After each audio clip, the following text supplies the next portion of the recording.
Hello guys and gals and welcome! So today I am falling behind on my unique item videos and so forth and so on. So I felt like today would be another fun day to do some live recordings. So if you guys are unaware of how I do this, it's pretty simple. I basically just set things up in advance. Once I have everything set up, all the items in the correct places, I will record the video live.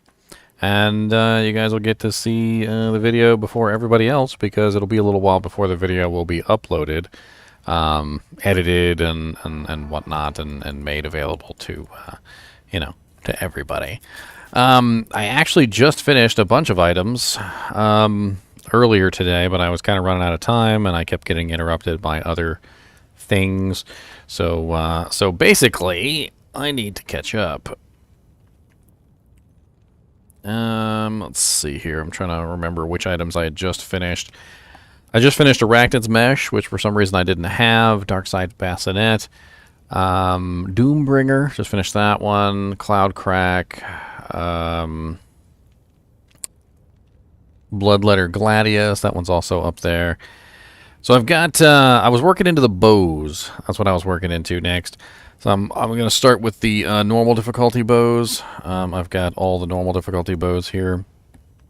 Blast Bark, Wither String, Storm Strike, Pluckeye, Hellclap, and Rogue's Bow. We're going to do all these real quick, and then we're going to move into some more of the, like, exceptional level bows and whatnot. We're going to start with Pluckeye. It's a really low level bow. It's also rare.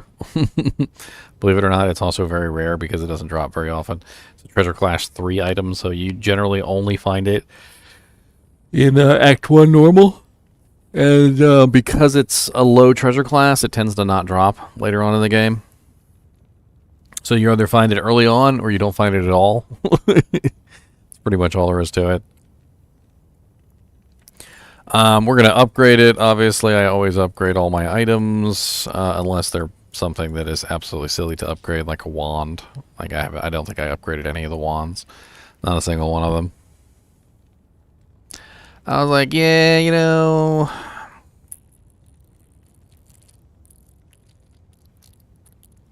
something like that. That's what it sounded like. I'm pretty sure that's what it sounded like anyway. Alright, so let's get started into this one. You're going to see me do the intro. You're going to see me do a bunch of different things. So, like, when I do my intros and my outros, that's the beginning of the video. And when I do the outro, that's the end of the video. And I'll answer questions and talk to you guys in between videos. But while I'm recording the video, I won't respond to you guys because I'm recording videos. That's pretty much all there is to it. Let's get started with Pluckeye. This one should be a rather quick one. We're also going to take a look at Silo's Pen, obviously. Let me get Silo's Pen set up so I can do this video as quick as possible.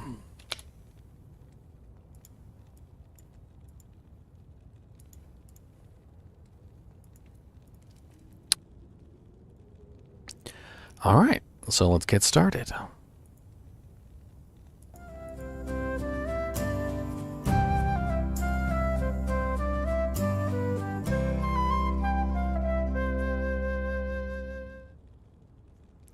Hello guys and gals, and welcome to another episode of Unique Items. Today we're going to be looking at the Pluckeye short bow, which is a normal difficulty unique. It is also a treasure class 3 unique, which is relatively low level, which means that you're probably only going to find this in basically normal difficulty Act 1. For the most part, these treasure class item 3 items, they're just really difficult to find in higher levels. In fact, if you do find a Pluckeye, not in normal difficulty Act 1, it's like winning the lottery. It has a two-handed damage of 2 to 8, which for a level 7 item is fine. A chippy bow, unfortunately, would do a hell of a lot more damage than the Pluckeye short bow, but damage doesn't seem to be what the Pluckeye short bow is actually concerned with. The entire purpose of this bow seems to be revolving around mana restoration. So you look at it from that point of view, it seems a little bit better than looking at it from the damage point of view.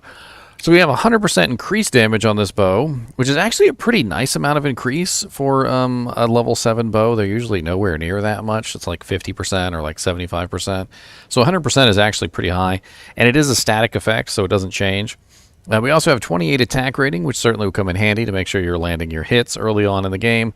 And then 3% mana steal, which on the surface seems kind of nice, but because of the low damage of the Pluckeye, it does mean it doesn't really actually hit as hard and steal as much mana as you would think. We have plus 10 life, which is actually pretty massive at level 7, and will probably help you out a ton. And then we have plus 2 to mana after each kill, which in combination with the mana steal will probably keep your mana full for the most part while using this bow at an early level. Since it is focused mainly on mana, it's probably not a good bow to put on a low-level mercenary, although you could. And then it also has plus 2 light radius as well, which could help you see in those dark catacombs. Now, this particular bow has no variables whatsoever, which means that it does not change. When you find this, it's always going to be a perfect Pluckeye short bow.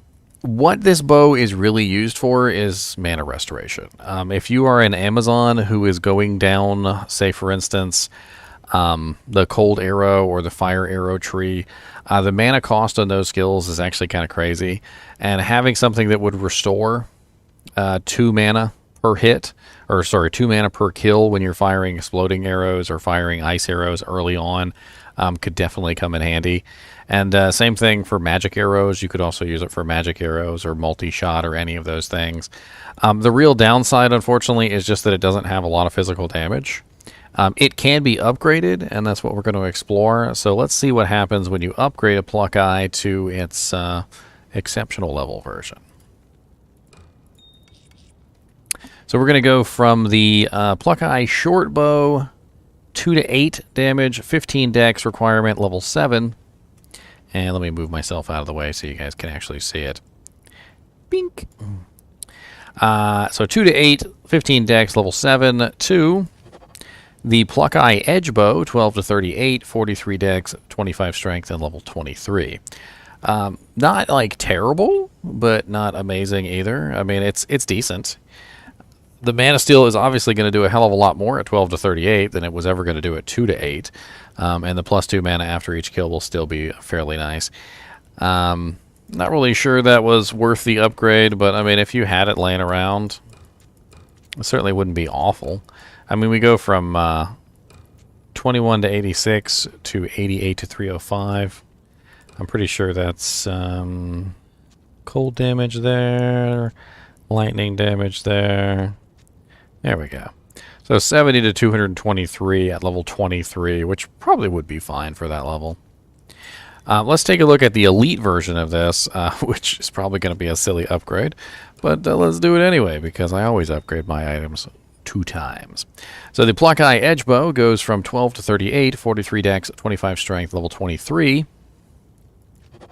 To the Pluckeye spider bow, 46 to 100, 143 dexterity, 64 strength, level 53. So unfortunately, because it has relatively low enhanced damage, it doesn't upgrade well to the elite form, and that's one of the biggest issues with a lot of these bows, is that when you compare them, for instance, to something like a Wind Force, which has 250% enhanced, I mean, we have an extra 150% enhanced on this bow in combination with maximum damage and other effects, and it also has mana steal. So really, when you look at the Pluckeye probably belongs at tier 1 or tier 2. Tier 3, not really a good upgrade, and honestly, it doesn't really have much usefulness past, say, like Act 2 for making your character have more mana. One thing you could do is you could socket this with like a plus 2 mana after each kill jewel or something like that, or I can't even remember if the tier rune works in a bow. You could also put a skull in there. You could put all sorts of interesting things in there that would be like sort of on level. So you could just use it as a mana restoration tool for a low-level character. Unfortunately, Pluckeye really suffers from not enough enhanced damage and not enough really like special effects on it to really make it worth using past, say, like level 15. I feel like around level 15 it falls off too much. It doesn't really do enough damage. and you kind of need to move on. You could utilize this on maybe like an enchant sorceress, though, just to restore mana. It could be kind of funny. Not really. I just really wish it had more physical damage to go along with that mana steal. That would really make it a lot better. Let's take a look over at Silo's Pen real quick, and let's see where we can actually find this if you want to get your hands on it. Because quite honestly, it's kind of rare, and you probably would have to target farm some very specific areas to get your hands on this item. You'll transform, fit to screen. There we go.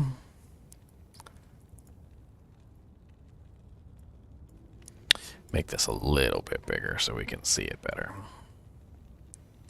Alright, so Pluckeye with about 50% magic find, because it's a level 7 item. I can't imagine having more than about 50% magic find at level 7. And we're looking at bosses, and as you can see here, normal Andariel is 1 in 1003, and Bloodraven is 1 in 2299. Honestly, Bloodraven is probably your best bet here, because Bloodraven is, after all, around level 7. Which is where you would actually want to use this item. Because by the time you fight Andariel, you're going to be around level 15, and it's not going to be much use to you at that point if you find it from Andariel. So Bloodraven is most likely the better choice there. As far as super uniques go, as you can see, we've got a lot of low-level monsters. So Pit Spawn Foul Dog is in jail level 2. We've got the Countess and Tower Soul level 5. Bone Ash in the Cathedral also drops this, and the Smith. So as you can see, a lot of low-level monsters. The lower level, the better, it seems. Because, like, for instance, the Smith is a little bit higher level, and he has a really poor chance. Whereas Pit Spawn Foul Dog is a little bit lower level monster, and his chance is 1 in 1,926. I mean, you'd probably be better off just farming Bone Ash over and over again, but you could potentially try and find Pit Spawn. There's no waypoint next to him, though. You can do jail level 1, and you can go down, or you can do Inner Cloister, and you can go up. It's up to you. Not really a lot of good choices there, though. I mean, Bone Ash is easy to farm, but his drop rate is awful. It's just awful. Anyway, as always, I do appreciate you guys and gals watching my videos. This one was bound to be a short one because, you know, after all, we're just plucking eyes, and we're not actually killing people. We're just plucking people's eyes out. So, anyway, as always, keep watching.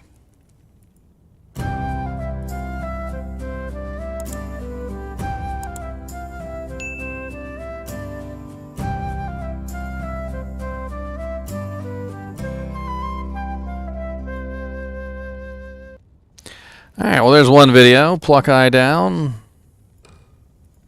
Let's move on to the next bow. The terrible Storm Strike short battle bow. Never really much cared for this bow. Never really have. In fact, it almost made my worst uniques video. If it weren't for the fact that it has a 25% piercing on it, it probably would have made my worst unique item video. It's not gonna be a very like flattering video for this one. I'm probably gonna be very mean to this bow. I'm gonna be very mean to Storm Strike. Every time I find it, I'm always like, ew, what, ew, what's that? What, ew, ew, ew.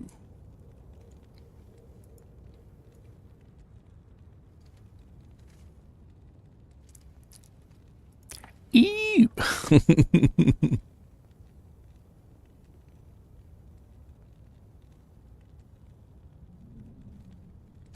No, I'm recording videos. That's the entire purpose of this, thus the name. You know, unique item skill video recorded live. We're recording them live recordings. Alright, so Storm Strike short battle bow. This one's going to be stupid. Let me get my runes ready for this one. Rao, Soul, Emerald, Plum, Emerald. I've actually already done Ravenclaw. I actually have done quite a few of the bows already, so we won't be redoing them, even though sometimes I accidentally do redo a unique item video. It's happened before because I lose track. Oh yes, I'm definitely upgrading it. We need to see just how awful it is. We have to see just how awful it is.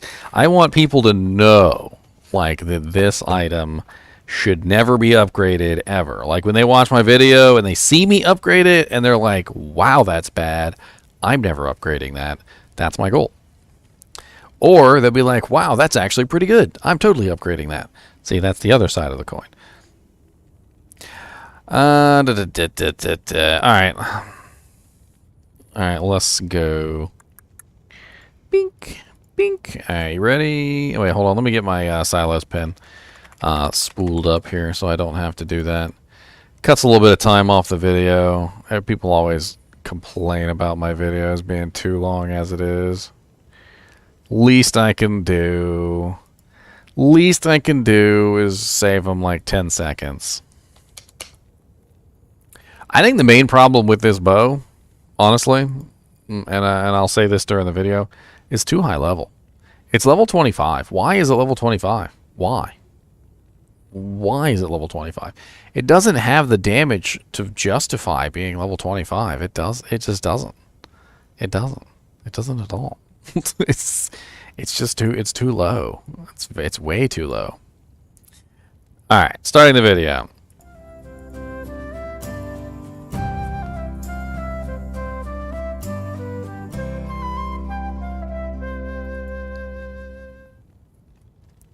Hello guys and gals, and welcome to another episode of Unique Items.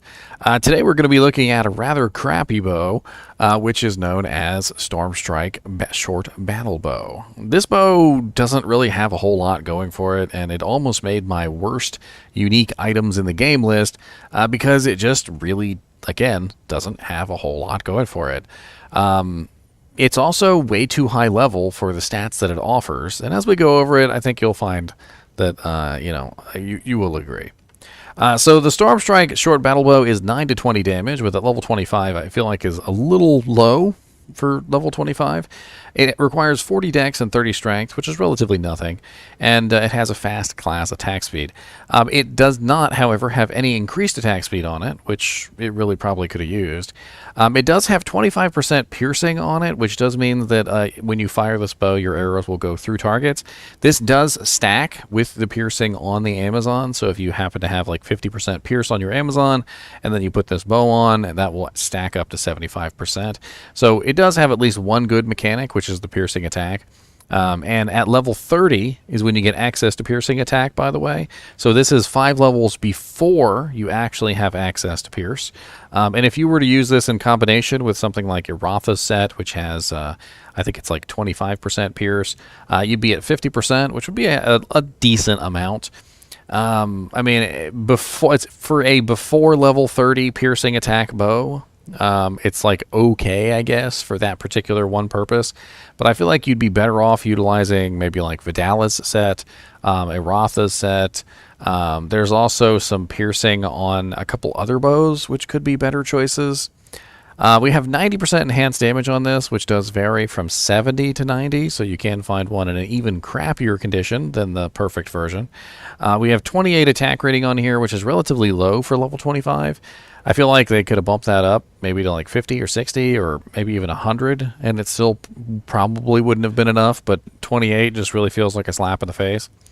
1 to 30 lightning damage actually would have been really sweet around like level 10, 15, maybe even around level like 18, 19, but at 25, when you're getting into Act 4 and Act 5 difficulty, it's not really like a lot. 1 to 30 lightning damage is kind of pathetic. This bow could really do with a like scaling lightning damage. Maybe something that was like lightning damage based on character level would help out a lot. We also have plus 8 strength on here, which is kind of an odd bonus for a bow, especially considering bows are dexterity based. I mean, I guess it could help you put on an armor or a helmet or something if you really needed the strength, but it doesn't really seem like a whole lot. We also have 25% lightning resistance on here, which goes along with the theme being lightning damage. So we've got lightning damage, we've got lightning resistance, and you know it's named the Storm Strike, so it's kind of like, you know, like a lightning bolt smashing down, right? The graphic on it is kind of interesting. Like, it has little leaves on it. It kind of reminds me, I swear, of like a bow that I've seen in Warcraft 3. There was like the elves in the elven forest, and I swear they had bows that looked like this, like with the little spikes on them, and they looked like they had leaves kind of like glued onto the outside of the bow. Now you can upgrade this bow to its exceptional and elite forms, because this is a normal difficulty bow, and I'm actually kind of interested to see if it upgrades well to the exceptional tier.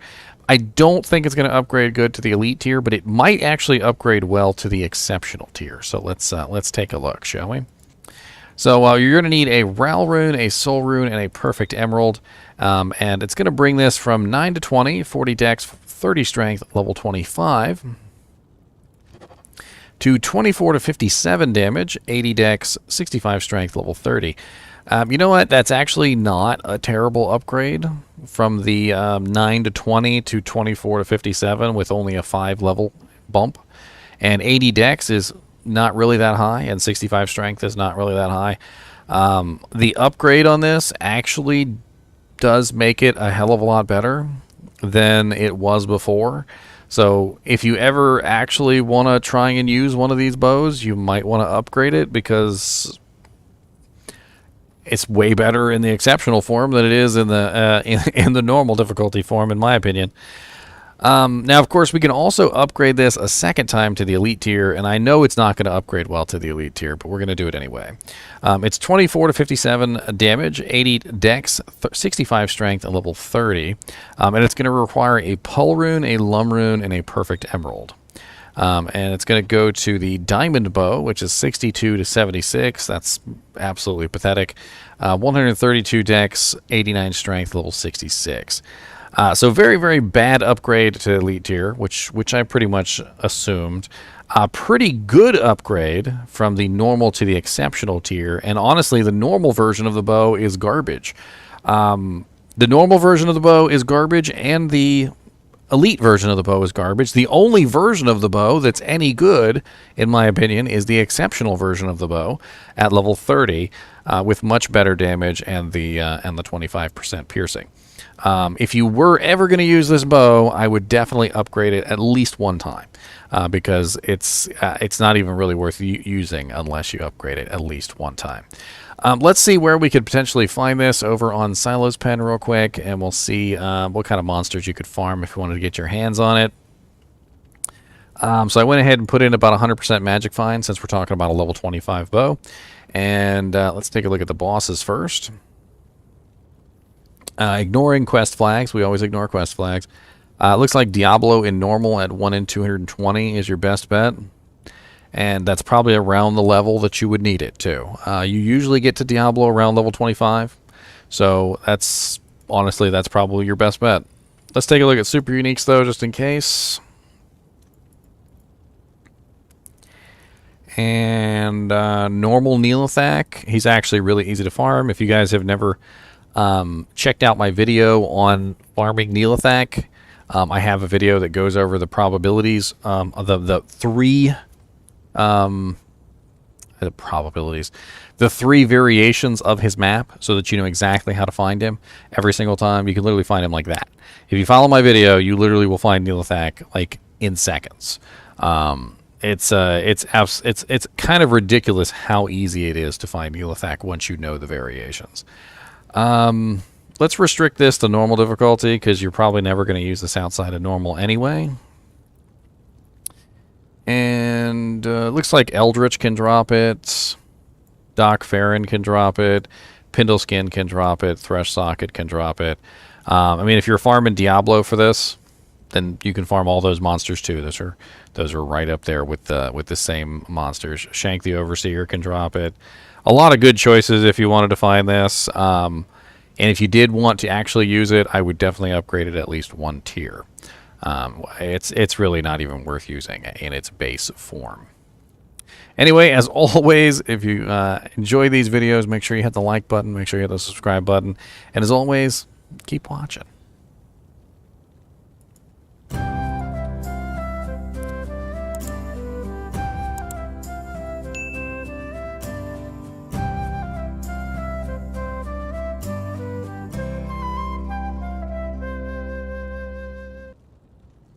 You cannot upgrade Laying of Hands, Tomac. Laying of Hands are already at their highest tier. Bramble Mitts is the elite version. Alright, next on the list is the Wither String Hunter's Bow. Let me go ahead and grab the runes. Again, I'm going to need a Ral, a Soul. Perfect. Emerald, Laminapol. Bink. We also got Blast Bark. We got the Rogue's Bow and Hellclap. And then once I finish these 4, I can move on to the exceptional difficulty bows. We'll do those next. Wither String. Wither String is actually an interesting one. I actually have used it a couple times on a couple characters. It's definitely a hell of a lot better than it's a hell of a lot better than Stormstrike. But it really depends on what character you're using it on. I like to put it on mercenaries. That's usually what I do with it. Is I put it on mercs. Because it does have the increased attack speed. It's a very fast bow, and it also fires the magic arrows, which can come in handy. Give you a little bit of conversion to magic damage. All in all, though, there are better bows that you could be using. I think Ravenclaw really kind of dominates this tier because of the free explosive arrows, but free magic arrows certainly isn't bad either. What's up, Fred?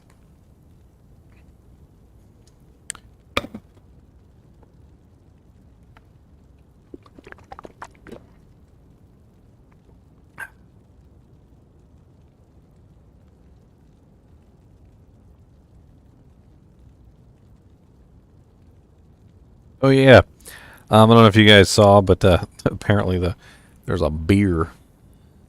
South Korea made a Diablo 2 Resurrected beer. I actually put it on my channel community page. Community page.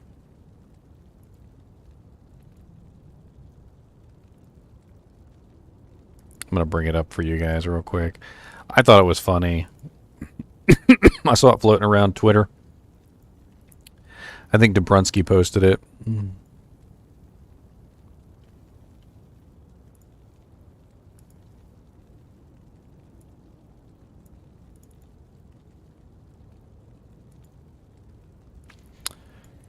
It's a Diablo 2 Resurrected beer. Can you fit the screen, sir? And I can't read it, of course, nor do I know what flavor it is or anything like that. Apparently, it's in South Korea, and it's literally written in South Korean on here. Only the Diablo 2 Resurrected logo is in English with the the picture of the Wanderer, which is pretty funny. I don't know. I could probably try and find some information on it, but I doubt you could even order it over the internet because it probably gets stuck in customs.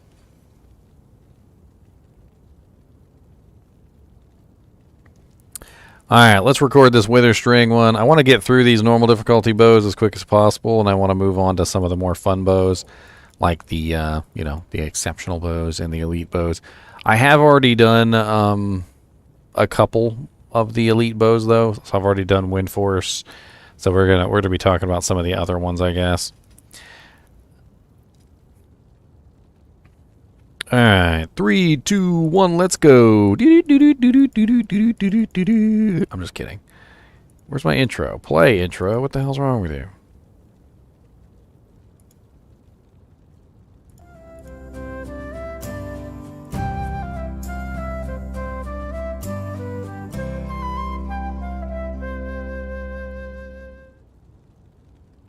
Hello guys and gals, and welcome to another episode of Unique Items. Today we're going to be looking at another normal difficulty bow. This one is the Witherstring Hunter's Bow. The Witherstring Hunter's Bow is kind of designed to be a fast bow, but not necessarily a very strong bow. It has a really fast base already, and then on top of that it comes with 30% increased attack speed to make it even faster. So at an early level you can fire pretty quickly with this bow, where other bows you would not be able to.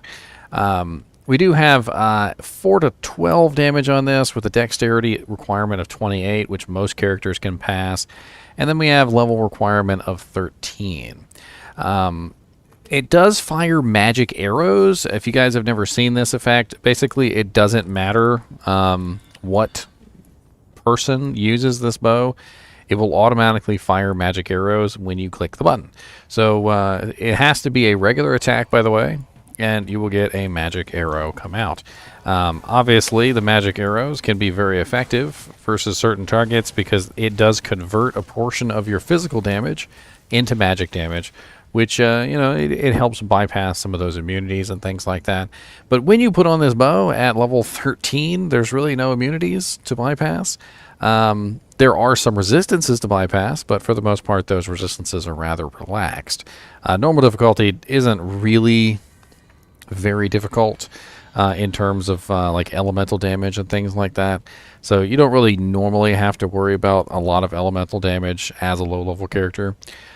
We do have 50% enhanced damage on this, which actually does vary by 10%, so 40 to 50. And then we have adds 1 to 3, which is actually min and max damage. So it adds 1 min and 3 max.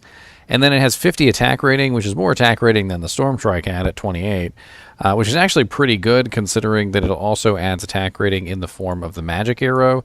So if you take a look at the magic arrow does actually add attack rating and damage to your attack. Now it won't show up on your panel, but the magic arrow that this particular weapon fires is level 3. So if you actually go and you take a look at Magic Arrow at level 3, you will find out that Magic Arrow at level 3 gives you a 9% conversion of physical damage to magic. It gives you 28% bonus to your attack rating, and then it also gives you plus 3 damage to your attack, and it has no mana cost, of course, because it is being fired from the bow, not from you. And that's one of the cool things about any type of bow-fired effect, is that there's no mana cost involved whatsoever. You can also use synergies to increase the damage of a bow-fired effect. So, for instance, if you were using Exploding Arrow, Exploding Arrow's synergy is Fire Arrow. So if you beefed up Fire Arrow, Exploding Arrow would gain more damage because of it. If you look at Magic Arrow, there is no synergy on Magic Arrow, unfortunately. So that means that you cannot beef up the damage of Magic Arrow in that way. Now, the cool thing about this is that Magic Arrow is going to be better than a regular shot. It's going to give you a little bit more damage. It's going to add a little bit of magic to it. And it's also very fast, so it's not like it really matters too much. You're just going to keep on slinging the shots. And anytime you run out of mana for your Exploding Arrow or Freezing Arrow or multi-shot or whatever it is, you could just fire regular arrows and still get a pretty good effect. This particular bow can be upgraded, and it probably upgrades decently to the second tier, but I know it's going to upgrade very poorly to the third tier because of the very bad 50% enhanced damage. 50% is not enough. It's nowhere near enough. If we were to take a look at an elite bow, like for instance a Hydra bow, the Wind Force has a 250% enhanced damage on it. Whereas the Witherstring only has 50%. So we're missing 200% off of that, and of course there's no max damage on this either, really, except for the 1 to 3, which isn't going to scale very well. So let's take a look and see what it upgrades to and how well it performs, shall we? So to upgrade this from Tier 1 to Tier 2, you're going to need a Ral Rune, a Soul Rune, and a Perfect Emerald. And it's going to go from 4 to 12 damage, 28 dex, level 13, to 13 to 36 damage, 62 dex, 25 strength, level 26. Not exactly a bad upgrade to Tier 2. It did increase the level requirement quite a bit from level 13 to 26. but it's a decent little upgrade. Like if you had it and you had a Ral and a Soul Rune and a Perfect Emerald sitting around, it could be a decent upgrade. But like if you were doing a fresh ladder start, I wouldn't waste a Ral and a Soul Rune on this. I would not. I would just probably just take that Perfect Emerald and put it in the bow with the Ral and the Soul Rune and make myself a faux chippy bow. Because honestly, it would probably be better damage. The speed on this is nice though, and if you were specifically going with an elemental damage character, it could be interesting to use this just so you could fire as fast as possible. But one of the issues with a low-level character is that you have relatively no mana, and firing as fast as possible just means that you're going to suck every single drop of mana you can out of your mana bar to the point where you have nothing left. So it doesn't necessarily do you any good to fire fast at a low level when you don't have enough mana to do so. Firing a shot that hits a little bit harder is usually a little nicer. This can be upgraded, of course, to the 3rd tier, and the 3rd tier is going to be a terrible upgrade, I can already tell you. But that would require a Pull Rune, a Lum Rune, and a Perfect Emerald. And it's going to go from 13 to 36 damage, 62 dex, 25 strength, level 26, to 32 to 64 damage, 119 dex, 76 strength, level 57, Blade Bow. Really a pretty poor upgrade to tier 3 because of that really low enhanced damage. And then of course nothing scales on it either, so the Fire's Magic Arrow is still level 3. The adds 1 to 3 damage is terrible because on tier at level 13 it was actually kind of nice, but now it doesn't really do anything. 1 to 3 extra min max is nothing. You could get more than that from a jewel. And then the 50 attack rating also doesn't scale either, so again, doesn't really help you out as much. 50 attack rating might be okay once you have all your skills multiplying out your attack rating, but in general, when you hit level 57, you want a little bit more than 50 attack rating, a little bit more than 1 to 3 damage, a little bit more than 50% enhanced. I mean, it's still a very fast bow, but that's about all it's got going for it at this point. Let's take a look and see where we could potentially find ourselves a Wither String over on Silas Pen, and we'll get an idea. So I was looking up Storm Strike last time. Let's go to the Wither String. Bink. Again, this is a low-level bow, so we're going to do about 50%. We're going to restrict this to normal difficulty also, so that we get a better idea of where we can potentially find this on level. And looks like some very poor options on level. The lowest level boss that drops this is Duriel. And by the time you fight Duriel, you're usually about level 18, 19, sometimes level 20. So 1 in 2,740 chance that you might get this from Duriel with about 50% magic find. Also a small chance that it will come from the Summoner at 1 in 4,266. Not really good chances. Much better chance of getting it from Mephisto or Diablo up here with 1 in 1,008. And then Super Uniques. Let's take a look at Super Uniques. Cow King, always faithfully the top choice for a lot of these, but unfortunately you're not farming Cow King at level 30. Stony Tomb Creeping Feature is a decent choice, 1 in 2,421. That's actually right outside of Act 2. It's usually you can literally just walk outside of Act 2, find a monster, and he's right there.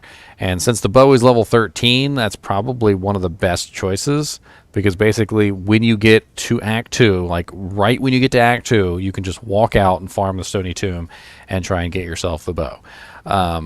There's no requirements to get into the Stony Tomb, and it's literally right next to the entrance most of the time, so you just walk outside of town, go into Stony Tomb, and then you find the Creeping Feature, which is on level 2 of Stony Tomb, and kill him. And then rinse, repeat over and over again, which is actually a pretty good choice. And then you could also do Dark Elder or Beetle Burst, which are both super uniques in Lost City and Far Oasis. Not bad choices.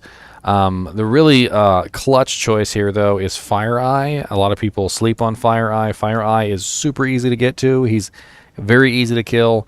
Easier to kill than Pindleskin, actually, but it does require 2 loading screens to get to him, as opposed to 1 loading screen for Pindleskin.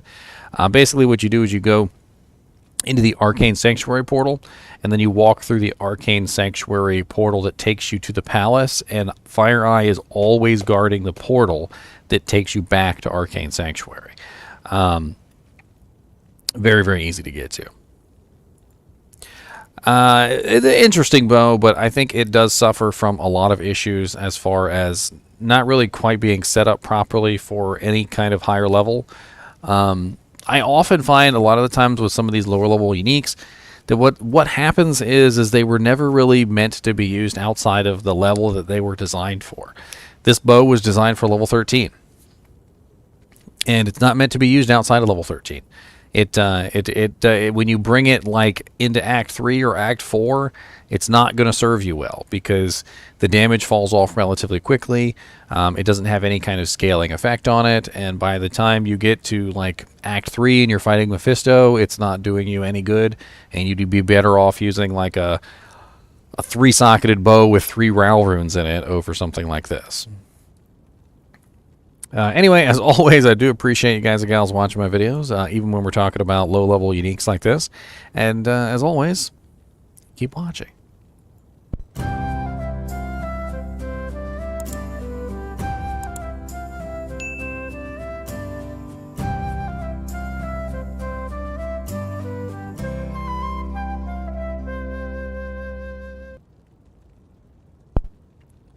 Bink!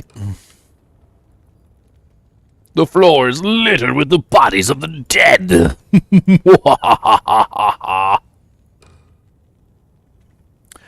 Littered with the bodies of the dead. I don't know what to do. I just poke them in the head.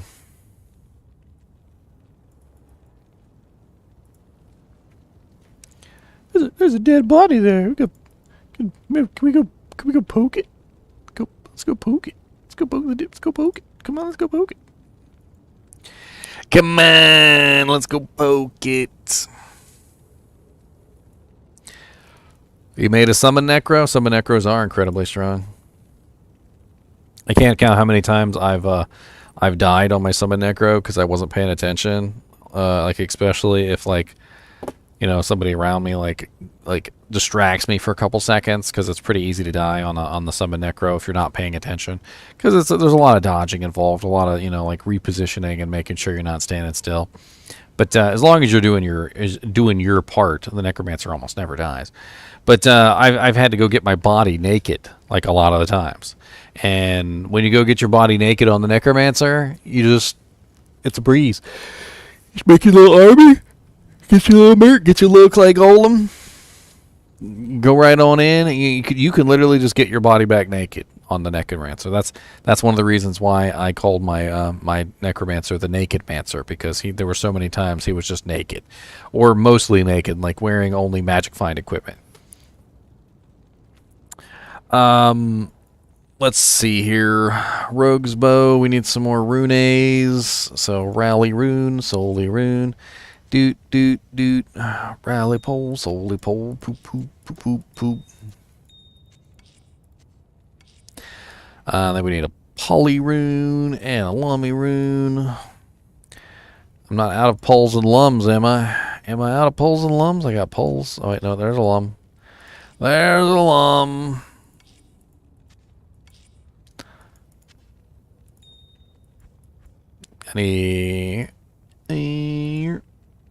There's another set right there.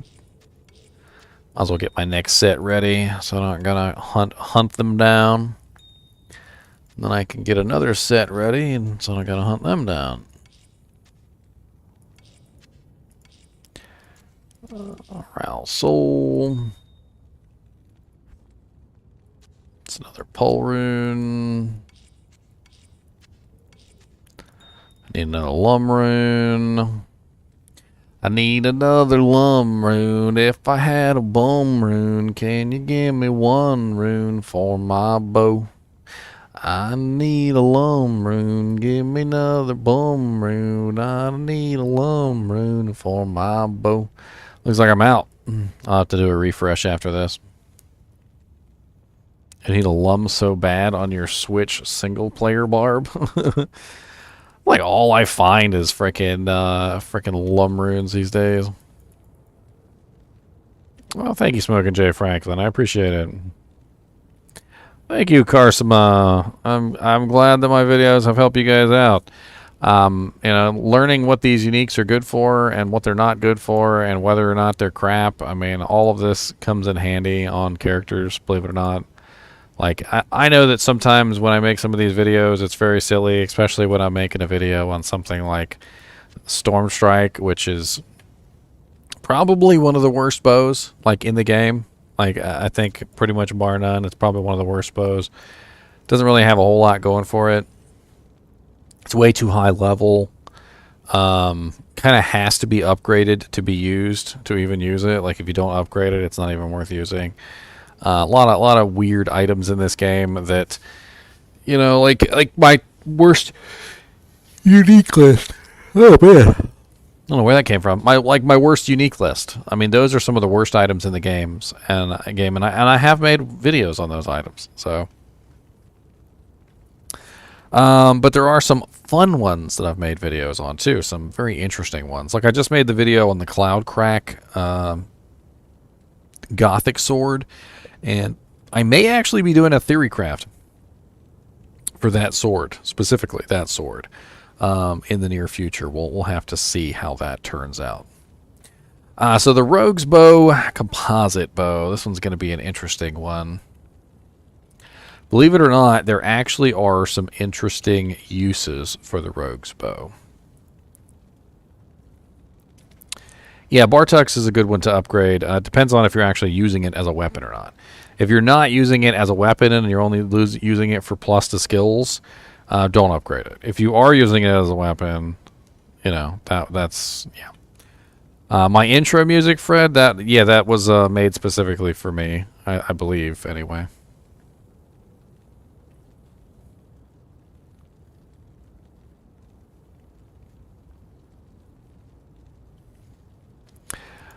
Let's see here.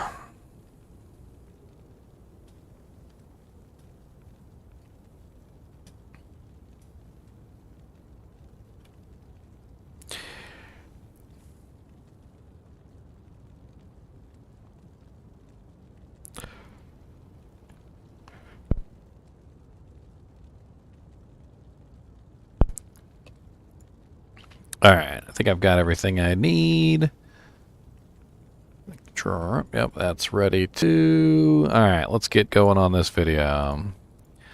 3, 2, 1, let's go.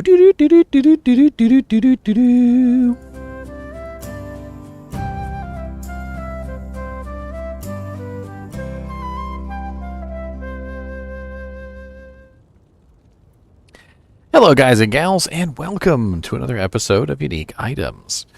Today we're going to be looking at another bow. This is a normal difficulty bow as well. It is the Rogue's Bow Composite Bow. The Rogue's Bow Composite Bow is an interesting one because it has two very nice effects on it, and we'll go over those as we talk about it. So first off, it is a composite bow, and it only has 6 to 12 physical damage on it, which isn't too high, but it is only a level 20 bow, which means you're probably going to be using this around Act 3 difficulty, so not too bad. But 35 dex and 25 strength is actually extremely low, and does mean that this bow tends to be relatively easy to equip. We also have this in a very fast base. This is a -10 base, so composite bows are -10 already. And then combined with the plus 50% increased attack speed means that this bow is actually surprisingly fast. And I think that's really one of the biggest benefits of this bow is how quick it fires. We also have a 60% enhanced damage, which does vary from 40 to 60%, and it's not too terrible. Like I've seen some of them go as low as like 30% or not even have any enhanced damage. So 60% isn't like really awful for a level 20 bow, but it is going to fall off pretty quickly as we upgrade it. So keep that in mind. We also have a very nice 60 bonus to attack rating, which is a lot higher than some of the other bows have. And we also have a 100% off-weapon enhanced damage for undead, which means that we're going to hit undead a little bit harder than we would normal targets. But keep in mind that 100% off-weapon ED for undead applies differently than the 60% on the weapon. It does not apply directly to the damage. Instead, it applies kind of like a might aura. And I think that's the best way to think about it. Think about the 100% bonus damage to undead as a might aura when you're attacking undead. It's not going to give you as much as you think. We also have a 30% deadly strike, which is actually pretty amazing, which means that the bow has a chance to deal double damage 30% of the time. And this will actually stack with the Amazon's native critical strike. So if you are using this on an Amazon and you have your critical strike up, it will stack, but not directly. So like say you had 30% crit and 30% on the bow. It doesn't stack to 60. It actually stacks differently. So 30% rolls first, and then the 30% deadly strike rolls second. So you have two chances, two 30% chances to get the roll. I can't remember what it is off the top of my head for 30%, but I do remember 50%. So if you had a 50% deadly strike and a 50% critical strike, and they both rolled, that's a 75% chance of success, which gives you a much better understanding of kind of how the two stack together. So we also have all resistances 10 on this bow, which is not bad for normal difficulty, but would definitely fall off pretty quickly in Nightmare because you need a hell of a lot more than 10 resistances.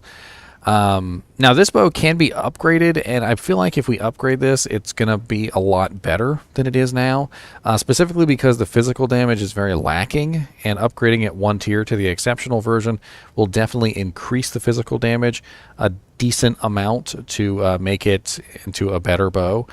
So let's take a look and see what kind of effect we get when we upgrade this to its exceptional version. So to upgrade this, you're going to need a Ral, a Soul, and a Perfect Emerald. And it's going to go from 6 to 12 damage, 35 dex, 25 strength, level 20. To the Rogue's Double Bow, 17 to 41, 73 dex, 58 strength, level 30. Not a bad upgrade at all, actually. Physical damage went up nicely. The level requirement only went up 10 to level 30.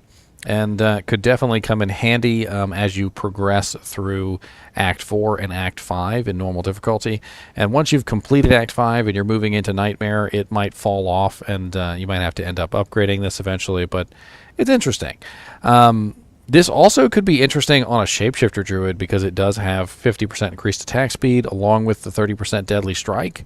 It could actually work out pretty nice on like a Shapeshifter Wolf or a Bear, so that you could attack very quickly. You could even socket it, put an additional Shale Rune in there, and you could potentially get, what, 50, 60, 70% increased attack speed on this bow, just so you could attack as fast as humanly possible.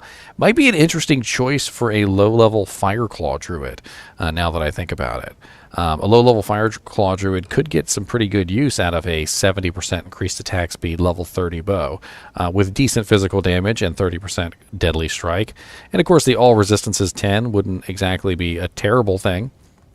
We can upgrade this a second time, but I really don't feel like it's going to be a good upgrade the second time. But let's do it anyway, because why not? So to do this second upgrade, you're going to need a Lum Rune, a Pull Rune, and you're going to need a Perfect Emerald, and that's going to bring this to the Elite tier. So we're going to go from 17 to 41 damage, 73 dex, 58 strength, level 30, to the Great Bow, which is 19 to 83 damage, 107 dexterity, 121 strength, level 63. So as you can see, a really poor upgrade to the third tier. This bow definitely belongs at tier 1, and it does okay at tier 2, but I do feel like there might be some better bows that you could be using at tier 2. Amazon herself doesn't really have issues with Critical Strike. Usually Amazons build Critical Strike on their characters, so the Deadly Strike doesn't really offer a huge advantage to an Amazon, but I do feel like this could be an interesting choice for a non-Amazon. Like if you were a character who just wanted a really fast attacking bow with Deadly Strike, like for instance a Shapeshifter Druid, it could be an interesting choice for them, more so than the Amazon itself. And I mean, it's interesting. Let's take a look real quick and see where we could potentially find the rogue's bow if we wanted to get our hands on it. We're going to go over to Silo's pen real quick. And over on Silo's pen, we're going to pretend we have about 75% magic find because this is an odd level 20 bow. And we're only going to look at normal difficulty because that's where we want to find it. That's where we want to use it. Let's take a look at bosses first. And it looks like to me, not a lot of super good choices there. I mean, Iswal has a good chance to drop it. Diablo has a really good chance to drop it at 1 in 281. I mean, level 20, which is when you find this bow. 200 Diablo is not a bad choice. Usually you're around level 20, 25 by the time you fight Diablo.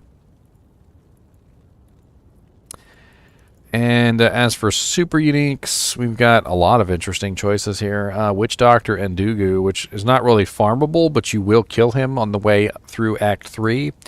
Grand Visor of Chaos, Infector of Souls, and Lord Decease. Obviously, you'll kill those when you're killing Diablo.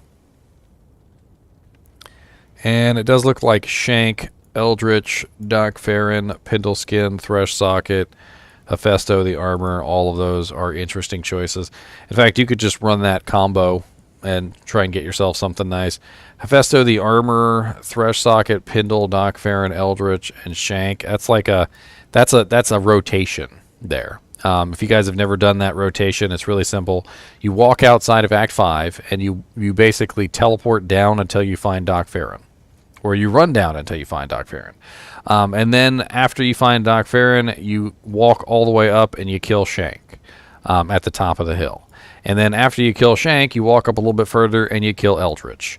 And then after you kill Eldritch, you go to the end and you kill Thresh Socket. And it's not even really that hard of a run. And then you go to the River of Flame and you kill Hephaesto. And then you come back to town and kill Pindleskin. And you do that over and over again. Rinse, repeat. It's a nice little super unique combo. And it's great for finding items, especially as low-level characters. You just run that combo, and usually you'll get something. Maybe not exactly what you want, but you'll get something. Anyway, as always, I do appreciate you guys and gals watching my videos, even when we're talking about a weird one like the Rogue's Bow. And as always, keep watching.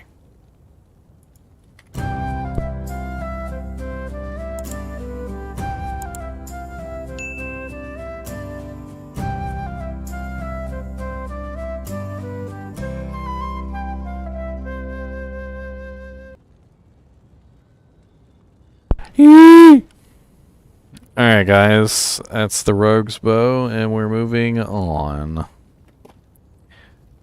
Bink bink.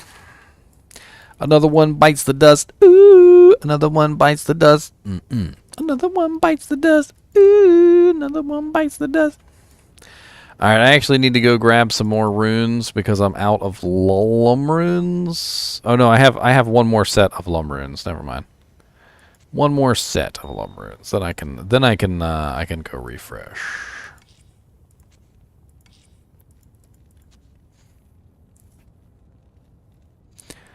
Bink. Bink. Listening while farming.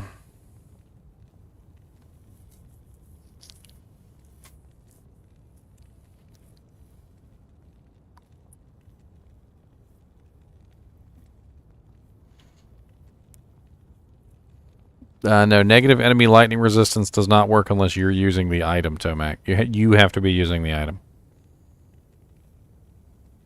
That's the reason why a lot of people actually use the Infinity on their Sorceress, because the Infinity actually has a huge amount of negative enemy lightning resistance on it, and if you put it on the Merc, you don't get it. So you have to actually be wearing it to get that negative enemy lightning resistance.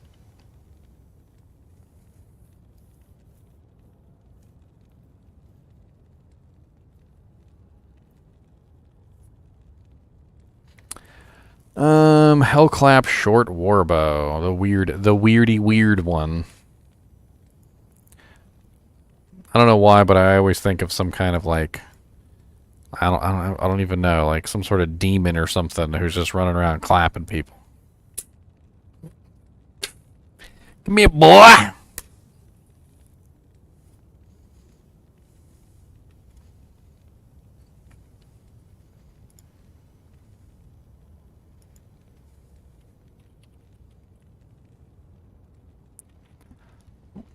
Well, it's good to see you too, Vay.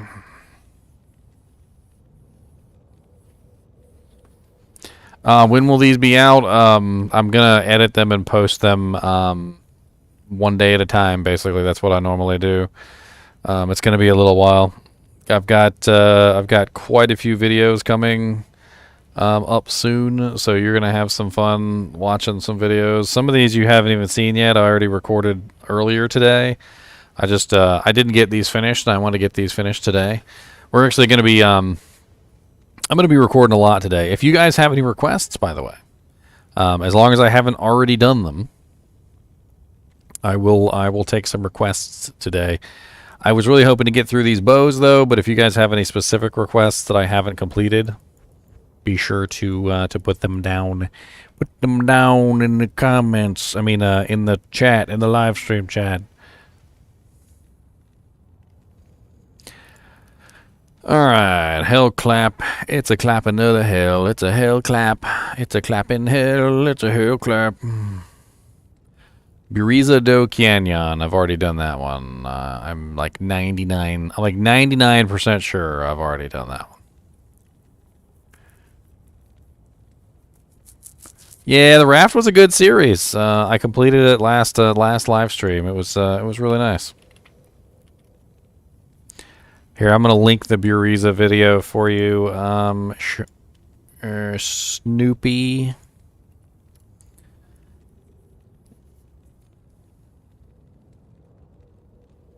I've already done that one, sir. Astrion's Iron Ward, I've already done that one, too. That was actually a pretty fun one. Astrion's is actually best in slot for smiters. A lot of people don't know that.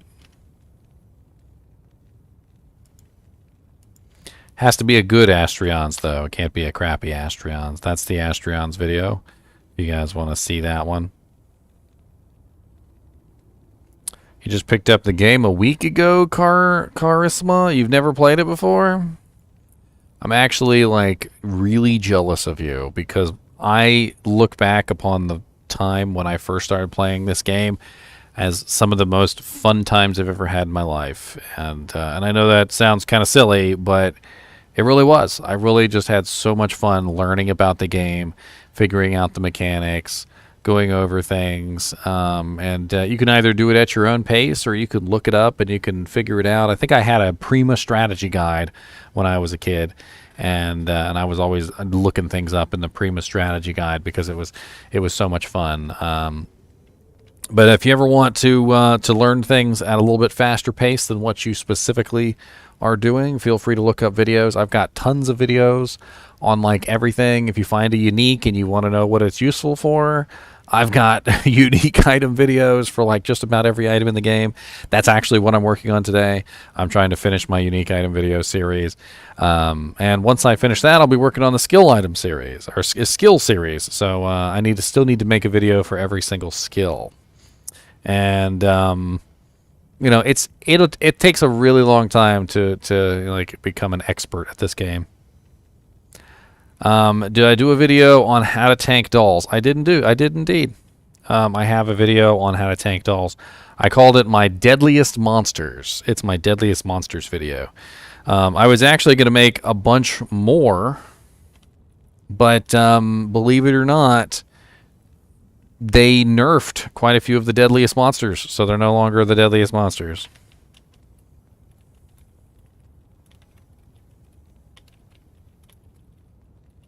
But take a look at my bone fetish video. That is my bone fetish video on the deadliest monsters, the bone fetishes. It will help you tremendously on learning how to combat them specifically.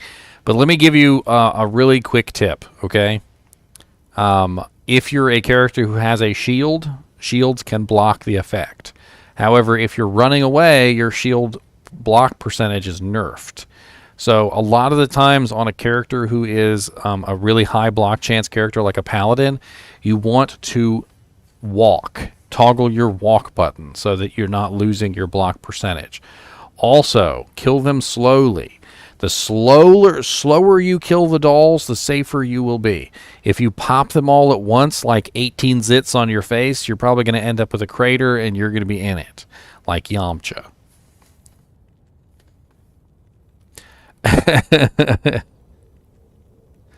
Like Yamcha.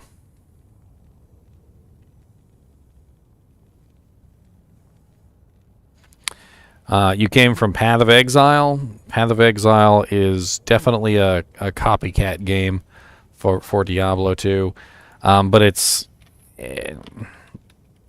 like it's kind of hard to really compare Path of Exile to Diablo because they've taken the genre and they kind of like just went really wild with it.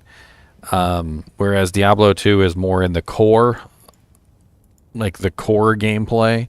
Path of Exile is more of an offshoot gameplay, like it's way off in the on the corner side somewhere. I think you'll definitely enjoy Diablo 2 a lot more than you'll enjoy Path of Exile. Path of Exile is what's the term? Overly complicated for no reason. That's the term. Overly complicated for no reason.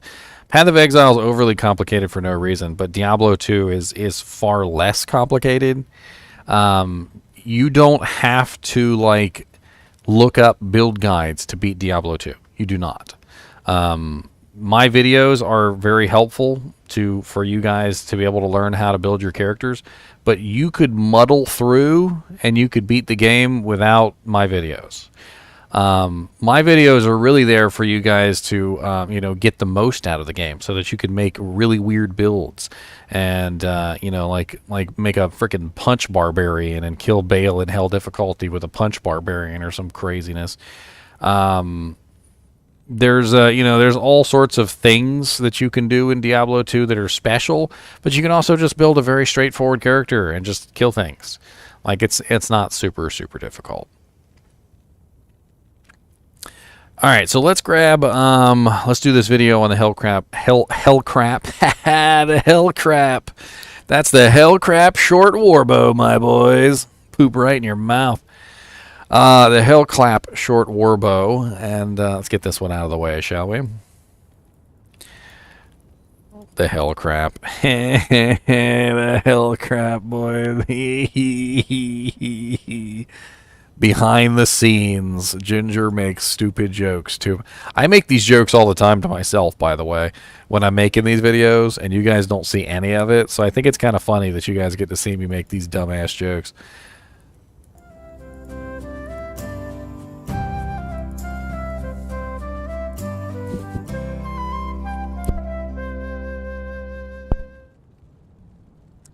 Hello guys and gals, and welcome to another episode of Unique Items. Today we're going to be looking at the Hellclap short warbow. The Hellclap, my bad. This is the two-handed damage of 11 to 26. It has a dexterity requirement of 55 and a strength requirement of 35. It is only level 27, which is kind of high level for a like a normal difficulty bow. And it is a very fast attack speed because it does have a 10% increased attack speed on it. We do have a +1 fire skills on here, which is actually kind of neat and could come in handy for a fire Amazon.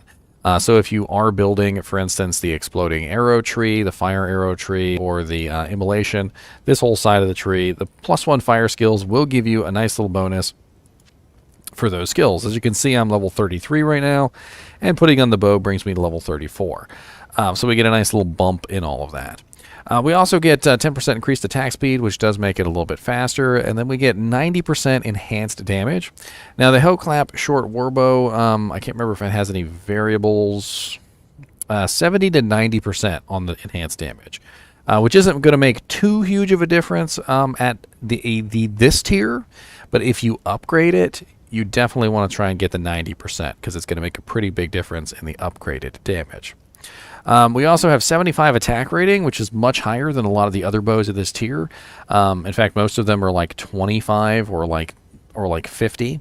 However, this one does vary from 50 to 75, so you may find it in a slightly poorer condition as far as the attack rating goes.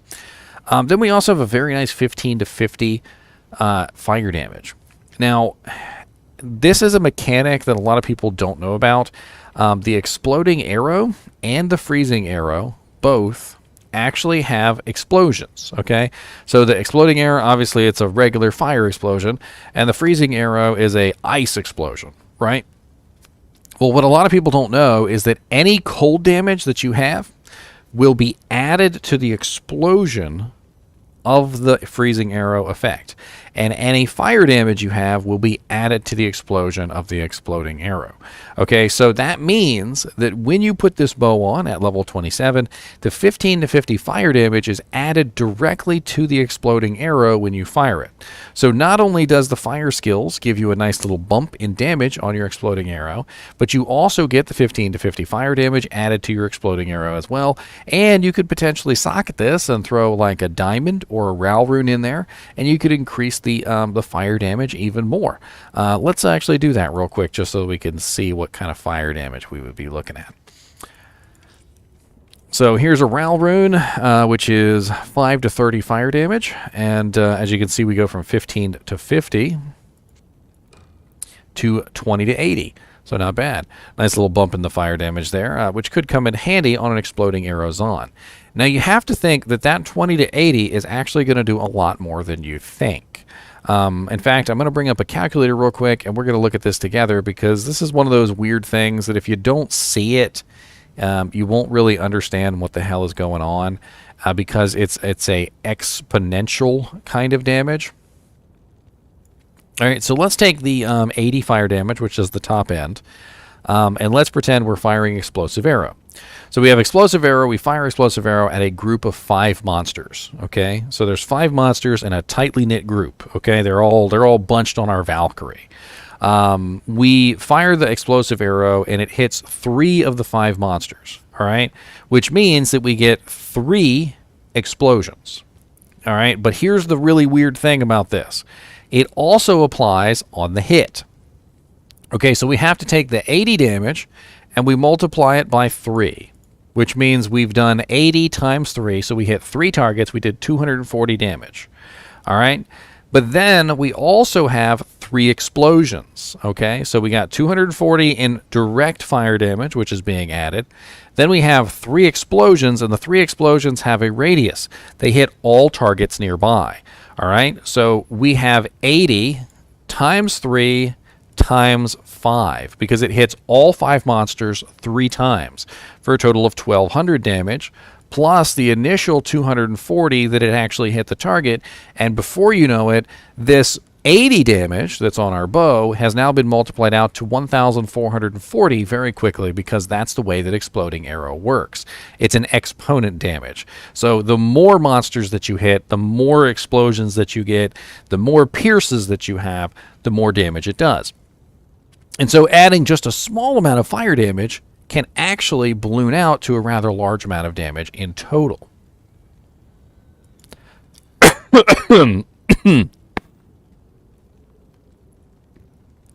I'll edit that out later.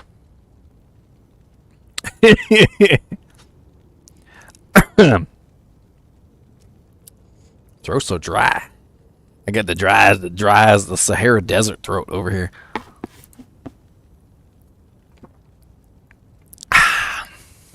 All right. Where was I? Exponent fire damage. All right. All right, so we can also upgrade this bow, which I feel like it probably will upgrade pretty well. And let's see what kind of upgrade we can do from a Tier 1 to Tier 2. So to upgrade this from Tier 1, you're going to need a Ral rune, a Soul rune, and a Perfect Emerald. And that's going to take us from 11 to 26 damage, 55 dexterity, 35 strength, and level 27. To the rune bow at 26 to 66 damage, 103 dex requirement, 73 strength, and level 32. Not bad on the level requirement. Level 32 is not bad. The dex requirement's a bit high, but you are an Amazon, so you're probably going to have a pretty high amount of dex anyway. 73 strength is a little bit high, though, and if you're already investing 103 points at the dex, you might be a little bit shy on points at level 32. And you might have to sacrifice some of your vitality, which means you'd be a little bit less tanky, a little more squishy. A little more squishy. I really feel like they could have added exploding arrow to this. If they'd added exploding arrow to this, this might have been like one of the best one of the bows in the game. And let me close my calculator real quick because I'm stupid. There we go. If they had added exploding arrow to this bow, it might have actually been a really, really good bow. But the issue with this bow is that it doesn't really do much for a character that's not an exploding arrow Amazon. It does have plus 12 dexterity on it, which I forgot to cover, by the way. And it also has 40% fire resistance, which both of those are actually kind of nice. In normal difficulty, you do run into a lot of fire. Things like Infector of Souls shooting infernos at your face. The little shamans shooting fire at you. I mean, there's a lot of fire everywhere. The ghouls shooting fireballs and putting firewalls underneath your feet. So having 40% fire is definitely very nice. And the 12 dexterity is definitely going to beef up your damage a little bit. So, not bad. Immolation Arrow also has a little explosion as well. You'll notice that it says fire explosion damage. Actually, I'm in the way, so you can't see it. Hold on. Bink. It says fire explosion damage, 2,784 to 2,817. So Immolation Arrow also has the explosion, so that it will add into Immolation Arrow as well. Freezing Arrow, Ice Arrow does not have an explosion, though, so it does not add into it.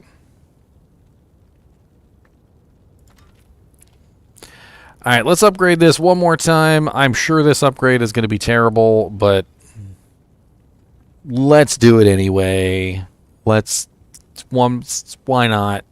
So this one, you're going to need a Lum Rune, a Pull Rune, and a Perfect Emerald.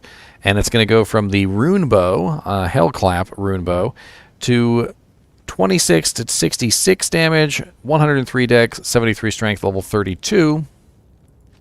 To the Ward Bow, 38 to 100, 146 dex, 72 strength, and level 72. As you can see, not really a good upgrade to the third tier. The damage really didn't go up enough. The level and the requirements went up way too much. And just in general, just a really poor upgrade to tier 3. Very, very nice upgrade to tier 2. I actually did like that. And certainly usable at tier 1 also. This is definitely one of those bows that can come in handy for an exploding arrow Amazon. I do feel like it could have a little bit more fire damage. But what you gonna do? What you gonna do? What you gonna do when it comes for you? Bad Diablo, bad Diablo. What you gonna do? What you gonna do when bad Diablo come for you? Nobody, nobody, no way. Gonna kill Diablo, eh? Alright, so let's take a look at bosses real quick on Silo's Pen, and let's see where we could find this bow if we want to get our hands on it. So at level 27, it's pretty much all of normal difficulty. So it does look like Diablo is our best bet at 1 in 324 for bosses anyway. And beep beep. For super uniques, looks like we've got a pretty nice selection here of Thresh Socket, Pindle Skin, Doc Farron, Shank the Overseer. No Eldritch though, which is kind of interesting. So Eldritch doesn't drop this item. But Doc Farron, Shank the Overseer, Pindle, and Thresh Socket do. So, interesting. I'm also noticing here that Diablo's minions don't drop it. So, Lord Decease, Infector of Souls, and Grand Visor of Chaos, they don't drop it.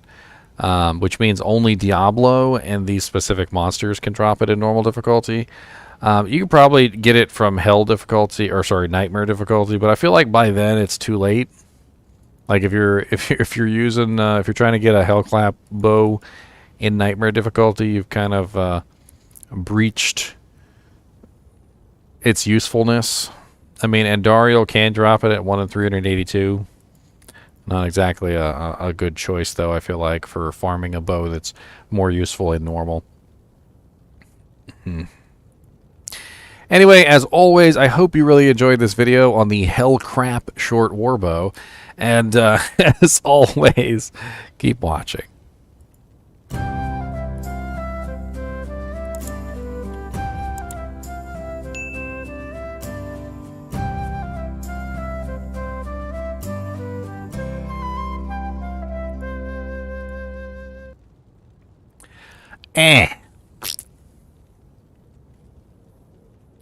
Alright, Hellclap is done. We need more. I need more runes to upgrade the blast bark. I think that's the last one. That's the last of my normal unique bows is the blast bark. And then we can move on to the nightmare uniques. Let me go copy over my gem file real quick. Hold on. Bing, bing, bing, bing, bing, bing, bing, bing, bing.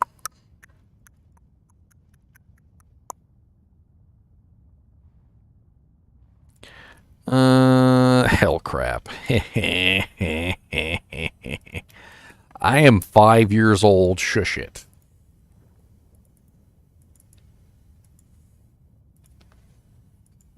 I am 5. I make a joke. I so funny. Alright, we're on to the blast bark. Bink. Another one of those exploding arrow bows. They really like to make exploding arrow bows. I swear. It was like their favorite thing to do in the whole world. I gotta reboot the game so that my gem character refreshes.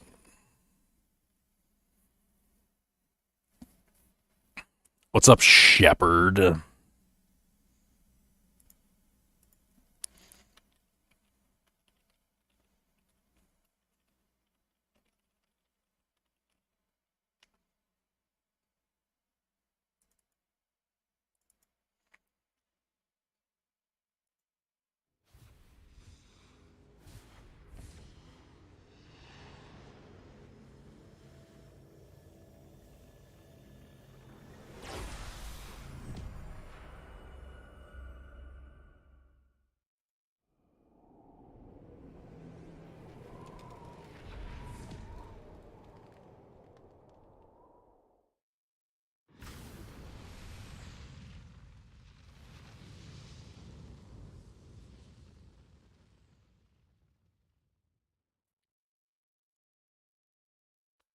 I was trying to see if I could find a soundboard of him saying Shepherd. Jank cracked me up every single time I heard it. The way he said his name. Like, the way he said his name.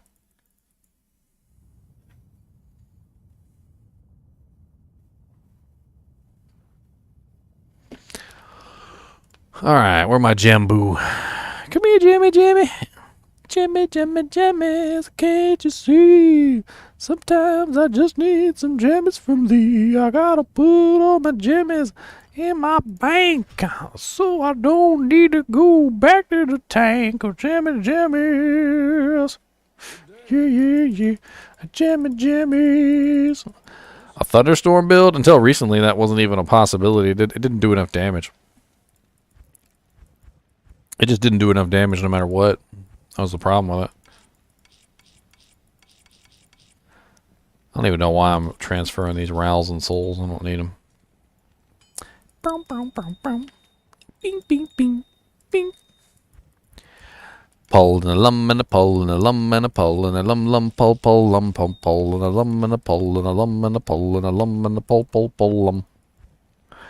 Gotta put them in the bank, put them in the bank, put them in the bank, put them in the tank, put them in the bank, put them in the tank, put them in the bank, put them in the tank, put them in the bank, put them in the tank, put them in the bank, put them in the tank, get the put them in the tank.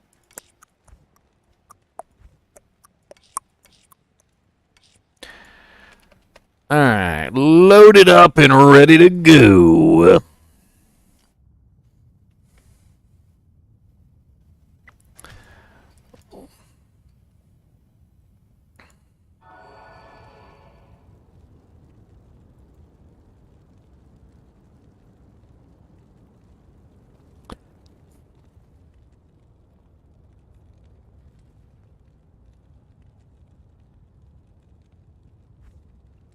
Making faces, that's what I do. Making faces. Mm-hmm. Dying.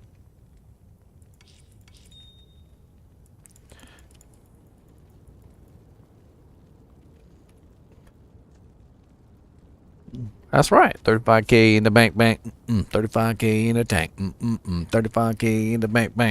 35K in the tank. 35K in the bank. 35K in the tank. 35K in the bank.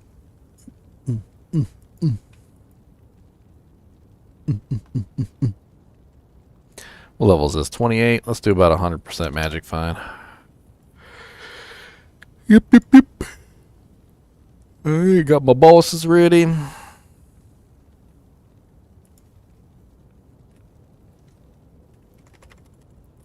course we live in happiness. Why would we live in sadness? That's the thing.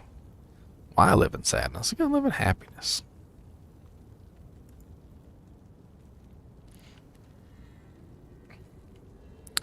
If you can't be happy, I don't know what you want.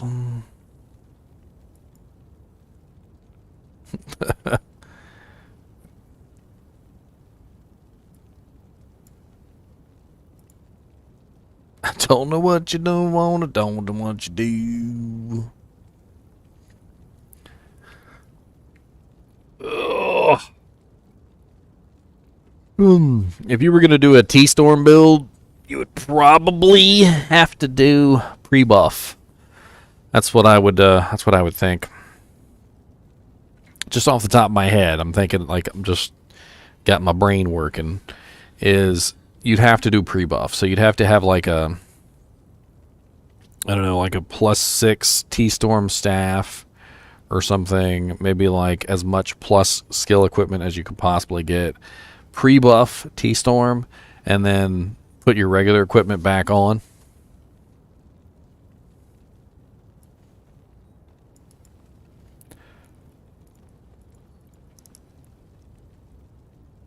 Oh man.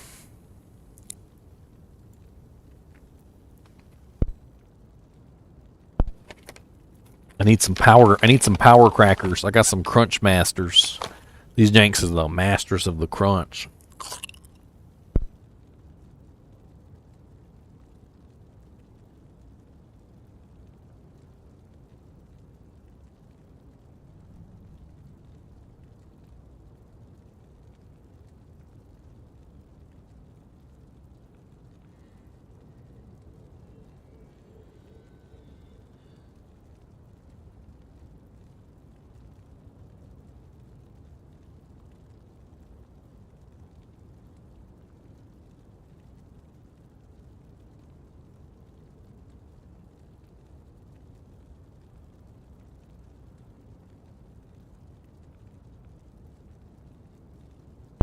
All right, let's do this jank.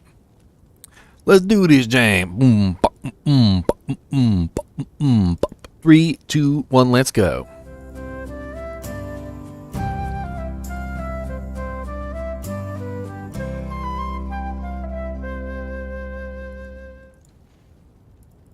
Hello guys and gals, and welcome to another episode of Unique Items. Today we're going to be looking at the last normal difficulty bow, which is the Blastbark Longbow. The Blastbark Longbow seems to be pointed specifically at an exploding arrow Amazon, because it has a pretty good amount of plus skills to exploding arrow. This bow can be upgraded to the Nightmare difficulty and the Hell difficulty versions, and it probably upgrades pretty well to the Nightmare difficulty version, but pretty poorly to the Hell difficulty version.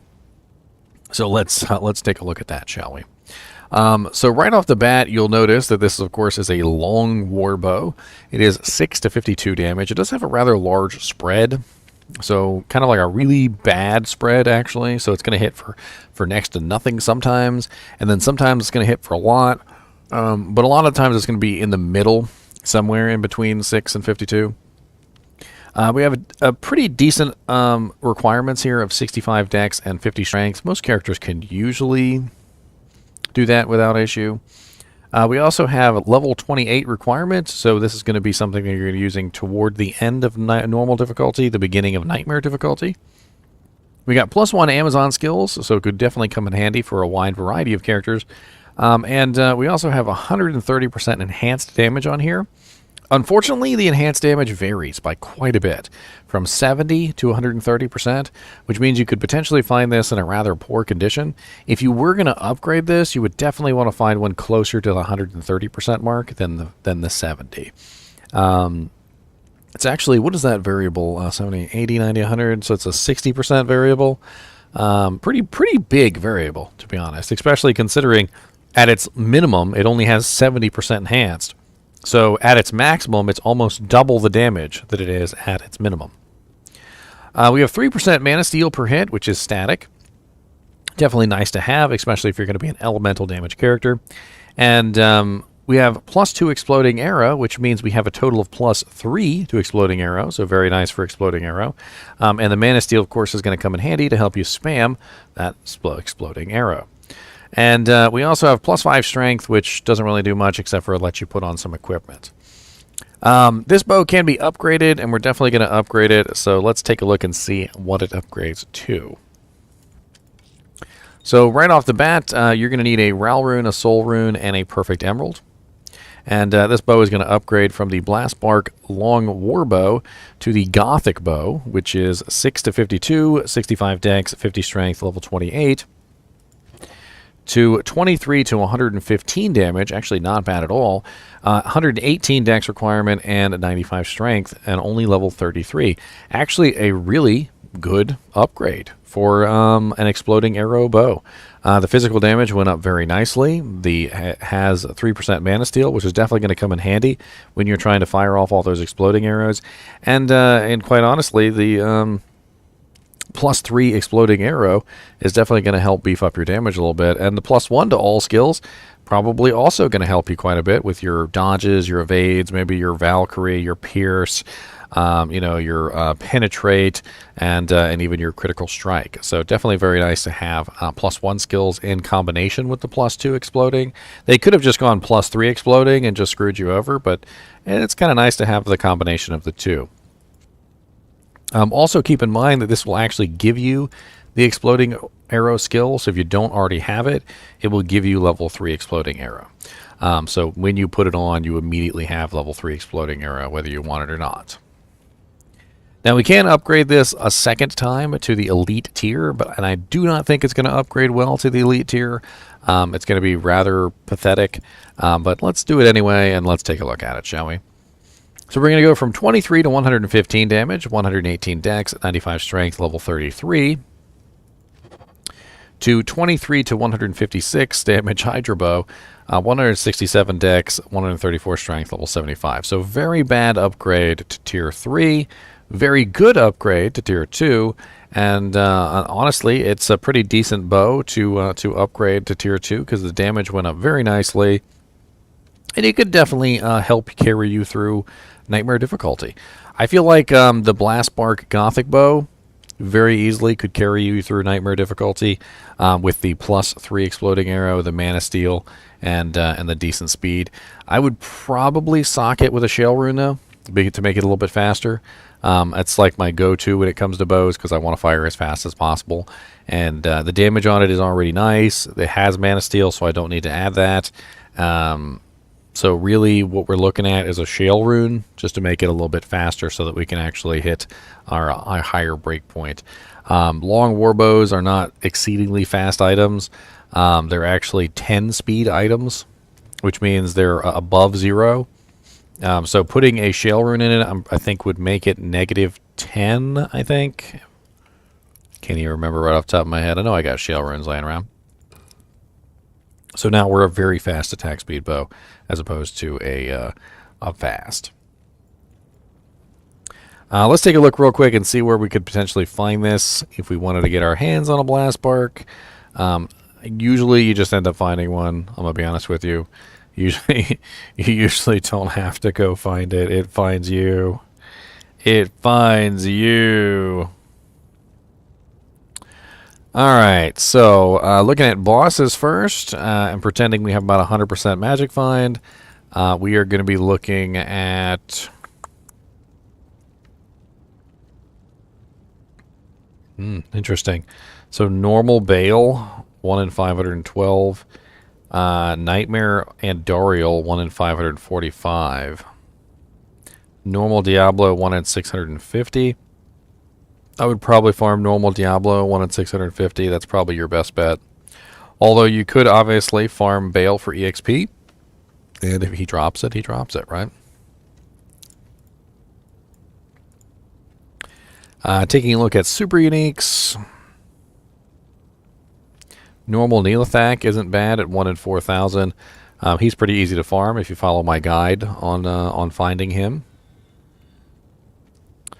And normal Pindle Skin has a pretty decent chance at 1 in 6,000.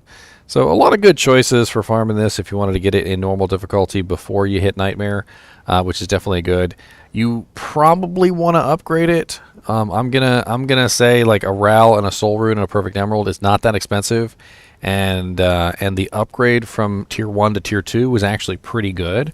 So definitely consider, if you actually want to use this on an Exploding Arrow Amazon, upgrade it to Tier 2. Do not, however, upgrade it to Tier 3. It is a terrible upgrade to Tier 3. It is not worth the Pull and the Lumrune. You're better off spending those on something else. That's pretty much it. As always, I do appreciate you guys watching my videos, even when they are a blast. And as always, eat some bark.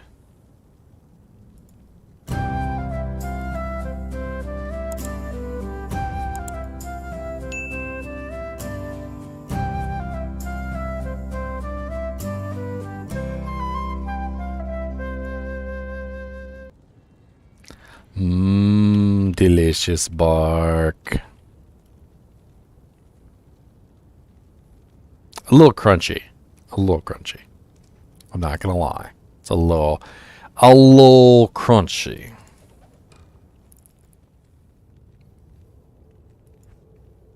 Alright, well that covers all of those items. Now we need to choose some more items. So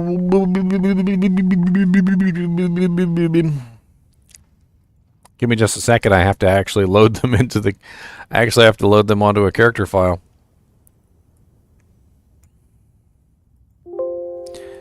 Don't yell at me. Stupid little yelling at me thing. Nobody said you were allowed to yell at me, sir.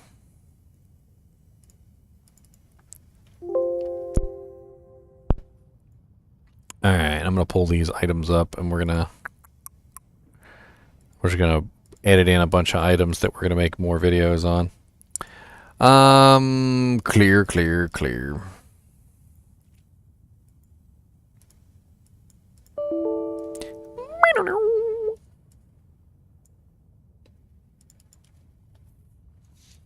Alright, unique bows. Bows. I'm going to get rid of all these bows as fast as I can. Alright, which bows have I not done yet? That's the question, because I'm not sure. Have I done which wild string? I have. Which wild string is already finished? Have I done Sky Strike? I've already done Rezox Keen, so that one's already finished. I have not done Sky Strike. Okay. Have I done Rip Hook? I have not done Rip Hook. Alright, Rip Hook it is. Have I done Mage Wrath? I have not done Mage Wrath. Mage Wrath it is.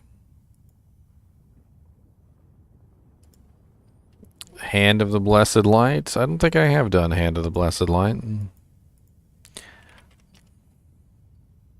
Hand of Justice. Hand of Brock. Nope, no Hand of the Blessed Light. Sure, why not? I'll grab it. Weapons. Scepters. Exceptional Scepter. Hand of the Blessed Light.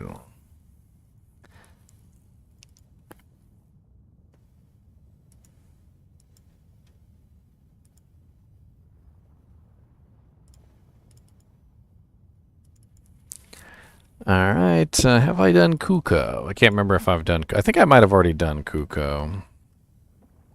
I have already done Kuko. Gold Strike Arch.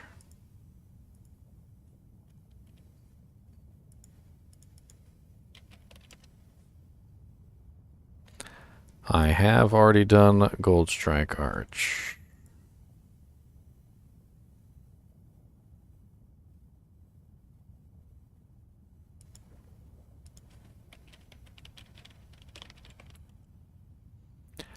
I already have done videos on just about every single item in the game, Kyle. Like literally almost every single item in the game. At this point, I'm just finishing off the ones that I haven't done. That's why you hear me going like, have I made a video on this one? And like, yup. Have I made a video on this one? Yup. Have I made a video on this one? Yup. Cliff Killer. Have I done Cliff Killer? I don't think I have done Cliff Killer. That's definitely one I've not done. I know that for a fact. Alright, Elite Bows. I've done one on Wind Force. I know that much. Yes, I have done one on Wind Force. Did I do one on Widowmaker? I did do one on Widowmaker. And I've also... Eaglehorn. Have I done one on the Eaglehorn?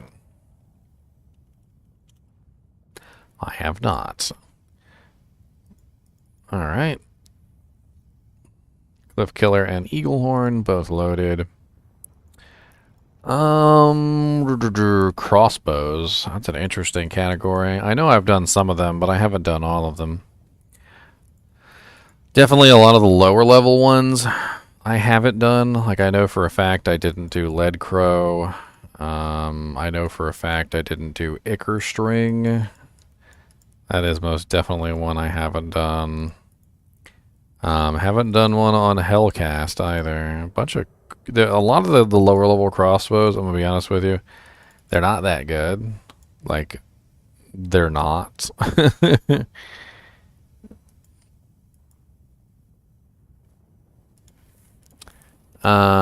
Pus Spitter. I think I've actually done a video on Pus Spitter already. Yes, I have.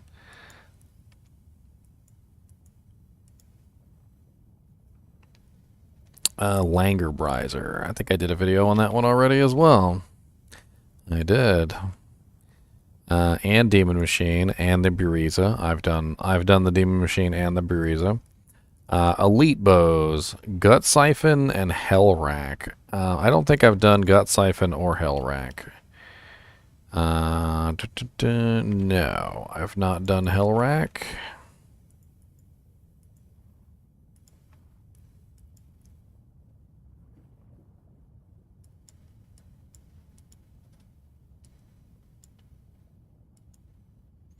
And we need Gut Siphon.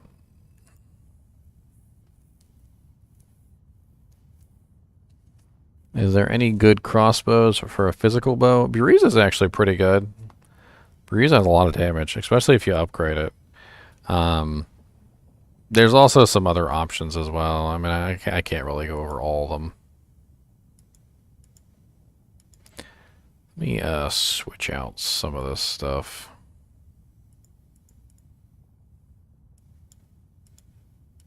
So I have a little bit more room.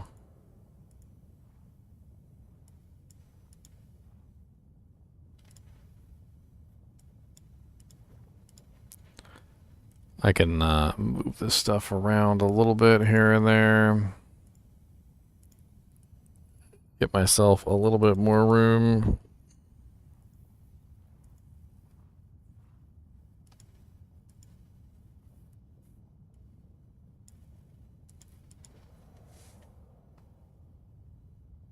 I'm not really sure it's going to help me.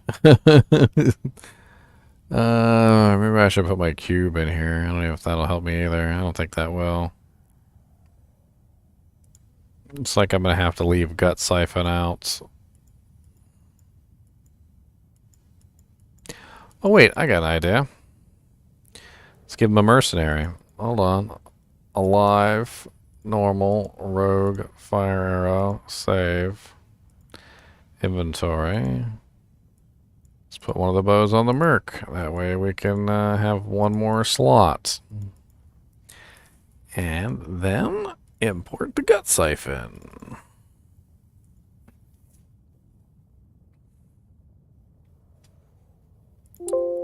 Alright, so we just need to copy him over real quick, and we've got a whole bunch more items to do videos on.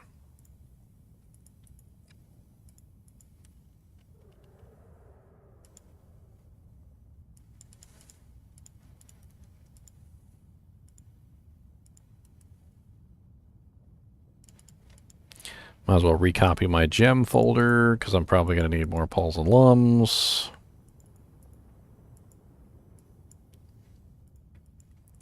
Done.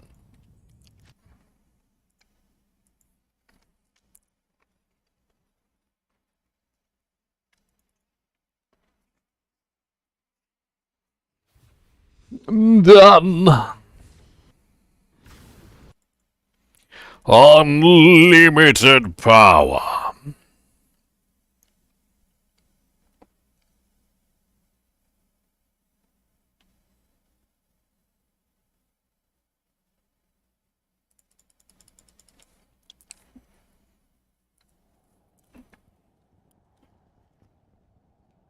I would get lost in the infinite stash. Would never come out. What's up, Weave?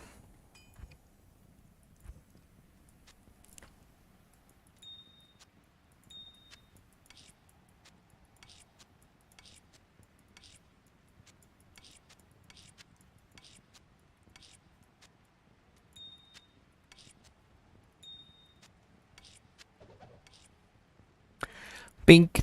Bink, bink, bink, bink, bink, bink. Bink, bink, bink, bink, bink, bink.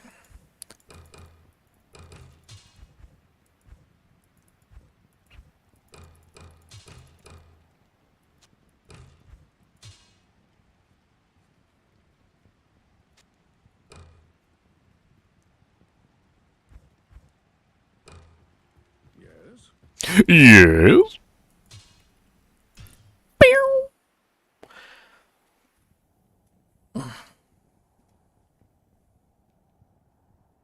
Crescent Moon will stack with Infinity if you're wearing it.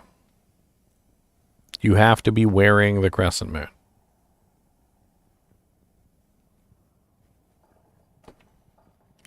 Negative enemy lightning resistance has to be on the person using the spell. If you are casting a lightning bolt, you have to be using the item.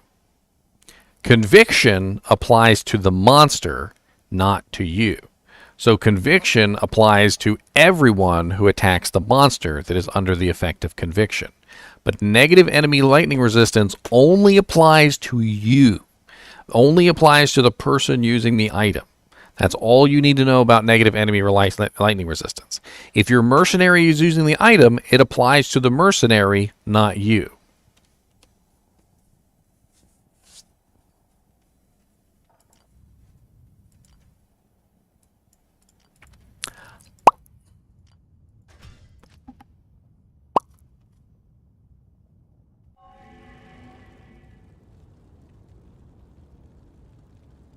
I will be posting the videos, yes. Every single one of these videos will be going up. Not exactly sure when. You'll see them eventually. For those of you who are here during the live stream, obviously you've already seen them. But for the many thousands of people who will watch them later, they didn't get a chance. Bink.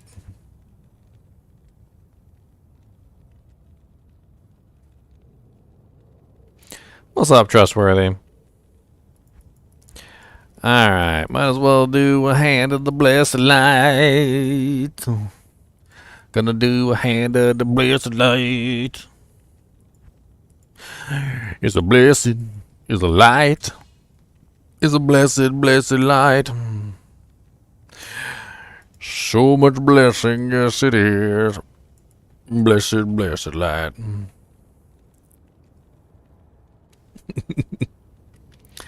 I am a big silly. I hope you guys have figured that out by now. Because if you haven't, I don't know what to tell you. Just gonna let you guys know right now that I'm a big silly. And you guys wouldn't have it any other way. I mean, that's the truth. You guys like me when I'm silly.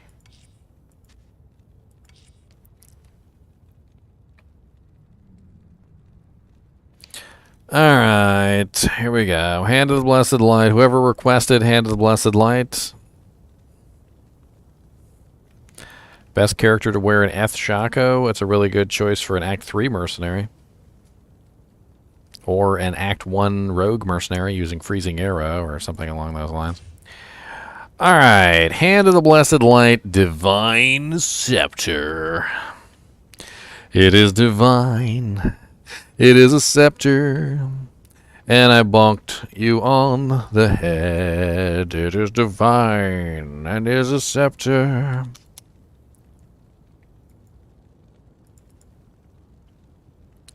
And I have bonked my head. Alright, Silo Pen is set up. Item is here. Runes are in the proper equipment slots. We are almost ready to go.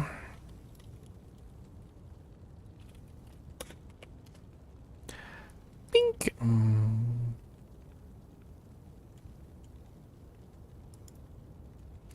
To GO. We are almost ready to GO.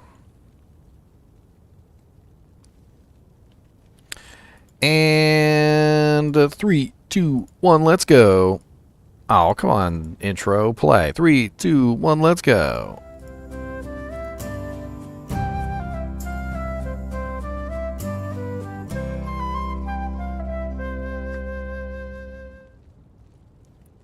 Hello guys and gals, and welcome to another episode of Unique Items.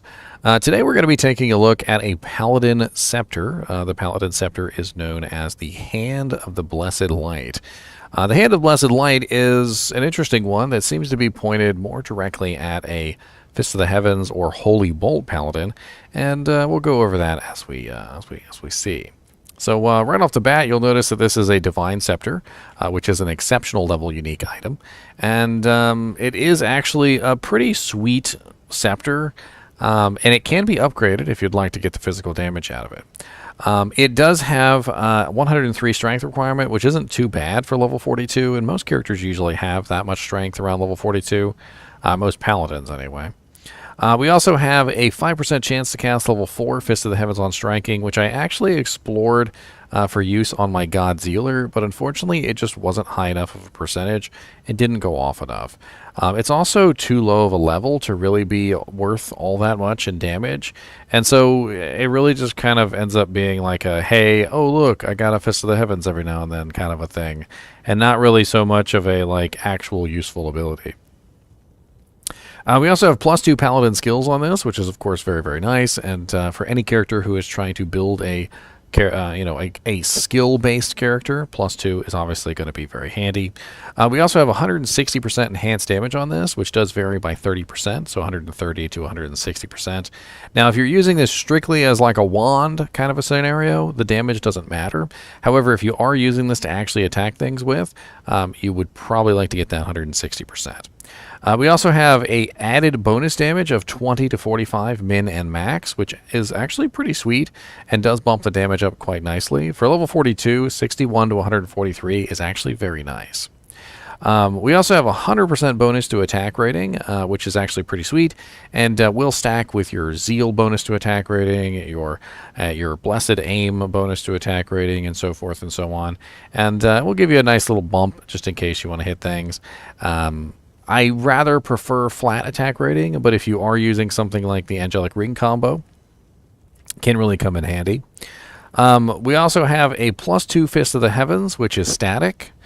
which means we have a total of +4 to Fist of Heavens. And then we have +4 to Holy Bolt, which means we have a total of +6 to Holy Bolt, which is a very nice little combination there of skills. So you can tell that this is really kind of pointed directly at a Holy Bolt or a Fist of the Heavens Paladin. And Fist of the Heavens and Holy Bolt have received some really nice buffs. If you guys are unaware, Holy Bolt now pierces, and so do the Holy Bolts that come out of Fist of Heavens. They also pierce, and they have removed one of the synergies as well, so it's much easier to build. And in general, Fist of the Heavens and Holy Bolt have become powerhouses in the Paladin's arsenal. I myself have built a Godzealer, which shoot holy bolts like blue confetti at 4th of July fireworks. We also have +50 defense on here, which is kind of an odd one. Not really sure why that's on there, but it's always nice to have a little bit of extra defense. Regenerate mana 15%, which can come in handy, especially if you're spamming those holy bolts. And a +4 to light radius, which of course goes along with the theme of the, hand of the blessed light, because you're going to glow with godliness. Now, we can, of course, get this in the ethereal form, and the ethereal form does have a little bit better damage at 82 to 193. Of course, you can't really actually bonk anything with it because it'll break. But if you were just using it as a wand, as we were talking about earlier, for the plus skills, you could totally get away with using the ethereal version. Now, we can upgrade this, and upgrading this is actually not bad. It goes from the Divine Scepter to the Caduceus, and to do that, you're going to need a Pull Rune, a Lum Rune, and a Perfect Emerald. And that is going to take us from the Hand of Blessed Light Divine Scepter, 61 to 143, 103 Strength, level 42, to the Hand of the Blessed Light Caduceus, 116 to 156 damage, 70 dex, 97 strength, level 73. So do keep in mind the level requirement goes up pretty high on this, and you might want to be aware of that, because it does kind of make it a little more difficult to use.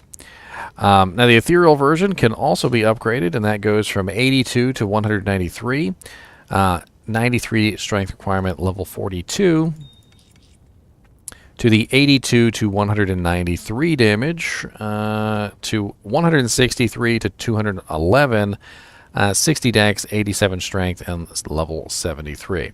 Now, the biggest bump in damage that we've got here, I'm not sure if you guys have paid attention, is not that the max rose an incredibly large amount, but that the min rose a really large amount. So the minimum damage on the Hand of Blessed Light before was 61, and the minimum damage on the Caduceus is 116. So we got almost double the minimum damage, and the maximum damage did go up a little bit. It went up by, what is that, 13 points. But the real benefit of upgrading this to the Caduceus is getting that higher min damage, which restricts the damage range so that you're dishing out more consistent damage, as opposed to, sometimes you bonk them and it's like, oh, did you even hit me? And then in other times you bonk them, it's like, wow, that really hurt. Now it's like all the time, wow, that really hurt, because your damage range is pretty small. Would I upgrade this? I'm not really 100% sure. Like, I do feel like it's a decent weapon to use for the Fist of the Heaven Paladins now. Could very easily be best in slot for them with +6 to that particular ability, and also pretty decent, ability to like use Zeal with, or Vengeance or something like that. I could see kind of like a dual spec Paladin getting away with using this item. It could use some increased attack speed, so you're probably going to end up socketing it with a Shale Rune to make it faster if you're actually going to use it for hitting things. If you're not going to use it for hitting things, you would probably socket it with an Rune. Sorry, not an Rune, a 15 all-res rune, because Runes are open wounds in weapons. A 15 all-res rune, or maybe something like a... I'm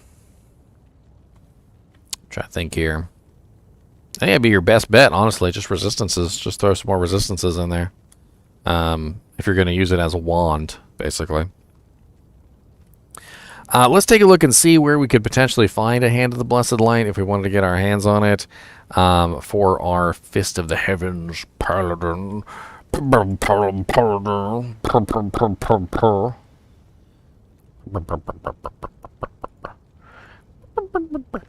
So we got bosses. I'm going to do about 200% magic find because this is kind of like a mid tier item, and let's see here. We probably want to find this in nightmare difficulty, right? I think that would be the ideal scenario.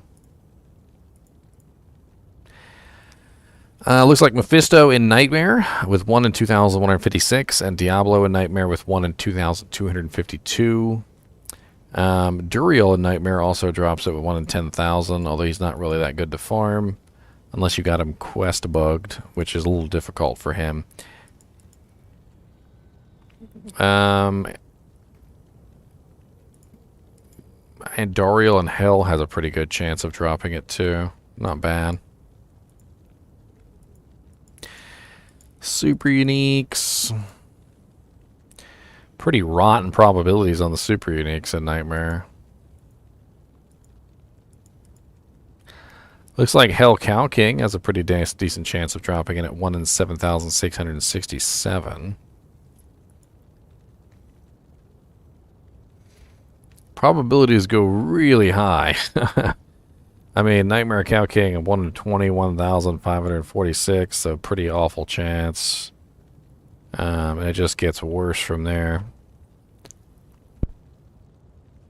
I feel like you're better off farming the bosses, and honestly, Nightmare Diablo is probably your goal there. I feel like Nightmare Diablo or Nightmare Mephisto, definitely your two best choices for farming this item if you want to get your hands on it. Definitely an interesting one, though. Could totally be used for either a Fist of the Heavens Paladin or a combination Paladin. You know, one who is using Zeal and this. It's not a bad damage weapon. And the ethereal version is actually not bad either at 163 to 211. And, I mean, I wonder what level a Zod rune would bring this up to. Let's take a look real quick just for funsies. So Zod runes are kind of unpredictable. I'm not sure if you guys have ever found this out. But they don't really bring an item's level up, like, to the correct value. So like normally when you put a rune in an item, no matter what the item is, it usually goes up to that level. However, the level of requirement of a Zod rune is 69, and a lot of the times it'll bring the level requirement up really high. So let's take a look and see. So we go from 73 to 76. So not too terrible. Now we've got ourselves a ethereal Hand of the Blessed Light, Caduceus, Zodded, of course. Go bonk some things with it. I will bonkening you. Not here. For the bonkening. I always love the sound that the scepters made when they hit targets too. You know, like kafonk. No. I don't have my stat points put in. I forgot. I don't have anything put in. Can we get some zeal? Hold on. Aha. Thwack, thwack, thwack, thwack, thwack. I need an aura, too. That would be nice. Some fanaticism in there.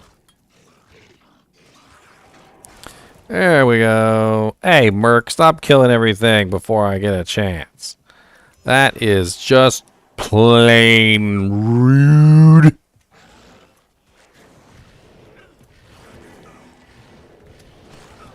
Not a bad little bonking weapon. As you can see, though, the Fist of the Heavens rarely, if ever, goes off. It's kind of sad.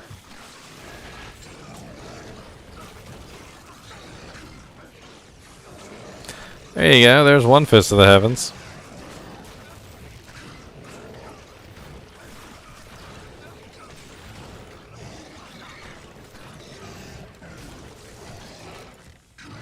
I don't care what you want, Shank. Your mom's a hoe. Found a freaking IK mall. Okay, IK mall. Random IK mall. Anyway, as always, I do appreciate you guys and gals watching my videos.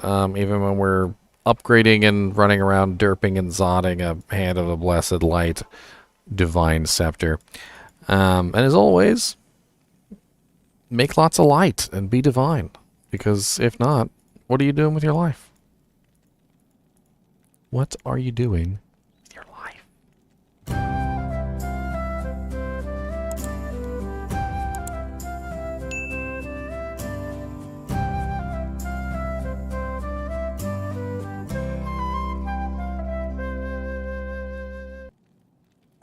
Okay, Hand of the Blessed Light is done. I don't really need this ogre ball, but you know, like, I feel like I want to hold on to it just for funsies. Funsies. Slap a Zod in that beast? What kind of beast? Icker string. Lead crow.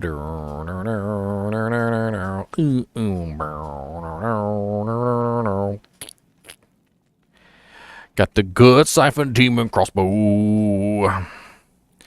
Endless shell in the hell rack poo and the hellcast coming at you.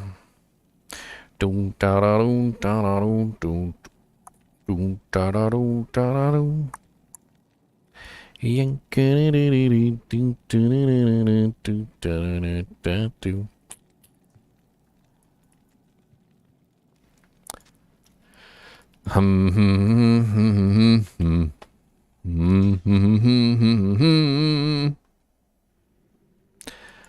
Lead crow.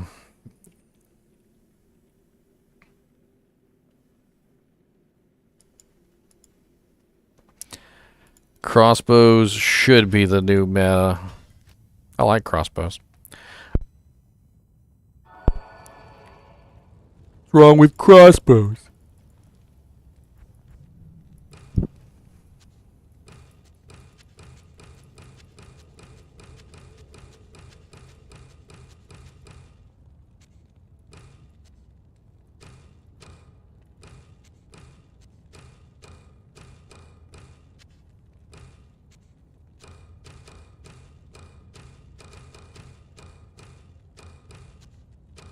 Hold on, I'm gonna play a song for you guys. Are you ready? Watch.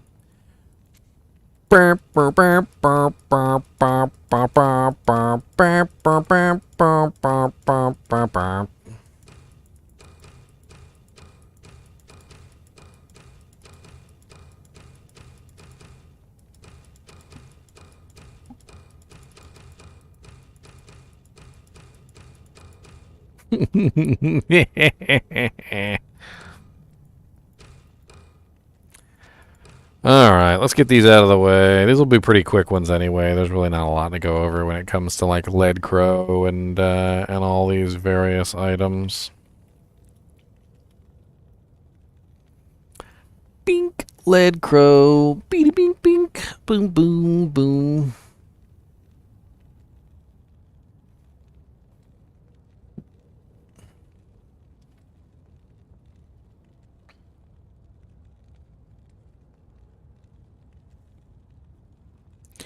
Nice, trustworthy.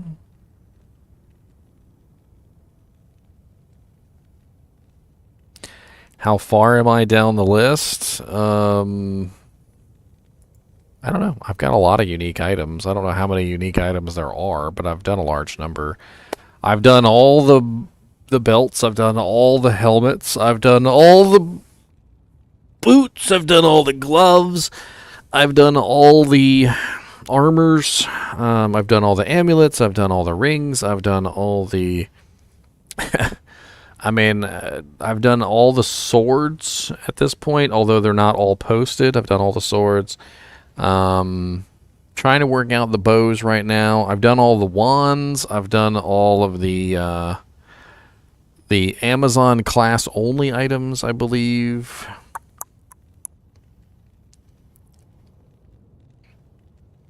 Like tons and tons and tons and tons and tons. I can't really like figure out exactly how many. I don't know. I mean, if you take a look at my unique playlist, my like unique item playlist, I think it'll tell you like how many videos are in the playlist. Currently says 295. Says currently 295 videos in the playlist, and I know for a fact there's at least like 10 or 12 that I haven't put into the playlist yet because they haven't been uploaded.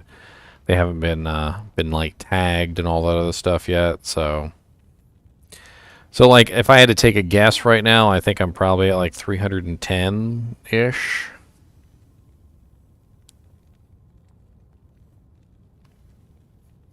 Oh yeah, that's part of my strategy, Trustworthy, is I've literally got it like to the point where it doesn't matter what you type in, it's usually my name. Like if you typed in right now and you just typed in something stupid like Hand of Brock,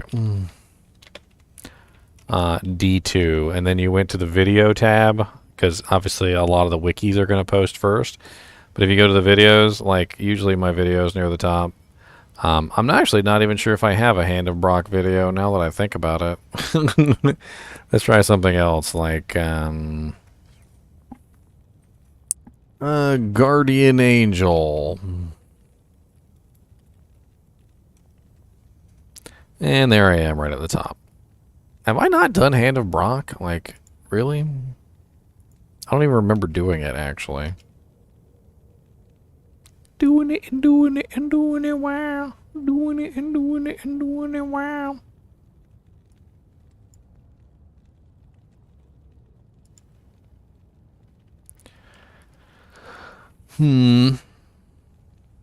Well, I have been at this for about 2 hours. Let me take a quick break before we get started into these crossbows and other bows that we're finishing here. Give me just a minute and I'll be right back.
The unofficial Cody. My dog's name is Cody.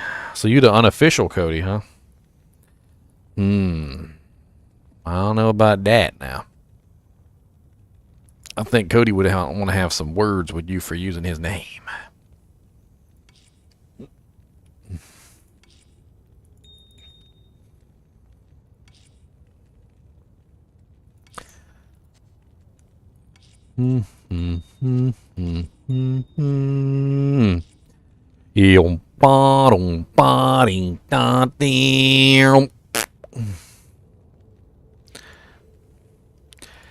And 3, 2, 1, let's go.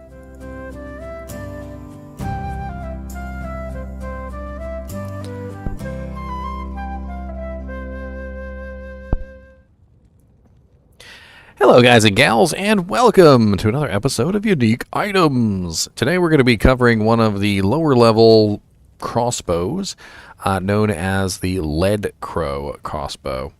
The Lead Crow crossbow does offer some interesting things, but it's also relatively slow, and it does have an issue because of that. As we go over it, I think you'll figure that out for yourself. It is a light crossbow. It is 10 to 15 damage, which is actually pretty good for level 9, to be honest. 27 dex requirement and 21 strength requirement, also relatively low. And quite honestly, most characters can usually put that on with no problem. We also have a level requirement of only 9, which usually means you can use this before you leave normal difficulty, before you leave Act 1 even. So before you even fight Andariel, you will be able to use this bow. We have 70% enhanced damage, and I can't remember if this is... it is static, so it's always 70%. We also have 40 to attack rating, which is pretty good for level 9. It'll help you hit most of your targets. And then we have 25% deadly strike, which means we have basically a 25% chance to dish out double damage, which is pretty cool. Especially considering this bow actually doesn't have half bad physical damage for a level 9 bow, which means that whenever we hit a target with this bow, we'll dish out some pretty nice hits. In fact, let me go grab a... Let me go grab some bolts real quick. And let me take off my 2 elemental damage items. So we're looking at 59 to 89 with a 25% chance to deal double, which isn't too bad for level 9. It's not bad at all. We also get plus 10 dexterity, which will actually increase our damage a little bit because we get 1% off weapon ED per point of dexterity. We get 10 life, which at level 9 is actually pretty massive and will probably help us survive quite well.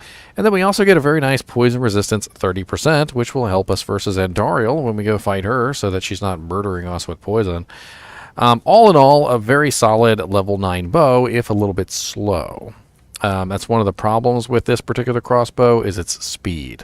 It definitely could use a shale rune, but shale runes are like level 30 something, and this is level 9, so not going to happen. You could, however, put something in there to give it a little bit more punch, like elemental damage, like maybe like a flawed ruby or a flawed topaz or something like that. I think that's around the same level. And it could give it a little bit more kick, but you'd have to have a socket quest, so probably, again, not going to happen. Now, we could upgrade this bow to the exceptional version, and we're going to do that. We're going to see what kind of damage we get from this if we upgrade it 1 tier. So this is going to go from 10 to 15. Let me move myself out of the way real quick. Mink. It's going to go from 10 to 15 damage, 27 dex, 21 strength, level 9, to the Lead Crow Arbalest, which is 23 to 45 damage, level 27, and has a dex requirement of 61 and strength requirement of 52. Not bad on the requirements. All in all, actually pretty low requirements. Level requirement is below 30, so it definitely is still viable in normal difficulty. And the damage is actually not bad, especially considering it has that double damage effect on it. Let's see what kind of damage we do with it now. So we're looking at 137 to 268 with a 25% chance to deal double. It's actually not terrible. I'd say a pretty solid upgrade to tier 2. We can also upgrade this one more time, though, to tier 3, and I'm pretty sure this is going to be an awful upgrade. This is going to be a Lum Rune, a Pul Rune, and a Perfect Emerald. And we're going to go from 23 to 35, 61 Dex, 52 Strength, level 27, to the Lead Crow Pellet Bow, 47 to 124, 155 Dexterity, it's really high, 83 Strength, and level 54.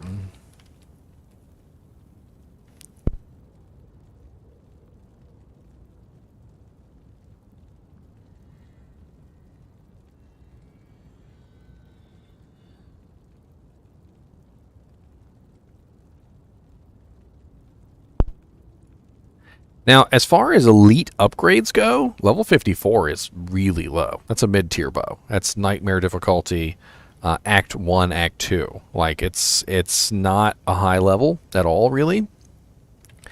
Not really sure that I'd ever want to spend a Lum and a Pul on this, but with a really low level requirement like that and 47 to 124 damage, it's actually kind of not bad. 280 to 740 damage with a 25% chance to deal double. If only it was a little bit faster, but I guess that's where it comes in. Now it's level 54. We've got our socket quest. We could put a socket in it. We could put a shale rune in it at that point. So, I mean, it's not out of the realm of possibility now.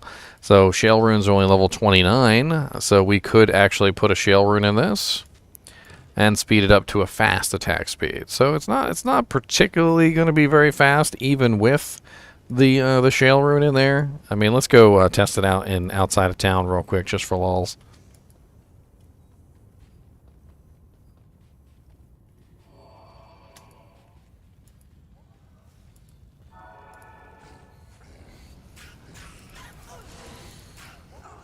I mean, I'm in hell difficulty right now. And I know my merc is like merking things, but for hell difficulty, it's actually not bad. For something that I probably wouldn't use in hell difficulty, I would use in nightmare difficulty. I imagine it probably works pretty well in nightmare difficulty. Let me take his pike of the... Actually, he didn't even have a weapon on. He was using a pike of the lamprey over here for lifesteal. We go to nightmare difficulty just to see. I just kind of want to see. I've never seen an item actually upgrade decently to the elite version like this from a bottom tier, and so it's got me curious. You'd probably use this around Act 2 Nightmare Canyon of the Magi, and of course you would have other equipment on, like the Ravenfrost and the High Lords. You know, whatever you've got.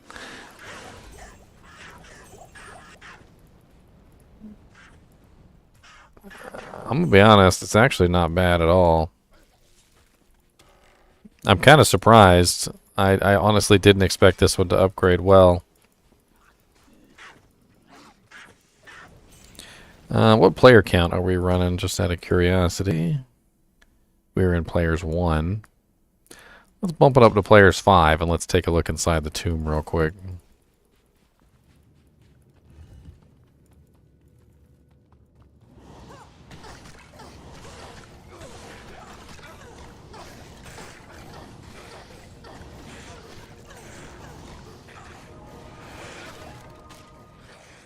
It's not terrible. I'm going to be honest. It's not terrible. I expected far worse. Let me say that. I expected far worse. Alright, so let's take a look and see where you could potentially find one of these if you wanted to get your hands on one, right? You want to get your hand on a lead crow? Who doesn't want to get their hands on a lead crow, boys? Who doesn't? It's obviously the bee's knees. So it's a really low-level item, so we're going to do 50% magic find. And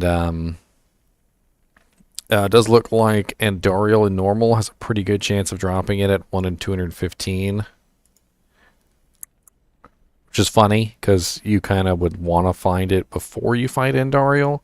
But it looks like Andariel is kind of like your best bet there. Pit Spawn Foul Dog in the jail has a pretty good chance at 1 in 743. Bone Ash in the Cathedral, 1 in 5,000. 1,500, not bad. the smith has a pretty decent chance in the barracks. So you definitely want to try and find this before you find Andariel, since it has poison resistance on it. And it does look like there's some good options. So Bone Ash is probably your best option there because he's super easy to find. You literally just go through the waypoint. I'll show you guys real quick just for lulz. So you literally just go through the waypoint of Inner Cloister and you walk straight into the cathedral, and he's always, literally always at the altar. I don't know if he's praying or what he's doing, but he's evil and he wants your buns. He likes your buns. He wants your buns. But he's always there for you to kill. You just walk through this door, go straight down this little passageway right here, and Bone Ash is always sitting by the cathedral right here. And so you just kill him, see if he drops the item, save and exit, rinse, repeat. And if you do that enough times, you'll probably end up with a lead crow. As always, I do appreciate you guys and gals watching my videos, even when I got leaden crows that are flying around my room and pooping on my head. And as always, keep watching.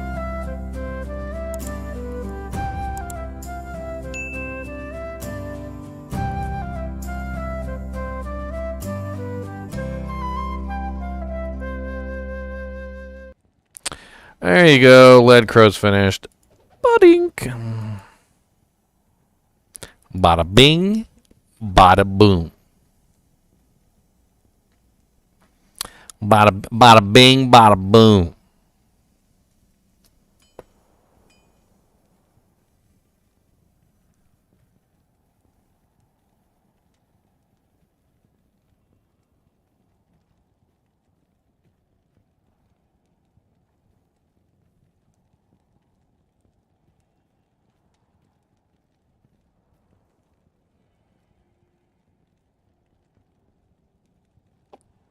Not as bad as you thought. See, that's why I do these videos. Not as bad as he thought. Makes my whole day worthwhile. Alright, let's do Icker string next. Yeah, definitely needs a shale or two. Some 20% IS gloves would definitely help. Am I running? I am running 20% IS gloves. All right, so we got Icker string, which is 13 to 24.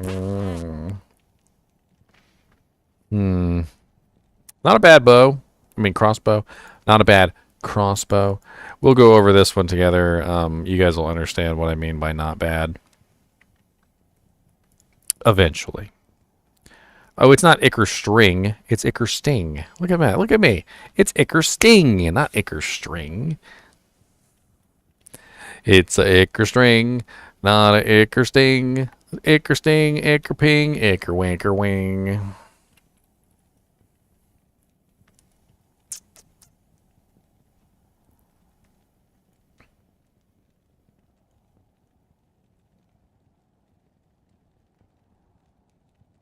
Hmm.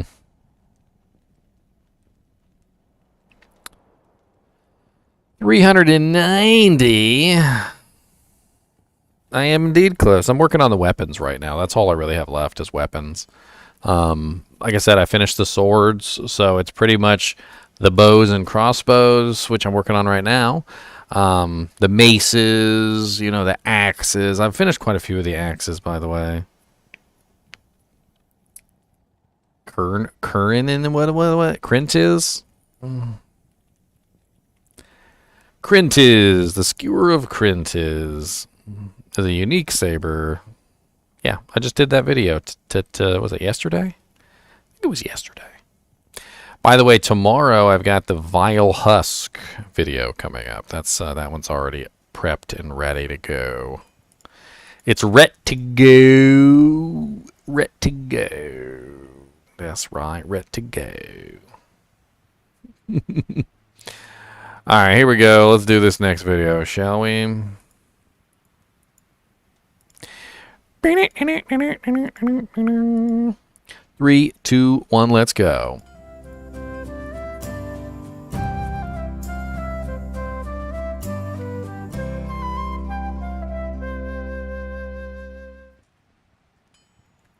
Hello guys and gals, and welcome to another episode of Unique Items. Today we're going to be going over yet again another bow. This one's a crossbow actually. And this one is the Icker Sting. The Icker Sting, which I always called Icker String for some reason or another. It must be a reading comprehension issue. But the Icker Sting it stands for Icker is kind of like the watery discharge that comes from a wound. And obviously sting is pretty much self-explanatory, so you know it's like making wounds on the target essentially. And it's a decent little bow. We'll go over it and we'll talk about it together. So it's 30%. It's a crossbow. It is 13 to 24 damage. It has 33 dexterity requirement and 40 strength, which isn't that high for level 18, but some characters might have trouble putting it on. We also have a very low level requirement of only level 18, which is basically about the end of Act 2, beginning of Act 3.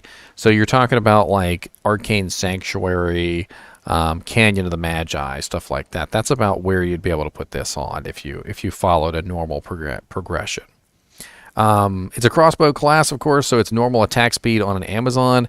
Do keep in mind that attack speed does change depending on what character you put the bow on. So some characters will have a slower attack speed with crossbows, and some characters will have a faster attack speed with crossbows. Amazons have the fastest attack speed with crossbows in general. So when you put it on an Amazon, you'll see what the actual attack speed is. So if you find it on like a paladin or something and it says that it's slow, don't believe that number. Go over to your Amazon and see how fast it is on your Amazon, because she has a different speed. We also have 20% increased attack speed on this, which makes it a little bit faster. And we have 50% piercing attack. Now, piercing attack is a very powerful ability.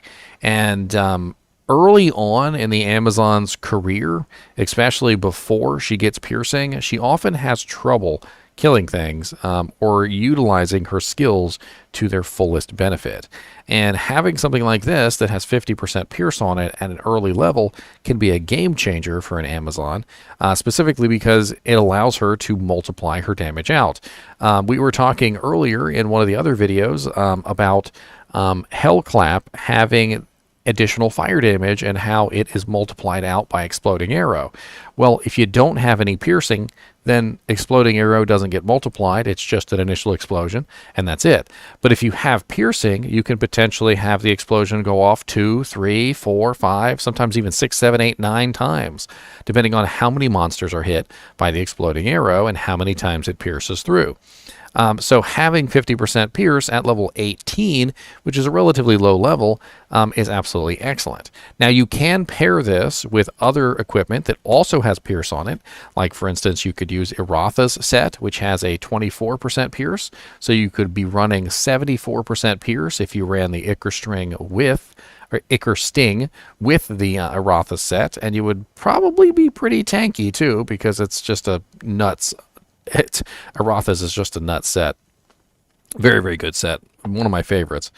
We also have 50% enhanced damage on this, which is static, and it doesn't go up or down. It's just a flat value. And then we also have 52 attack rating. They really like the number 50 with this. We got 50 pierce, we got 50 attack rating, we got 50 ED. I'm surprised they didn't give us 50 poison and 50 dex, because that's the road they were on. But here's something funny. They gave us 30 poison over 3 seconds, which is actually pretty decent for level 18.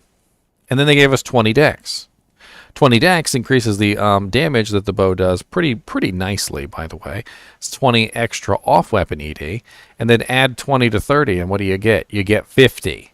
So they literally gave you 50, 50, 50, and then 50.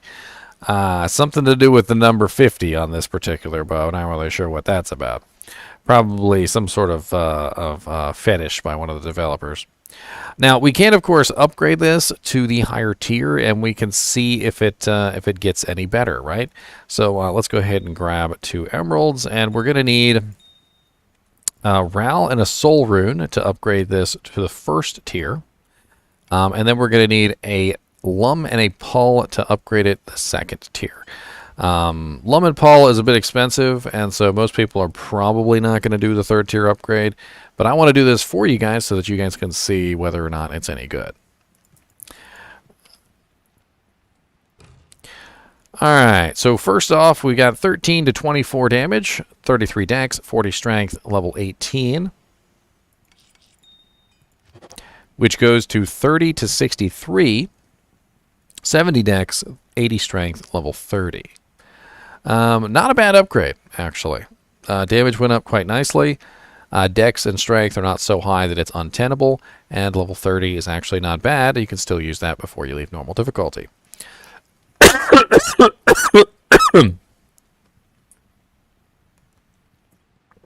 Oh, sorry guys, I forgot to mute the mic. Ooh, I'm thirsty.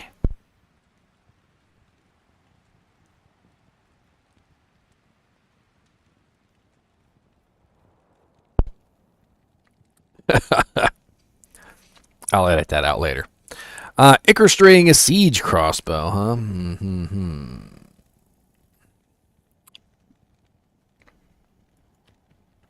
So, really not a bad upgrade to tier 2.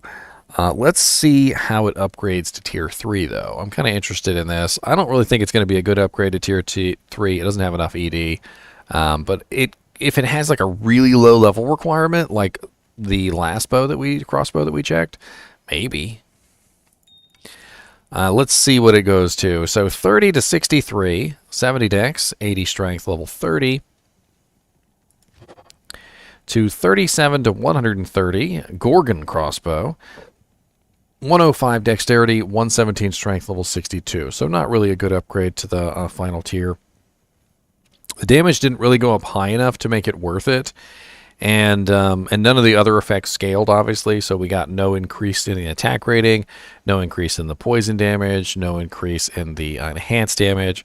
The 50% piercing attack, of course, is still nice, but it doesn't have anything else going for it at this point. It's just not worth it.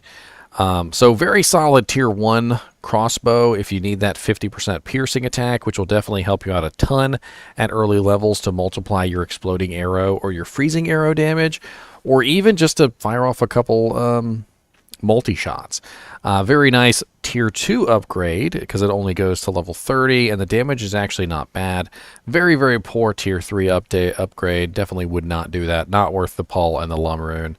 Don't waste your runes on this.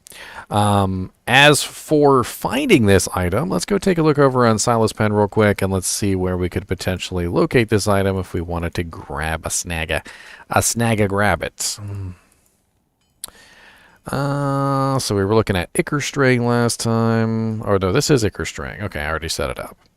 All right, so it's a low-level item. It's only level 18, so I put 50% magic find.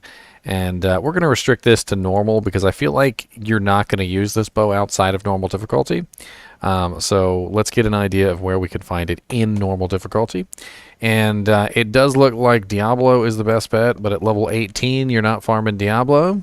So bad choice. Unless you're just trying to get it for yourself, like you're a twink out a character. We got Mephisto, 1 in 234. That might be a little closer to reality. But it's still a little high. Let's see if we've got any good super uniques. Battle Maid Serena, not too difficult to farm. She is in the Ruined Temple where Lamasem's Tome is. Very easy to find. It's always in the, I think it's Kuros Bazaar. And it's the tomb that's facing south. It's always the tomb that's facing south. Storm Tree, also very easy to farm. That's Lower Kurost. So you could basically just go through the Lower Kurost waypoint, go straight down to the door, and you literally could just kill a Storm Tree over and over again. Not really seeing a lot of other good options. It does look like Storm Tree might be our best bet. The Council drops it as well if you want to farm the Council. And that's pretty much it. I think Storm Tree and Battle Maid Serena might be the two best choices there. Kind of odd that it doesn't drop in Act 2, but I guess them's the breaks. Anyway, as always, I do appreciate you guys and gals watching my videos, and I hope you enjoyed the video on Icker Sting, even if I did call it Icker String. And as always, keep watching.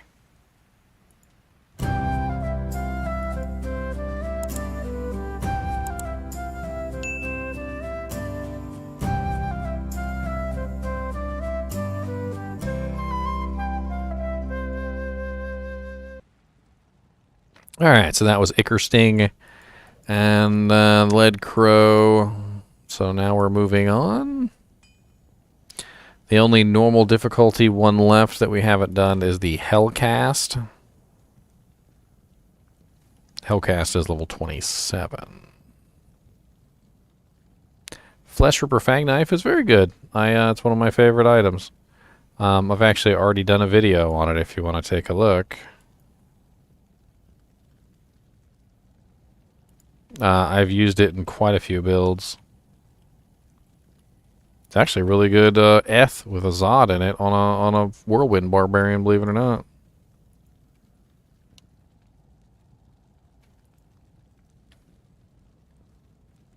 How the sausage is made? You're a sausage. Your mom's a sausage. Your mom's a hairy sausage. Oh no, I said it. Oh no, a hairy sausage. Oh no. Oh no.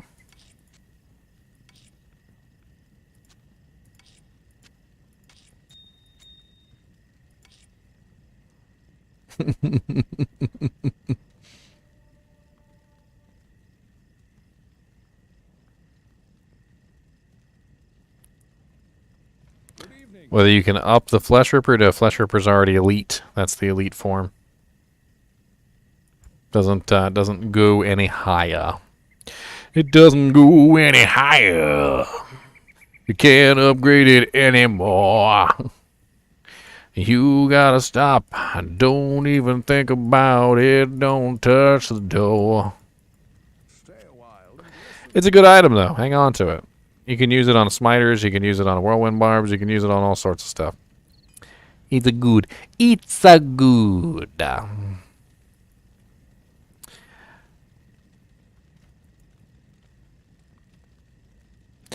there's quite a few actually that are worth upgrading to elite, Jeremy. It just depends on the item. I've actually found in my time upgrading all the items because I've upgraded them no matter what. Even if I thought they were going to be terrible, and I've been pleasantly surprised with quite a few of them. There are definitely quite a few items that upgrade very nicely to the elite status. One particular I can tell you right off the top of my head is the Hone Sudan Yari.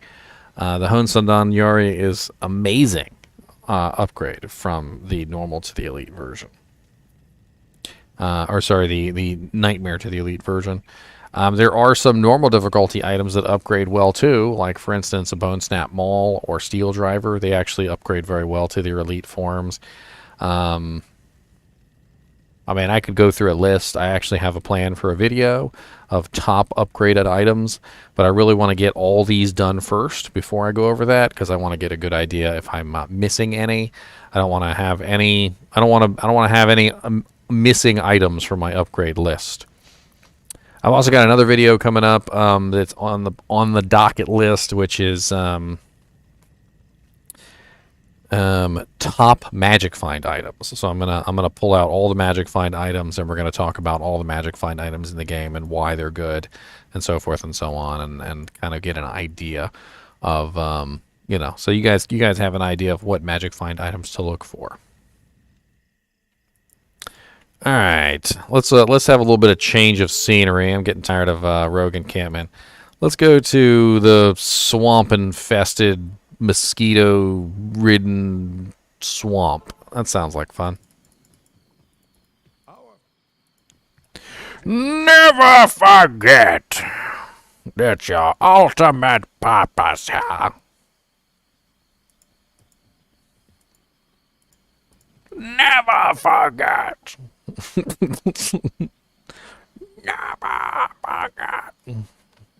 Freaking Kane cracks me up every single time, man. I swear.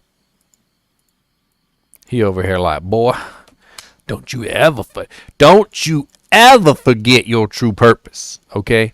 Don't you ever forget your true purpose, all right? Because your true purpose is to do my bidding. You're gonna do my bidding, boy.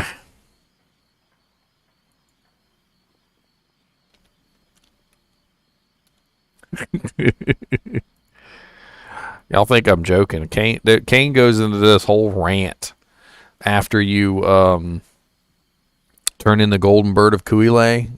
He literally goes into this whole rant about how like you need to remember your true purpose here, and you know, you're not supposed to serve yourself, you're supposed to serve others, and how like you were being greedy by going after the golden bird of Kuile, and that you shouldn't have done that, and now you're a greedy bastard, and you're pretty close to being evil, and you better turn yourself to the righteous ways of the Lord.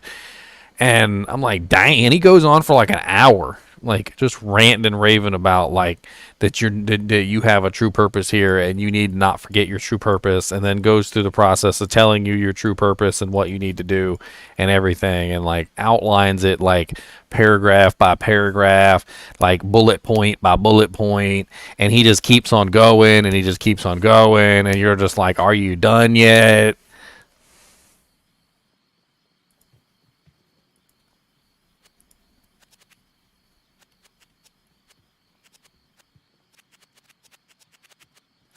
Never forget that your ultimate purpose here in Kurast is to destroy Mephisto. The ancient Horodrim imprisoned the Lord of Hatred inside the Guardian Tower that is located within the temple city of Travancore. Know this, friend. The only way to gain entry to Mephisto's prison is to destroy the artifact known as the Compelling Orb. Mephisto used this device to control the Zakarum priests and their followers. The orb can only be destroyed with an ancient flail imbued with the spirit of the one incorruptible priest. Soon after his imprisonment, Mephisto worked his evil corruption on the Zakarum priesthood. All were turned to his dark ways, save one, Kalim, the K-Hagen of the High Council. Mephisto directed the other council priests to slay and dismember Kalim, and then scatter his remains across the kingdom. The priest Sankakur succeeded Kalim as K-Hagen, eventually becoming the embodiment of Mephisto here on the mortal plane. The corrupted High Council fashioned an orb to control the rest of the Zakarum. Y'all thought I was joking. Used their powers to hide the lair of their master from mortals. Your task is to collect the scattered relics of Kalim, his heart, his brain, and his eye. Then, using the Horodric cube, transmute Kalim's flail with his relics. Once this is accomplished, you must destroy the Compelling Orb with Kalim's will to open the way into the corrupt sanctum of Mephisto. Y'all see what I mean? That's literally what he tells you after you turn in Golden Bird of Kuile. Pops right up. He's like, never forget! And then literally goes into this like hour-long rant on what you shouldn't forget and what you have to do, and literally tells you the entire story and makes sure that you're listening. Like, it's that long.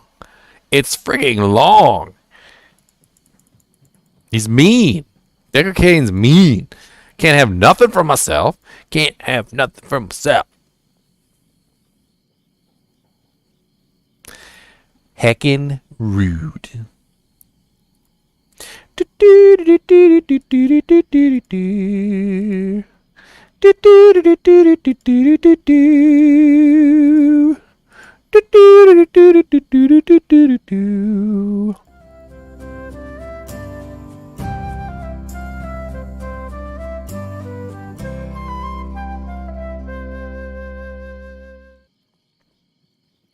Hello guys and gals, and welcome to another episode of Unique Items. Today we're going to be looking at the last normal unique crossbow, which is known as the Hellcast crossbow. The Hellcast crossbow is an interesting one, which seems to be kind of like pointed around fire damage, just in general. There seem to be a lot of fire bows. Like I'm noticing a theme here, where it seems like most of the bows in the game have some kind of fire-related something to them. Like, it just kind of seems like they're always putting fire damage on these bows, or fire attacks, or fire skills, or fire something.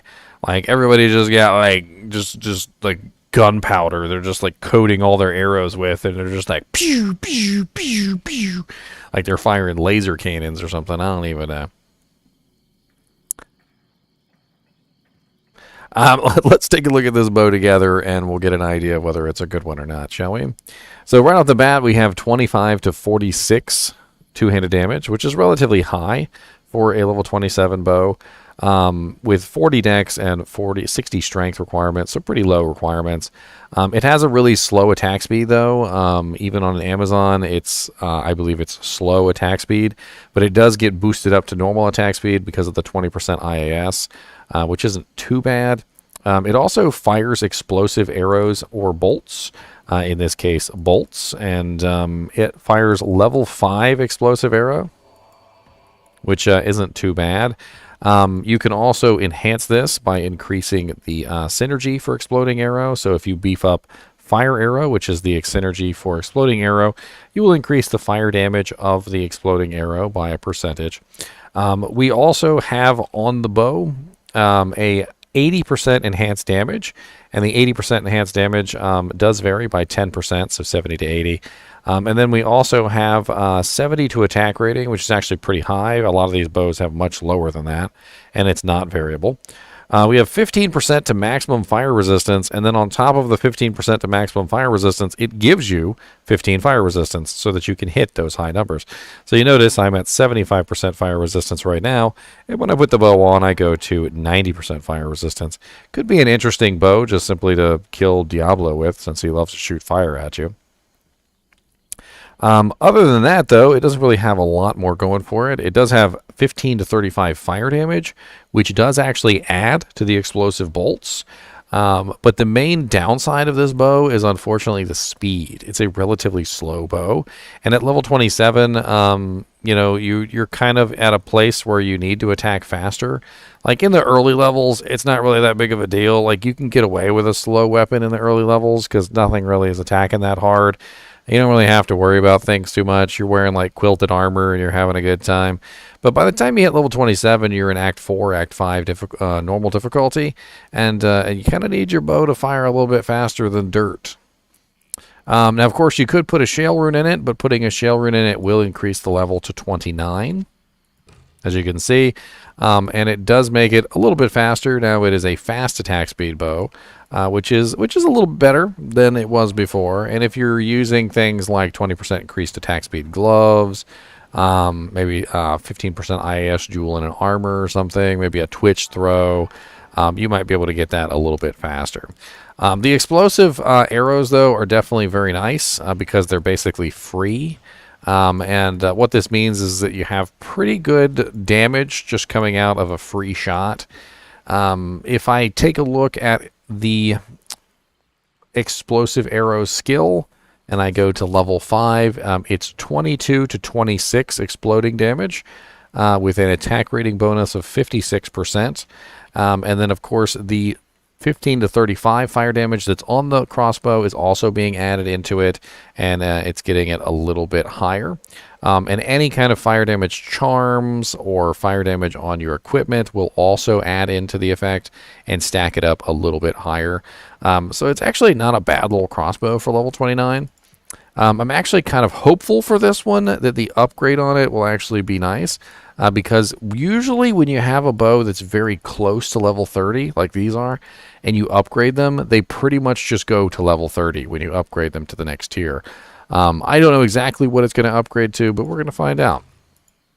So to upgrade this, you're going to need a Ral rune, a Soul rune, and a Perfect Emerald.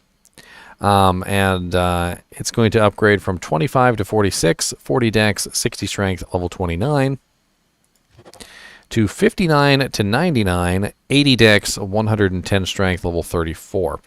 So that strength requirement at level 34 is a little much, and that is unfortunately prohibitive, especially since you also need 80 dexterity to go along with that, and I don't really think you're going to have enough stat points at level 34 to be able to pull that off.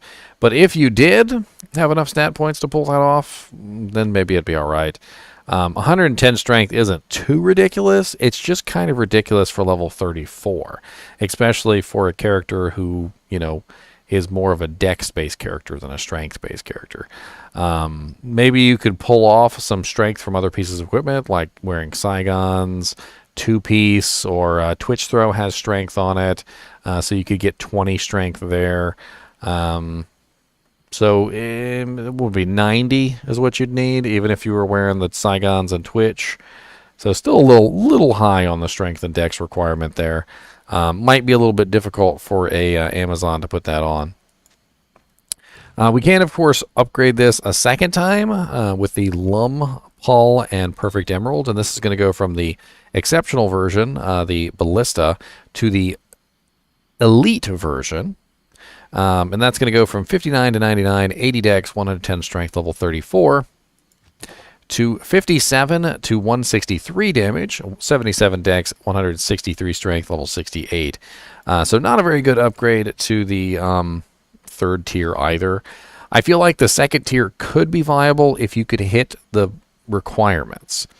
But the requirements are so high at level 34 that I'm not really sure that a lot of people are going to be able to hit those requirements, and that's part of the issue. I also feel like you kind of have to burn a socket on it to make it fast enough and put a shale rune in there. It is definitely a big downside that the speed of this bow is so slow. In general, I think that the crossbow speed is probably the biggest detriment to this, and it's going to take it down a lot, especially considering that it's pointing at a elemental damage character. So if you guys are unaware, elemental damage characters generally prefer faster weapons because their elemental damage applies on every hit. Not like, for instance, with like if you have a big heavy sword and it hits for a lot of damage, that's one thing. Or if you have a little tiny sword and it hits for nothing, but you can attack somebody like 10 times in like a second, right? Like there's a trade-off between like a high damage slow weapon and a low damage fast weapon. But when it comes to elemental damage, it doesn't matter. It's going to apply 500 damage with a big swing, and it's going to apply 500 damage with a fast swing, and it doesn't matter whether it's a fast or a slow swing. So you want to go with the faster weapon, because if I'm attacking once per second with a big sword, but I can attack 10 times per second with a small sword, the 10 times per second is going to do 500 damage for every single hit, and I'm going to do 5,000 damage in the same amount of time that it takes me to do one hit with the big sword, which is only 500. So 5,000 versus 500, which one are you probably going to choose? You're probably going to choose the 5,000. And that's kind of the issue with this crossbow, is that it's focusing on an elemental damage build, but it's slow. Which really kind of makes it in a bad position, and quite honestly, just kind of a bad crossbow all around.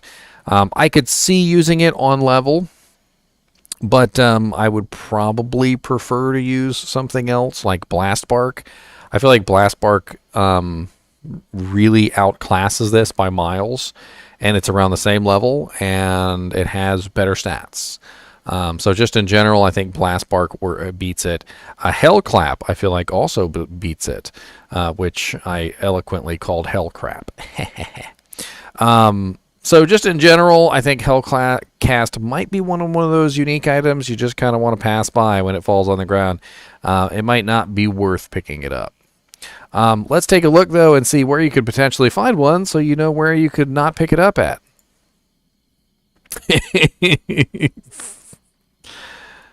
Let's see. Let's take a look at bosses. I'm gonna do 100% magic find. It looks like Bale, normal 1 in 307, and Dariel, nightmare 1 in 337. Not a lot of good normal options. Let me restrict this to normal real quick so we can see what kind of monsters we can farm in normal. Diablo in normal, 1 in 286. That's a pretty good option. Neelathak, 1 in 2082. That's pretty good as well. He's pretty easy to find and farm. Super uniques. Looks like Shank can drop it. Doc Farron can drop it. Pindleskin can drop it. Thresh Socket. All very good choices. You could definitely farm all those. Not bad. I mean, you could potentially see that drop from just about anywhere in Act 4 or Act 5 difficulty, looks like. I do feel like the only real, like, kind of cool thing that this bow has is that 15% max fire resist. But in normal difficulty, I just don't really feel like you need that. And if you really wanted that, Aratha's set is so much better for those particular effects. Aratha's gives you plus 10% all max reses, and it gives you piercing attack, which is definitely going to be better for an Amazon. Aratha's pretty much became the like #1 low-level Amazon set in the game when it was given Pierce. So not only does Aratha's give you plus 65 all res, it also gives you 10% all max. It gives you 24% Pierce. It gives you a lot of dex as well. I think it's like 20 dex. And some min damage, nice defense, poison length reduction, half freeze duration. Like, it gives you everything you want, and it's only 4 pieces, and 20% IAS, by the way. And it doesn't consume the weapon or the body slot, so you can tag on Twitch Throw, and you could use something like Blast Bark, which I feel like would just be a better combination all around.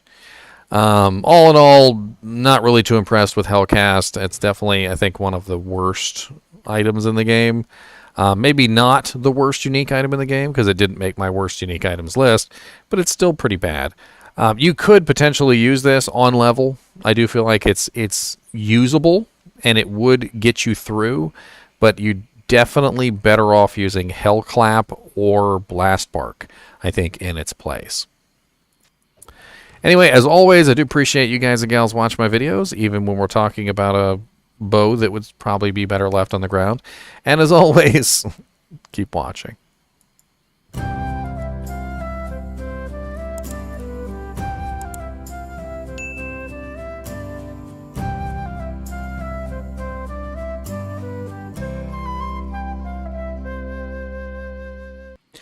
Alright, moving on to the next one. Let's get a change of scenery again. Why not? Let's go to the Pandemonium Fortress.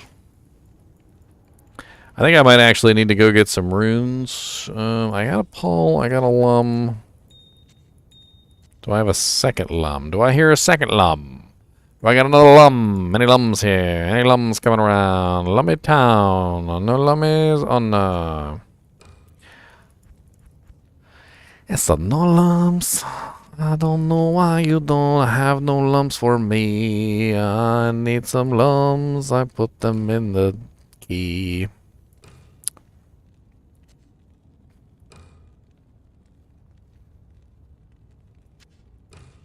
It does sound nasty. Let's do Doomslinger next. That's one of the normal uniques. Doomslinger is actually kind of cool. Not gonna lie. It's actually a pretty good bow. It's a fast bow. It has plus to skills. It has piercing attack. It's actually pretty good. Let me pull this up real quick.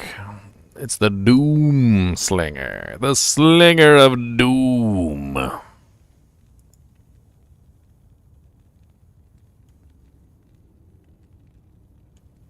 It is a slinger of doom.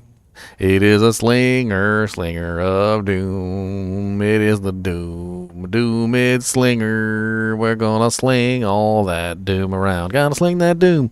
Gonna sling that doom around. Oh, yes, we will.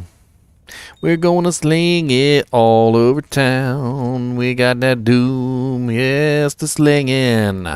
We're gonna sling it all over you. Yep, got that doom. All over town. Gonna sling it all around. It did the burn.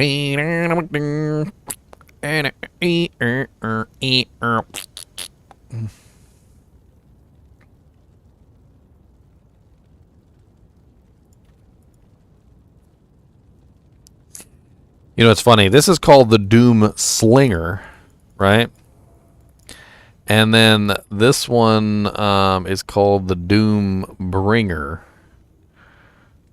Oh, sorry, the Doom Bringer is a sword, so we got the Doom Slinger and the Doom Bringer. If you had both of them, you would be the Doom Slinger and the Doom Bringer. You would bring the Doom, and then you would sling the Doom. Bring the Doom and sling the Doom, put it down on the room. Come on over and have fun with the Doom Room. The Doom Room.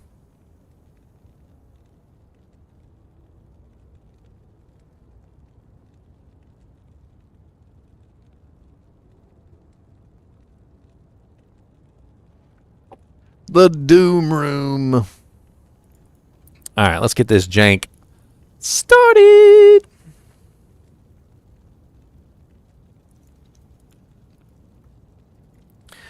Three, two, one, let's go. Din it.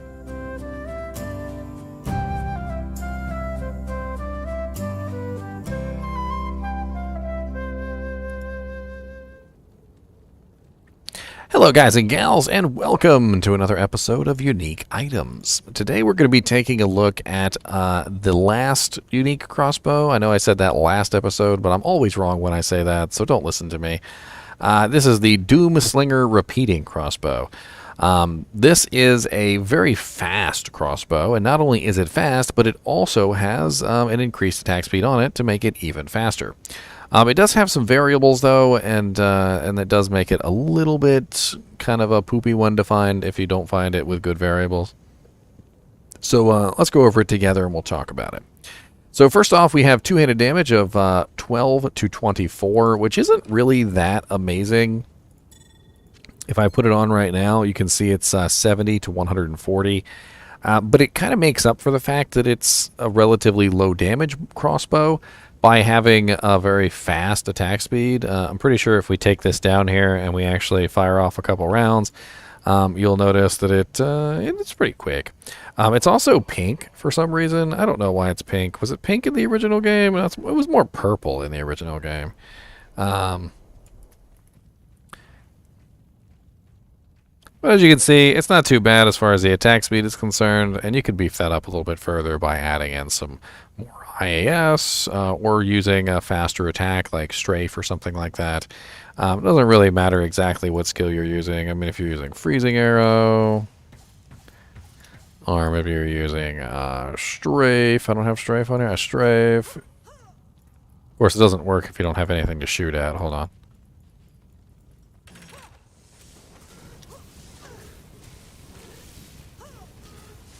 I'm in hell difficulty, by the way, so obviously I'm not going to be doing a massive amount of damage to these monsters. Still doing pretty good for an weapon that's not really all that amazingly upgraded or anything.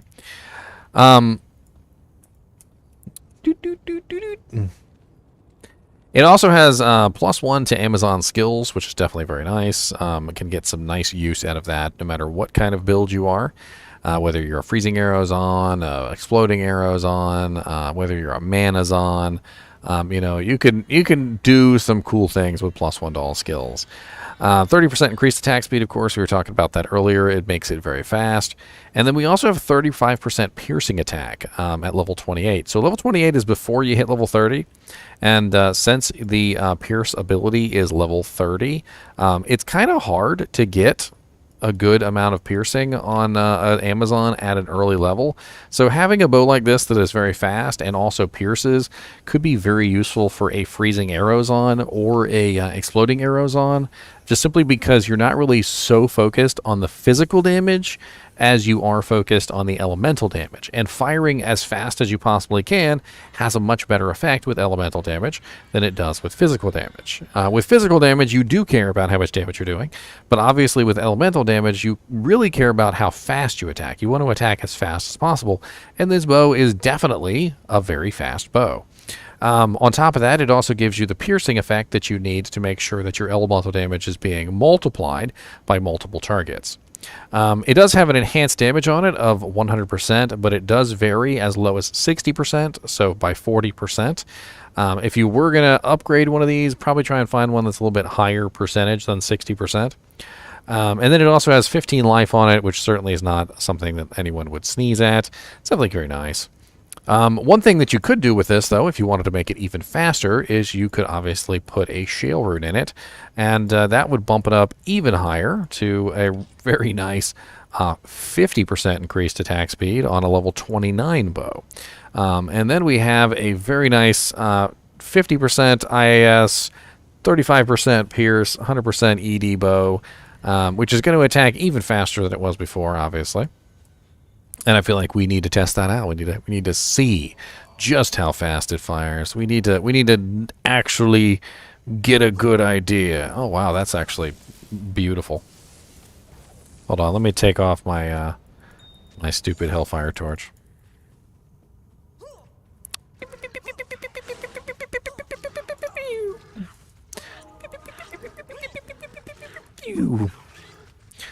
A little bit of freezing arrow in there. Come on, no. A little bit of freezing arrow. Come on. Come here.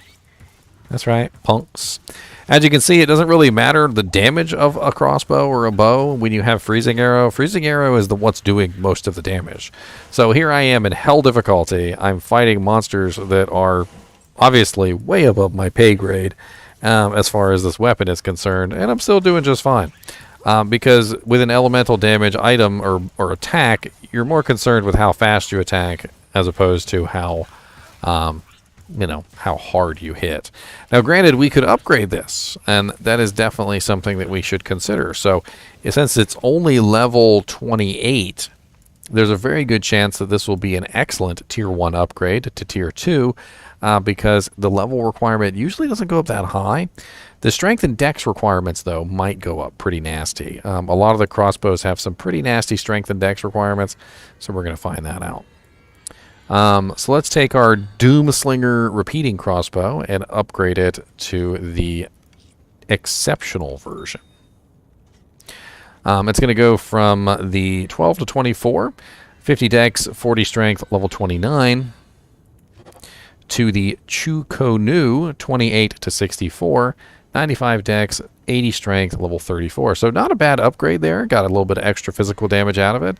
Got a not bad requirements. And then the level requirement actually didn't go up so high that it was broken. Level 34 from level 28 to level 34 is actually not bad at all. If I remember correctly, though, let me double check my crossbows real quick.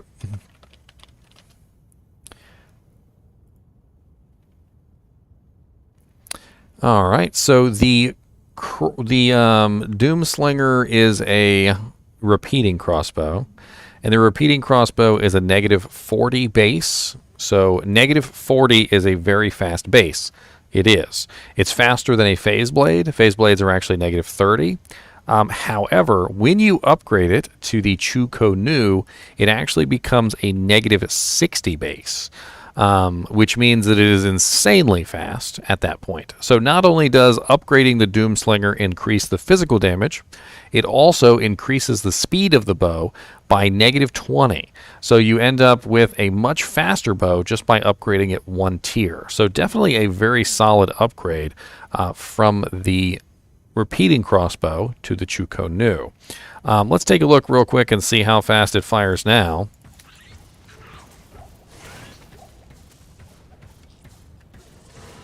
Hey, look, a shale rune.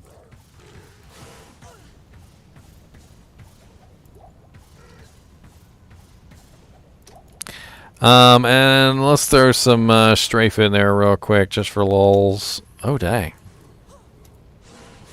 Very nice and fast.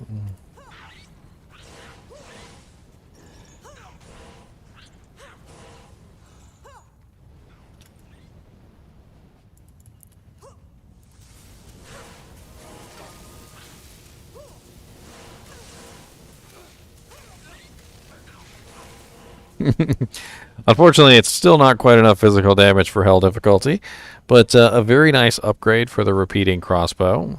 Let's upgrade this another time, though, to see what it does when we upgrade it to the 3rd tier, which is the Demon Crossbow, if I remember correctly. The Demon Crossbow is the Hell version of the Chukonu, and not really sure if this is going to upgrade well. I don't think it will be upgrading very well. There's probably better options, like, for instance, the Demon Machine or the Gut Siphon, but let's take a look at it anyway. So we're going to up from 28 to 64 damage, 95 dex, 80 strength, level 34, to the Doomslinger Demon Crossbow, 52 to 80. That's awful. 98 dex, 141 strength. Isn't too bad on the dex and strength, and level 75. Very, very poor upgrade to tier 3. So good upgrade from tier 1 to 2, bad upgrade from tier 2 to 3. Let's take a look and see where we could potentially find this crossbow if we want to get our hands on it over on Silo's Pen. Alright, so here we are over on Silo's Pen. I've already input the correct data. We're going to go with 100% magic find on this, and let's check the bosses. So we're looking at Diablo in normal difficulty, 1 in 653. That's probably your best bet. And then super uniques. Bink, bink. Neolithak, Pindleskin. Oh, not really a lot of good options. So it looks like Pindleskin, really, normal difficulty, 1 in 6,076 if you want to get your hand on it early. At level 28, you should be in Act 5, so pretty good farming options there with Diablo and then Neolithak and Thresh Socket and Pindleskin. All of those actually can be farmed relatively easily. Kind of surprised at how good this one upgraded from tier 1 to tier 2. I actually really enjoy that. Not only did we get a nice physical damage bump, we also got a very nice speed bump in the crossbow, and it definitely made it into a very fast, very nice killing machine for a level 34 character. As always, I do appreciate it when you guys and gals watch my videos, and as always, keep on slinging some doom.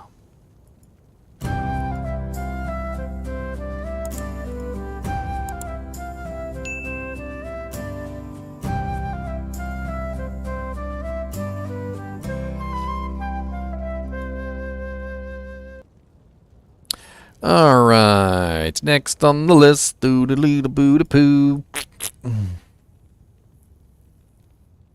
I want to do an elite item. I want to do gut siphon. That a good siphon. That's a siphon of the good.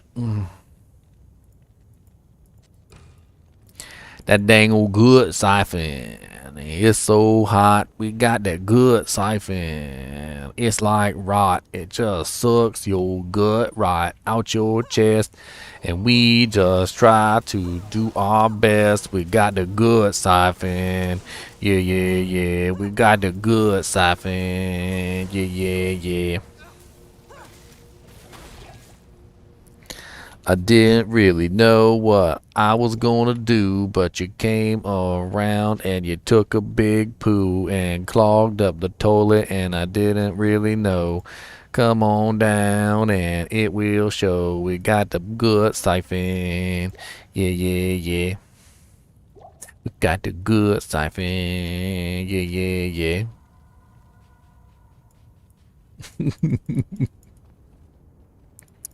Got the good siphon. Yeah. Yeah.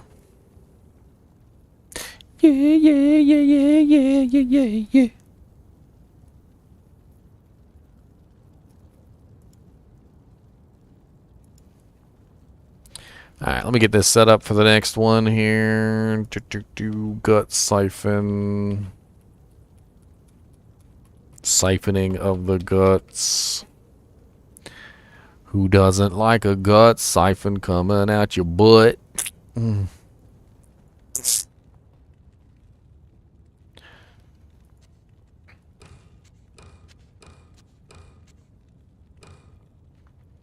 we got Rip Hook, we got Mage Wrath, we got Sky Strike, Endless Shale, Eaglehorn, Cliff Killer, and Hellrack. That's all the bows left. After we finish those, we'll be moving on to another category.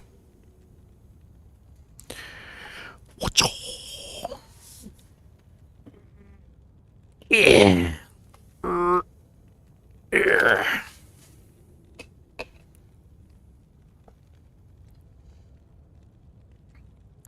I don't need anything to upgrade the gut siphon, so I think I'm good for right now. I don't need to go grab any runes. I'm out of runes, by the way. So I'll do the 2 elite bows, and then we'll move on to the, or is it 3 elite bows? I think it's 3 elite bows, isn't it? Isn't the Eaglehorn, isn't that an elite one as well?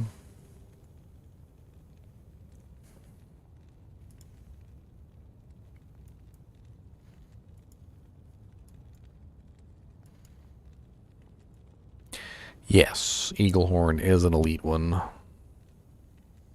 It's Eaglehorn, Widowmaker, and Windforce. I've already done Windforce, and I've already done Widowmaker, so Eaglehorn is the last of the elite bows that I need to finish.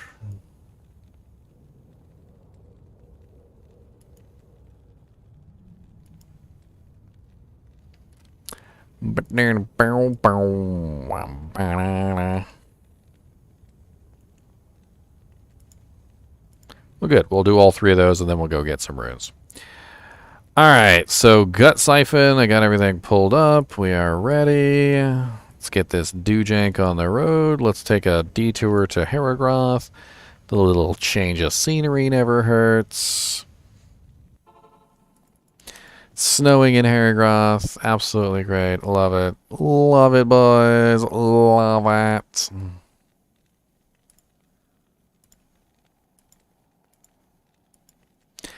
And 3, 2, 1, let's go. Let's go. Let's. Why are you not working? Why are you not working?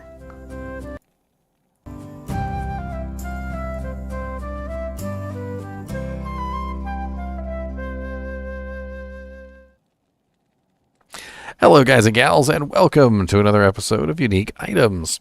Today we're going to be looking at an elite crossbow. This is one of the higher level ones. It's level 71, actually, so pretty high level. And this one is a demon crossbow, which we have to talk about the base. So the demon crossbow is actually a negative 60 base. It's a very fast base, and which means that it's already like a really fast base bow. To give you a reference on speed like levels, a phase blade is a negative 30. Most weapons in the game are like negative 10.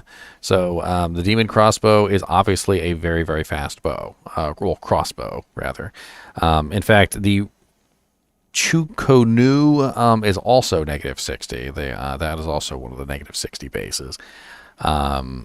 Very interesting in terms of just like trying to make a bow like be as fast as humanly possible, or a crossbow, because of course you could socket it, you could put some even more IAS in there, you could wear IAS. You should be able to hit the max IAS breakpoint relatively easy with a bow like this, since it's already a relatively fast base. It is a demon crossbow, so it is already elite. It cannot be upgraded. It is 83 to 128 two-handed damage, which is kind of low for a elite crossbow. But the demon machine isn't about its physical damage so much as it is about its speed of attack. Like it wants you to hit like everything on the screen and like poke them in the eye, and they're like, "Ow, that kind of hurt. Like, can you stop shooting those things? I don't really, I'm kind of bleeding a little bit. Like, I don't like it." And then like 2 seconds later, they've got like 30 of them in them. Like, and then you got to like, they're just trying to like pull them out, throw them back at you. Like, stop it. This is actually a real bow, by the way, a real crossbow. It's designed after a Chinese invention. It's actually like an auto-loading crossbow that just keeps firing over and over again. So it actually does fire really fast. If I remember correctly, though, the one in real life was kind of a failure. It does have 98 dexterity requirement and 141 strength. A lot of these crossbows do have relatively high strength requirements, which is a little bit of a downside for them because they I don't know, it's not really a good stat to build for a character who is trying to use a crossbow. We have level requirement of 71, which is relatively high, and definitely does posit this at an endgame level crossbow.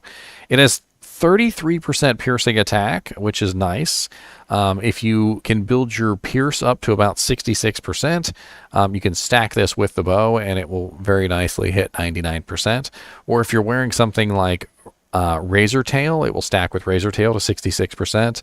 Or the new rune word Wisdom, which also has 33%, you could stack all three of them together and hit 99, even on a character that's not an Amazon.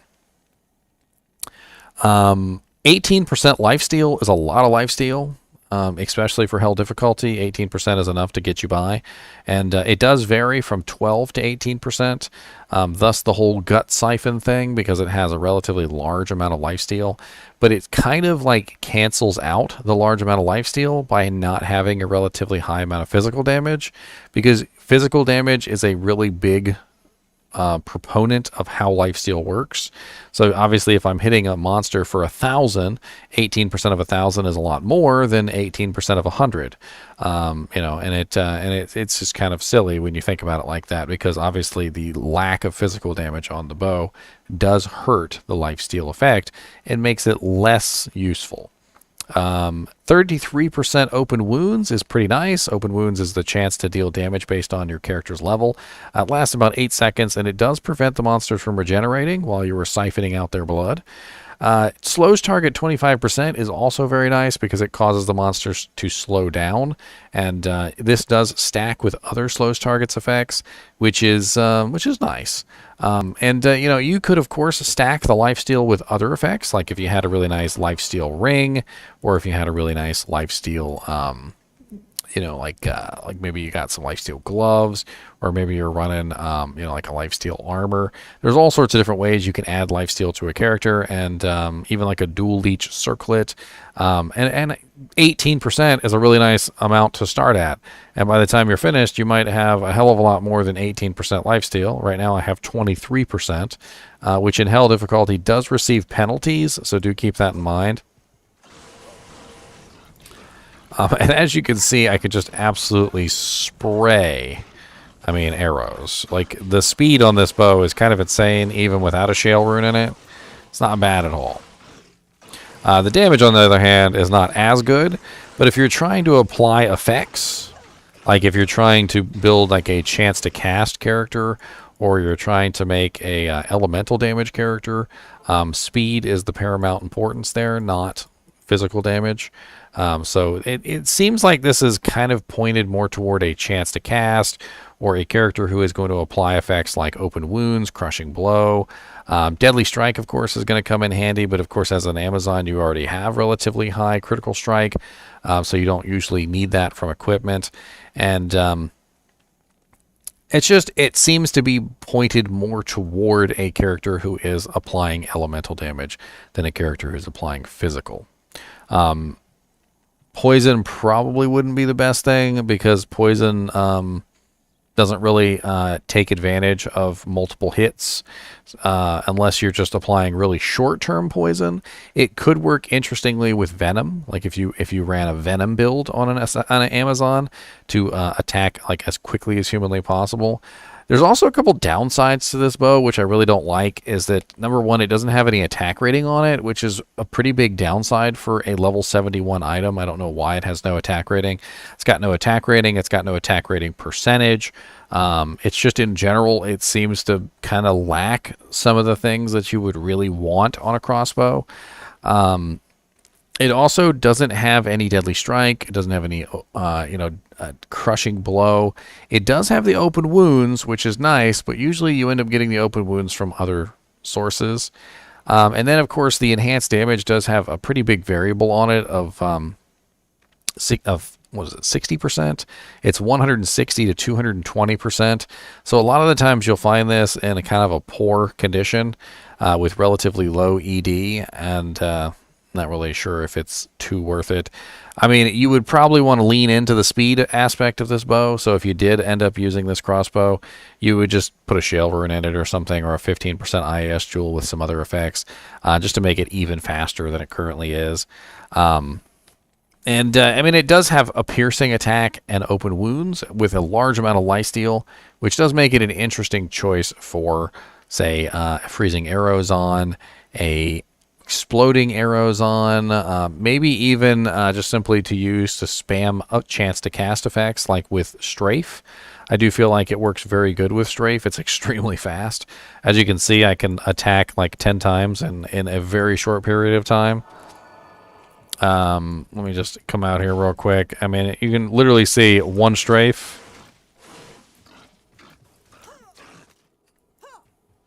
Of course, he died before I even finished my Strafe. It's like 1,000, 2 1,000. Like, it doesn't even take 2 seconds. It's like about 1.5 seconds per 10 arrows. So we're talking about 10 arrows being fired in the span of about 1.5 seconds. And that's without a shale rune. We can obviously speed that up a little bit. And as you can see, by like having my Hellfire Torch on, the chance to cast goes off like all the time. Because I'm firing so many arrows so quickly that literally I'm just chance to casting over and over and over again with things like the Holy Bolt coming out of the Laying of Hands, the Hellfire Torch shooting out the Hellfire. I mean, it does, I guess, what it's supposed to do very well, which is hit a target a whole bunch of times as quickly as possible. Doesn't really have the physical damage attached to it, but you can tell because I have things like G-Face, I've got Gore Riders, we have lots of open wounds, we've got lots of Deadly Strike. So, for instance, right now I'm running 43% open wounds, 50% crushing blow, 63% Deadly Strike, and of course I have my own critical strike, so I basically got permanent double damage along with permanent or 50% crushing blow, which is applying to the targets all the time. And then the open wounds is also applying to the targets all the time too. So it's just tons and tons of chance to cast. I feel like it would work really good in a chance to cast build. Like if I were to run my Procazon, this could make an interesting bow choice for the Procazon. Especially when you add in all the pierces and how easy it is to hit the max breakpoint on the IAS. Could be interesting. Let's take a look and see where you could potentially find yourself a gut siphon. Not sure if I already did that or not. I can't even remember. I spent too much time talking about the bow, the crossbow. I don't know why I always say bow. It's a crossbow. It's not a bow. It's a crossbow.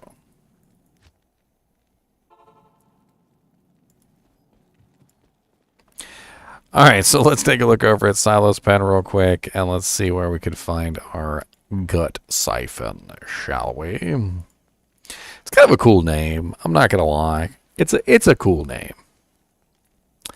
Alright, so this is probably going to be an item that we're going to find in Hell difficulty, that's my guess.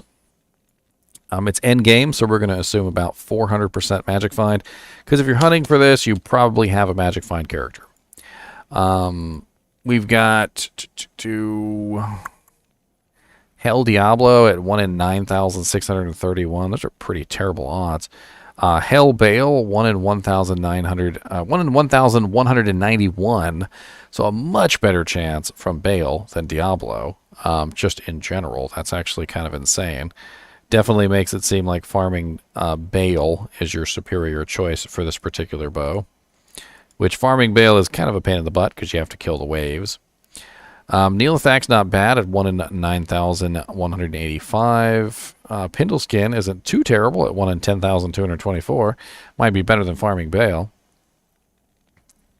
And Thresh Socket, also not bad at 1 in 10,275.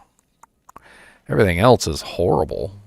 Doc Farron is like moderately okay at 1 in 13,946, but past that it goes to 50k, 100k, 129k. Holy crap. Eee.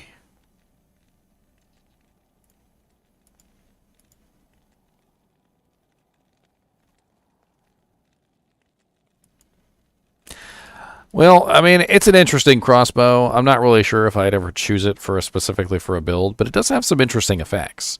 I mean, it has massive lifesteal, it has open wounds, it has a very nice slows target effect, which is certainly going to be triggering all the time since you're spamming arrows everywhere. And it has very nice 33% piercing attack, which could come in handy on a character to cap off your piercing to make sure it's at 100%. All in all, I do feel like it's missing attack rating. It really could have some attack rating. And a little bit more enhanced damage. Maybe some elemental damage would certainly have gone nicely on this.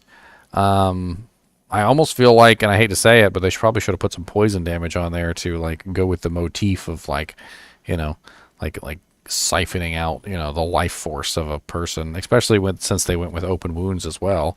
I mean, why not throw a little bit of poison damage on there also? I don't know. I can certainly understand why it doesn't get picked, though, over other items, specifically because it just lacks the physical damage that a lot of other bows have, which relegates it more toward the elemental damage side of the Amazon, combined with the chance to cast side of the Amazon. Which, you know, it makes sense, though. It actually would make sense for a very nice chance to cast build. As always, I do appreciate you guys and gals watching my videos, even when we're siphoning out the guts of our enemies. And as always, keep siphoning.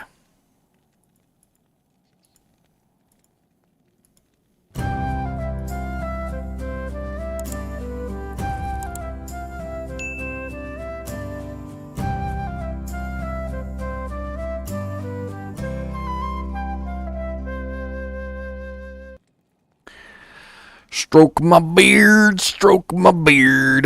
Got to stroke my beard. Alright, let's do the Hellrack Colossus crossbow next. Haven't done that one yet. That's definitely an odd one, and I was thinking about that one the other day because somebody actually asked me about it, and I was like, I'm gonna have to think about it. I'm gonna have to think about it. Gonna have to think about it.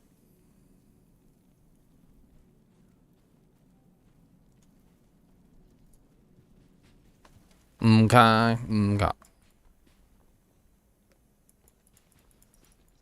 Half a point for keep siphoning. Oh, man. How do I get the full point? I want to get the full point. The half points.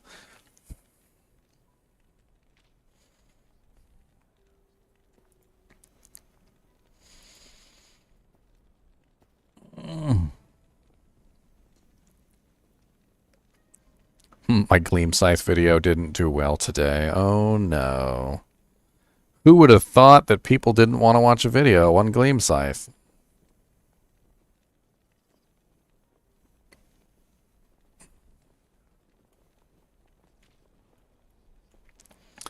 A jam could be an interesting choice. Freezes target. I mean, it could be interesting. Yeah, I can see that. I could see that.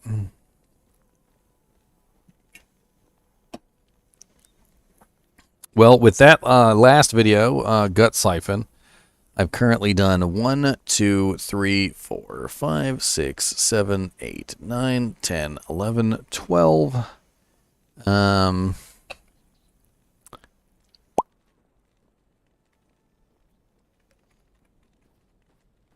13, 14, 15, 16, 17, 18 videos today.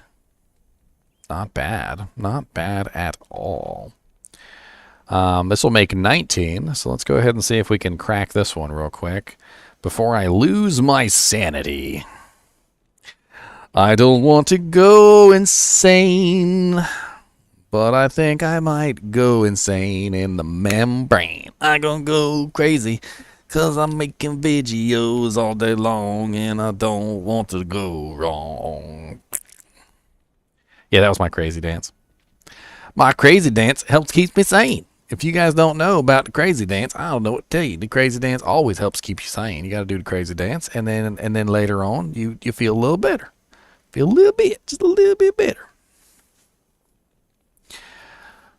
All right, Hellrack Colossus crossbow. Let's get this boy in the crosshairs, and let's get this boy done. Got to get the Hellrack. There it is, Hellrack. Bow, bow, bow, bow, bow, bow, bow, bow, bow.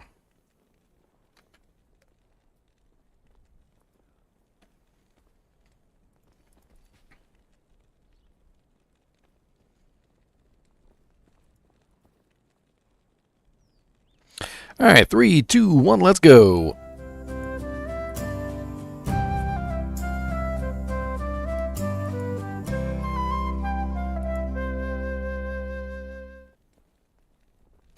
Hello guys and gals, and welcome to another episode of Unique Items. Today we're going to be looking at a elite crossbow that is a little strange, and if you have had trouble trying to figure out what to do with this crossbow, you are not alone, because I also have trouble trying to figure out what to do with this crossbow.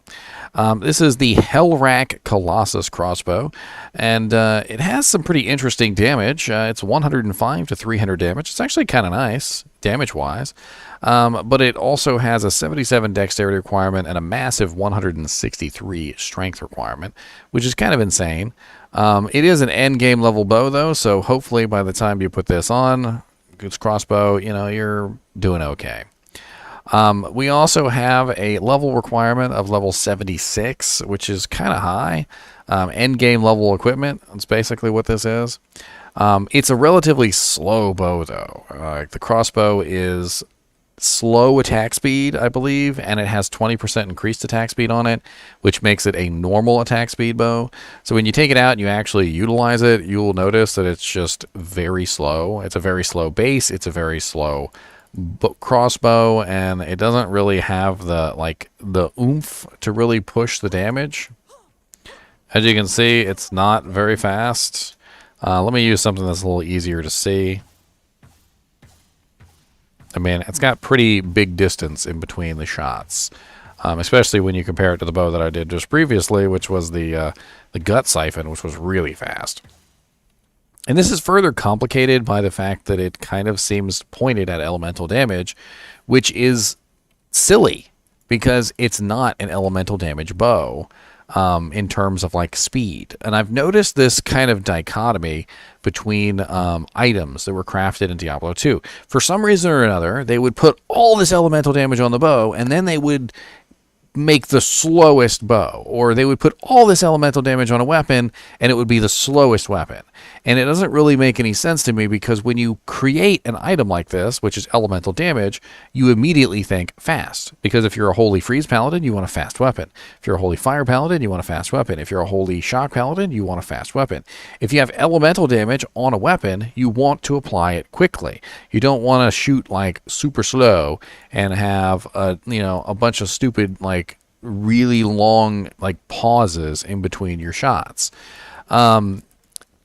This bow also, or crossbow also, has a massive 230% enhanced damage, which does vary from 180 to 230%.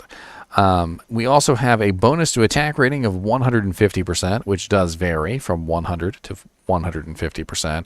So two pretty big variables there for the crossbow, which can make it rather poor. We also have a massive 63 to 324 fire, 63 to 324 lightning, 63 to 324 cold. So we basically have spectral hit added to our attacks. If you add it all up, I mean, it's a pretty high amount of damage. And if we take a look what it looks like on our character panel, we end up with, let me go to a regular attack here. We go to 842 to 2,868, with a lot of that being elemental. As we talked about in previous videos, exploding arrow and freezing arrow actually add in the cold and fire damage that you use. So the 324 cold damage would get added to freezing arrow when you use it, and the 324 fire damage would get added to the exploding arrow when you use it. So keep that in mind. Also, immolation arrow. And speaking of immolation arrow, we have level 18 immolation arrow charges, 150 of them, which is kind of massive. And actually, you could use 150 immolation arrow charges is a lot. And since it adds in the fire damage from the crossbow, and it also functions with the synergies, so we end up with the 5% average fire damage from fire arrow, and we also add in the 10% from exploding arrow.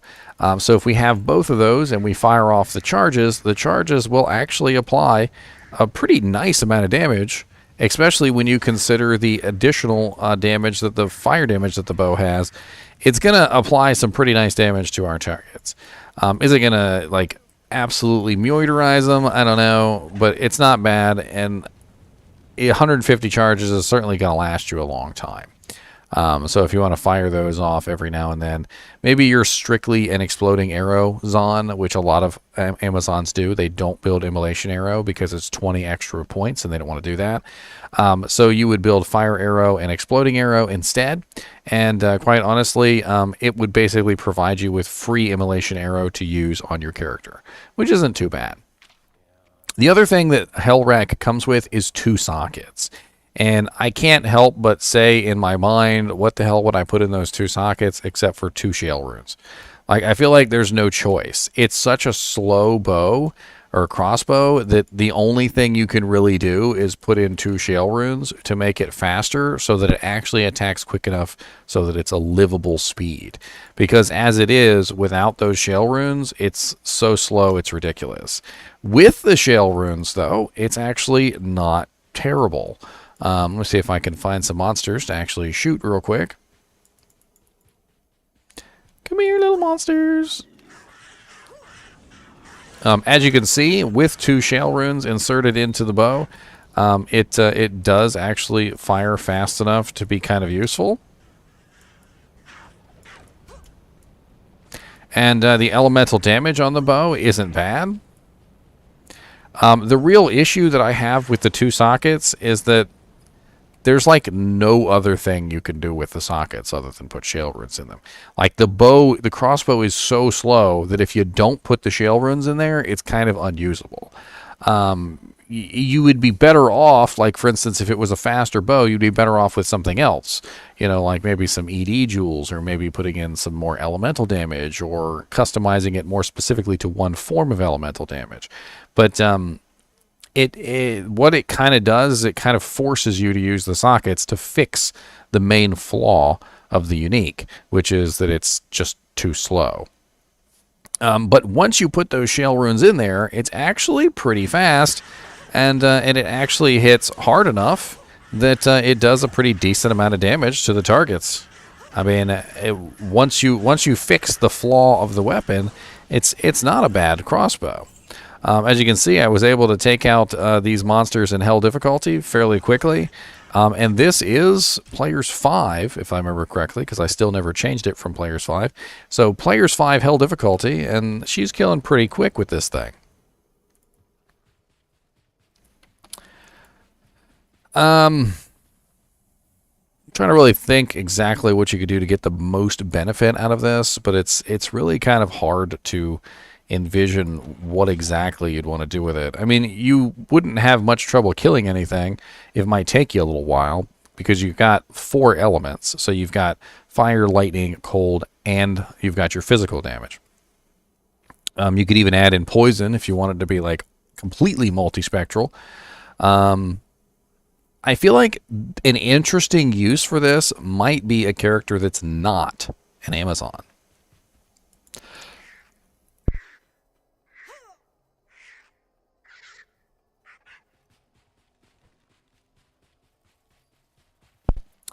I got to pause for a second here. I'm gonna change characters. Dramatic reveal.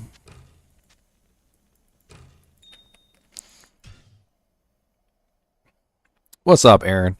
How's it going, man? Bink.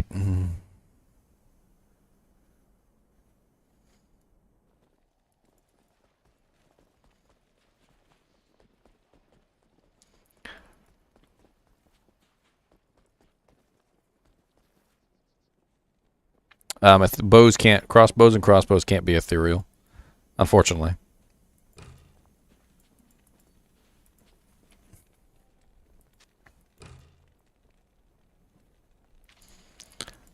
Hello.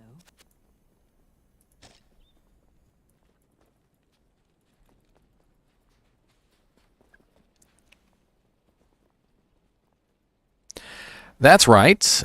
A sorceress. A sorceress could probably get better use out of this crossbow than an Amazon. And why is that? Well, sorceresses have some pretty amazing abilities which can multiply out the elemental damage on the crossbow.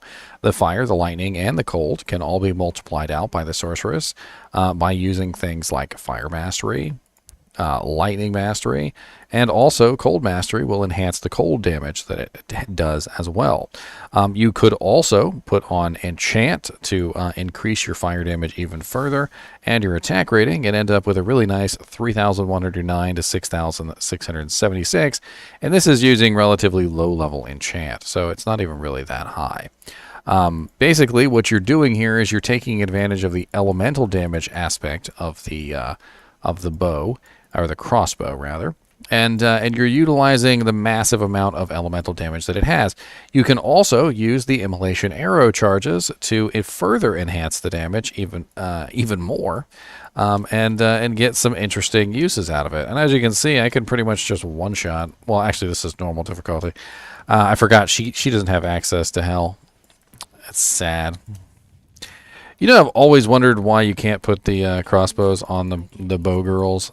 I always felt like the crossbows could have been really interesting on the rogues, but you can never put them on the rogues, which is rather silly. Just in general, the crossbow definitely does have some interesting uses as far as like a physical immune killer. You could certainly use it to kill physical immunes. The immolation arrow is rather interesting as well because it does offer some rather interesting ways to build a character. Would it necessarily be the most like optimal build? Probably not. I feel like the Hell Rack is not going to be the optimal choice for just about any build, but it could serve you well until you find your optimal item. I feel like on an enchant sorceress specifically, you'd be better off with a demon machine. And the reason why is because it doesn't have any piercing effect on it. When it comes to non-Amazon characters, they really need piercing effect to become viable. And since it doesn't have any piercing effect on it, that would force the sorceress to have to use Wisdom and Razor Tail together to get 66%. Whereas if she used Demon Machine, which has 66%, she would only have to use one item to reach 99%, which is a far better deal. Demon Machine is also much faster with a negative 60 base, and quite honestly, I just think a better choice all around for an enchant sorceress. Let's take a quick look over on Silo's Pen, and let's see where we could potentially find this item if we want to get our hands on it. And let's see. All right, so Hell Rack is a relatively high-level unique, and as you can see by our list, we've got basically nothing on it. It does look like Hell Mephisto has 1 in 887, so not bad. Neelathak is 1 in 3,694. He's actually pretty easy to farm.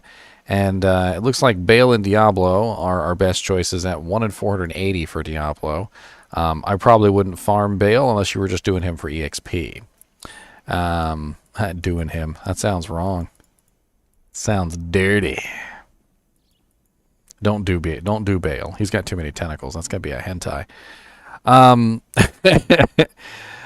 Visor of Chaos, Infector of Souls, and Lord Day Cease also have pretty good chances, which kind of reaffirms farming Diablo. Eldritch the Rectifier is not bad. We got Pindle Skin, not bad. 1 in 5,769. Doesn't look like you're going to have much trouble finding this. Thresh Socket drops it. Also, same probability as Pindle. Hephaestus the Armorer is not bad either at 1 in 6,478. A lot of good choices. Honestly. I don't really see much issue in finding this. You should be able to farm a lot of those guys and probably get a drop pretty quickly. The real problem is going to be trying to get one that has a good bonus attack rating and good enhanced damage so that you can socket it with what you want. It's one of the really big downsides of all of the many socketed items, and I've noticed this, is that when you have an item that has like 2 or 3 or 4 sockets or whatever, you are in a situation where you don't want to just like slap your good runes in there and waste them. right? So you want to find a good version of the item, something that has higher stats to put your good runes in. So you end up just putting a bunch of crappy stuff in the lower ED versions, and you hold out for these, you know, better versions that have the higher ED and the sockets that you need, and they never come. And by the time you end up finding one, you've already like found a freaking wind force or something, or made yourself a faith bow, and you've moved on with your life. And it's a pretty big downside, I think, to the sockets, especially when the sockets are variable. That's one of the worst ones, is you finally find a good version of the item that has high ED and good stats, but the sockets are only like one socket, and you're like, oh, yay, and you just like throw it straight into the garbage, like bounce it off a building, it hits a telephone pole, bounces off a Kane's head, smacks into the stash, does a rimmy jimmy, and then falls into the trash can. Like, that's the kind of like jank you do with them ones that don't have the right number of sockets. You're just like, bah. Bah. Yes, I just like that too. Not bah. It'd be like, bah. Anyway, as always, I do appreciate you guys and gals watching my videos, and let me know what you think of the Hellrack crossbow. I'm kind of curious because I don't think I really quite understand the Hellrack crossbow. It's an oddity, and I like oddities, but this one doesn't seem to be a good oddity. It seems to be a bad oddity. So as always, keep watching, and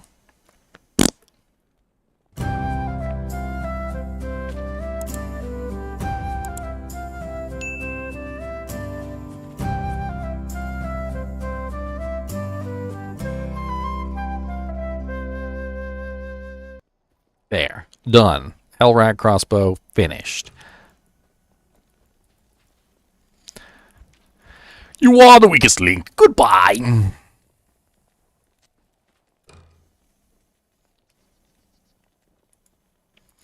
Alright, next on the list is the Eaglehorn. Sounds dirty. Sounds dirty. It's a dirty Eaglehorn. That jank is dirty.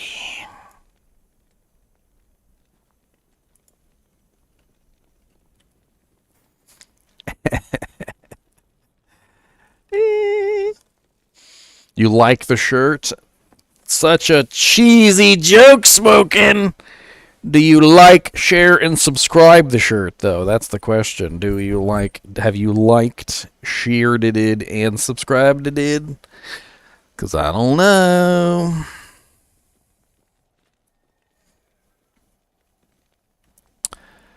I don't know.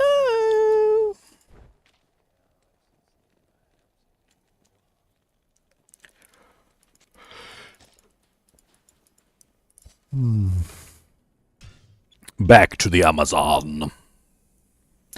It's the Amazonizunazon. It's the Amazonian.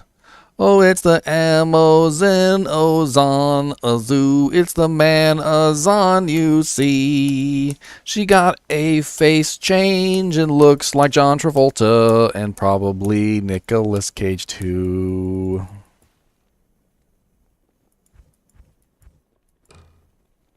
Maybe that's what happened to the Amazon. Maybe she was in that movie Face Off, you know, where they swap the faces. Remember they swap faces and then... Yeah. She was in Face Off. That's what it was. Face Off. And she got her face swapped with Nicolas Cage. Now she's got the Nicolas Cage face.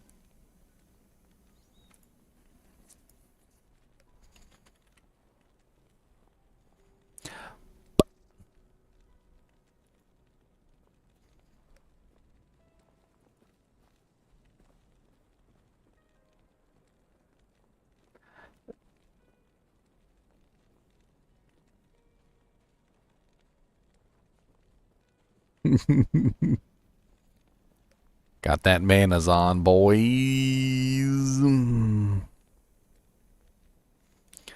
Dang, Amazon got the Google search locked down. I tried to type in Manazon. It immediately auto-corrected to Amazon.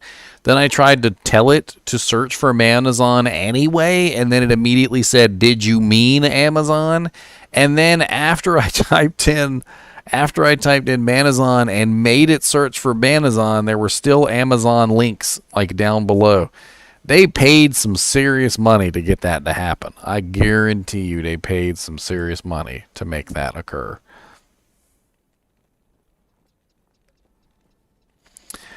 Let's see here.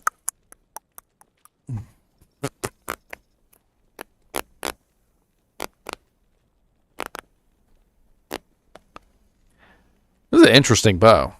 It's interesting. I don't think I've ever really looked at this bow too heavily.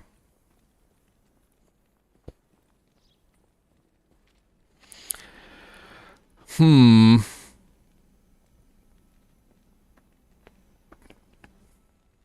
trying to gather my thoughts on the bow. Like it's a bit of an oddity.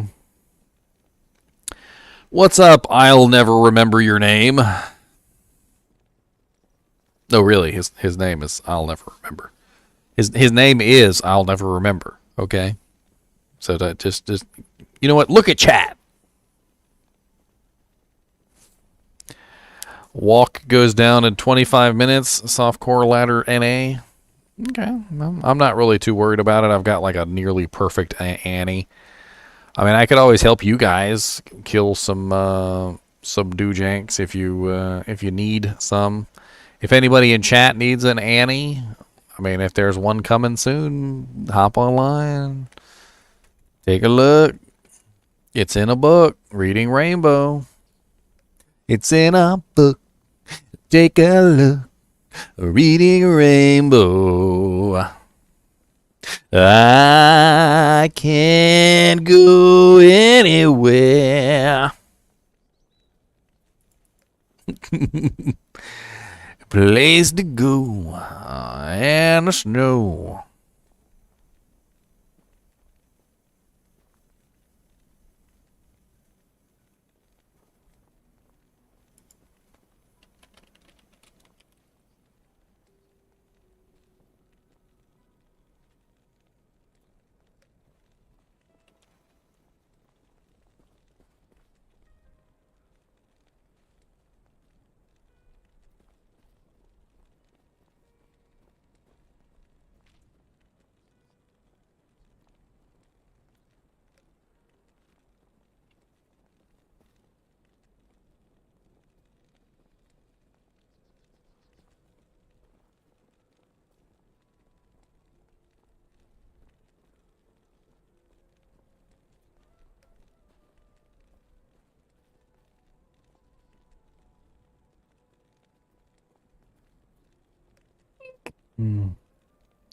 Incoming friends request.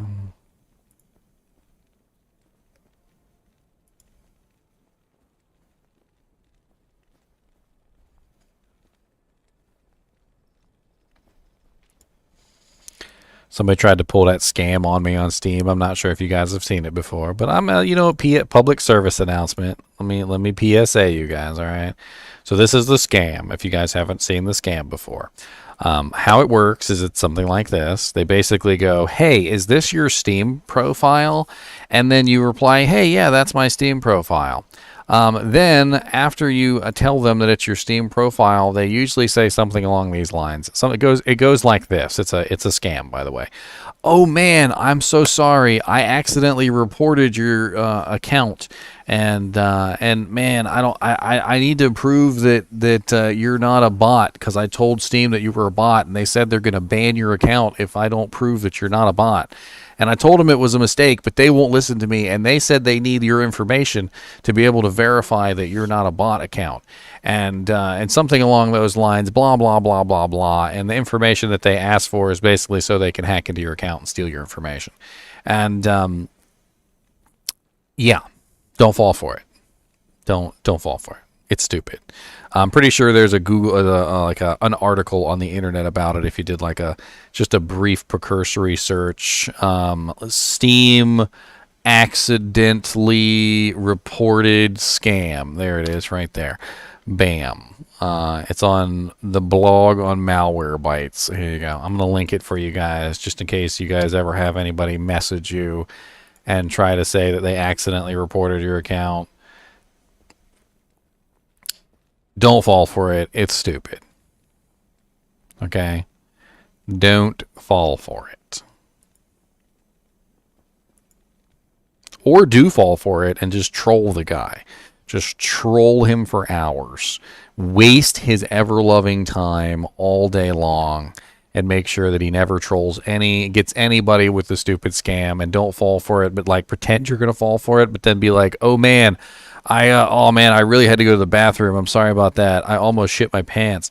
Like, what were you saying again, man? I know it's been like several hours since you messaged me, but I'm sorry, man. I was on the toilet for a really long time. I had to go to the doctor, and they had to prescribe me with some diarrhea medicine. They said they'd never seen poo come out of somebody in that color before, and they were really worried about my health, so they needed me to, make sure that I was healthy. I'm gonna have to go back to the doctor in a couple hours, actually, and I'm bouncing up and down right now because I actually got to go to the bathroom right now. Actually, you know what? I'll be right back.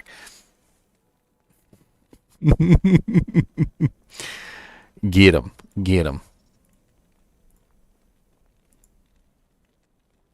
I think you're wasting my time, sir.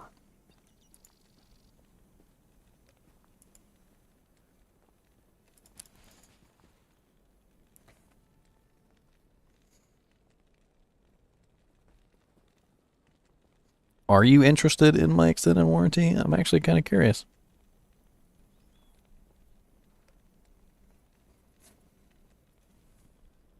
Are you, though? Alright, let's get this bow done so we can move on. I think this is going to be the last bow for the last item for tonight. I know I've got some other items prepared here, but I'll have to get to those another day. I've already done 19 videos, and this is going to be the 20th, so yeah. She has this much life because she's a test character, Karsima. There's lots of Karikama. There's lots of things in the game that need to be tested that don't have anything to do with survivability. So we need to see how much damage something does without having to run for our life every 5 seconds. So when I'm testing out specific things, oftentimes I will give a character basically invulnerability and make it so that they can't die. If you notice, at her feet, she also has the Salvation Aura and a Defiance Aura on at the same time, including having 8,000 life and 8,000 mana. So she's literally unkillable, but none of that affects her damage output because damage output is what I'm testing. So there's no reason for me to be running around like scared for my life while I'm trying to see how much damage something is doing. So on single player, I oftentimes will do this. I'll just give like a ridiculous like defensive capability to a character so that they don't have to worry about fleeing for their life on a regular basis. All right, let's get this last bow done here. Bink, bink. All right, guys and gals, 3, 2, 1, let's go.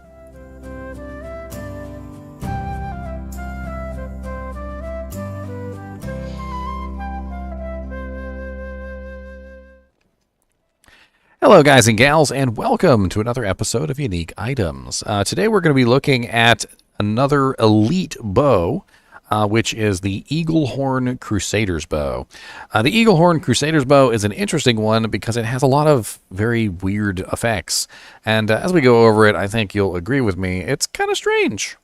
And we're going to have to figure out exactly what character could best use this item, what build could best use this item.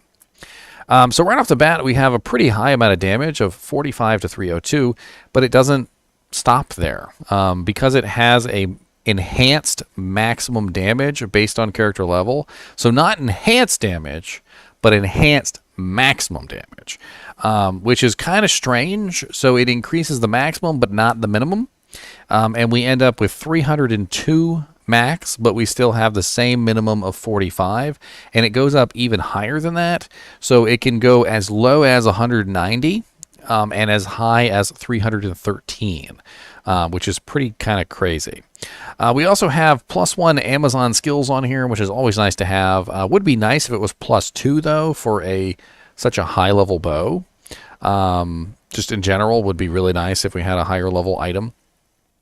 Higher plus skills for a higher level item.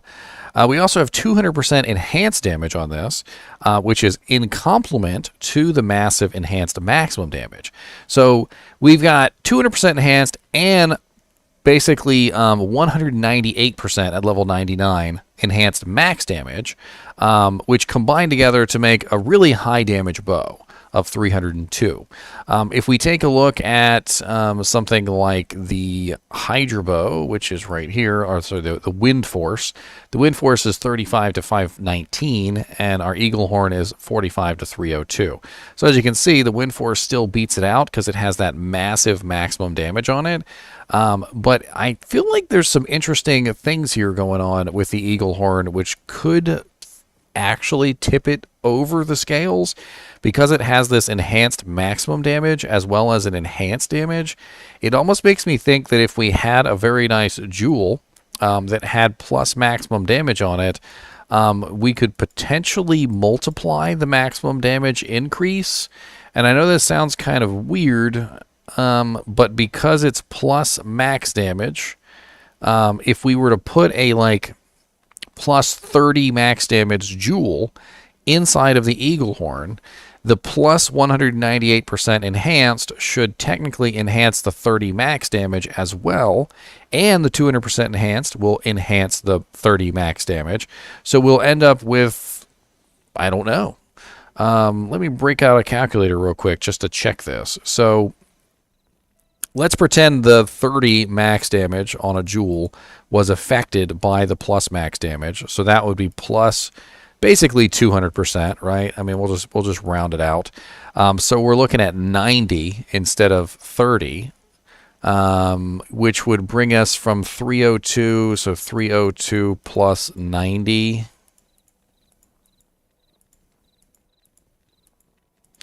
So we're looking at 392 once you calculate that in. And who knows if the enhanced damage has any effect on that. It's interesting. Very interesting. I'm very curious also if it has any effect on other max damage, because it's very rare to see an enhanced max damage effect. And I don't really know how that interacts with, say, other max damage items you might be wearing. Like, for instance, what if you were wearing War Travelers that have a very nice max damage bonus? What if you had max damage charms? Could they potentially interact with the Eaglehorn in a way that was unexpected? I don't know. But as it is an inferior version of the Wind Force as far as physical damage is concerned, because it does have less physical damage in general. However, it does have some other interesting effects, and let's go over those. So we also have on the Eaglehorn a very nice ignores target's defense. So it's going to hit pretty much every single target you fire a bow at. Unlike the Wind Force, which you're going to need attack rating for, the Eaglehorn will not miss, basically, unless you're just really low level, because there is a level penalty for attack rating. It will not miss most targets except for bosses. And then on top of that, it also has an attack rating based on character level. So even those bosses that you come across that you might not necessarily be able to hit, well, guess what? Well, you got a pretty nice bonus to attack rating on there for that too. And then also a very nice bonus to dexterity, which is 25% off weapon ED. So you also get a nice bonus to your range damage with the 25 dex on the bow, and it also offers more attack rating as well. So if we were to throw this on a character, we should be looking at some pretty high attack rating. We've got 8,928, and then that would be multiplied by our skill. Like, for instance, if we were using strafe, now we're at 15,206 attack rating. So I think the real sort of thing going on here with the Eaglehorn is, number one, you don't miss. With 15,206 attack rating and ITD, none of your attacks should ever be missing. On top of that, we've also got very nice enhanced max damage and damage. So it's a very high damage bow that doesn't miss. So if you ever wanted to just like slap a bow on an Amazon and be like, okay, I need a bow that's not going to miss a target, like no matter what, this is a very easy choice. On top of that, you could also speed it up a little bit with a shale rune. You could put a 1540 jewel in there. But with the enhanced max damage effect on this, I almost think that the better choice would be to put like a 15 slash like 30 max damage jewel or something. I give it a little bit of IAS to speed it up, but also increase the maximum damage even further. Not 100% sure on this one. I mean, the fact that it doesn't miss is really kind of cool. And I think that by itself is definitely an interesting aspect of this bow. As you can see, it does pretty well. I mean, this is hell difficulty. Players 5. And it's not exactly failing in physical damage. It's not exactly super slow either. I mean, we could speed it up a little bit by throwing a shale rune in it. I mean, we throw shale runes and everything, don't we? There you go. There's a shale rune in there. That brings it up to a very fast attack speed.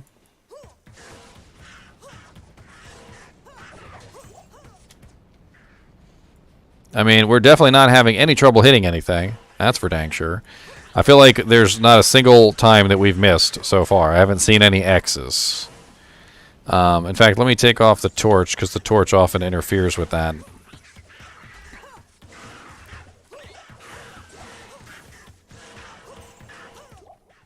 I mean, it's actually a pretty solid bow. Is it better than Wind Force? Is it better than a Faith bow? Maybe not, but it's probably a lot cheaper. Like if you were an early ladder Amazon and you didn't have good equipment yet, I could totally see this as being a viable option for an early ladder Amazon. Specifically because, number one, it's going to fix your attack rating issues, which you're going to have attack rating issues early on because your equipment's not good yet. You don't got your attack rating charms, your max damage charms. You're not running, like perfect equipment. You don't have a good attack rating, like dual life leech ring yet. Maybe you don't have your skill points all the way up yet. And it's only level 69, so it's not like exactly bad to the thing. And it's actually pretty darn cool. Like, I'm actually having a lot of fun with this particular bow, like looking at it. I feel like there could be a build with this particular bow just for the fact that it literally never misses. Like the never miss bow build or something where you have like ridiculous amounts of attack rating, ITD, and everything else. And you're like, hey, I may not do that much damage, but I never miss. Not even the Ubers. Like, I always hit my mark. You do like some sort of like silly, like Hawkeye move or something.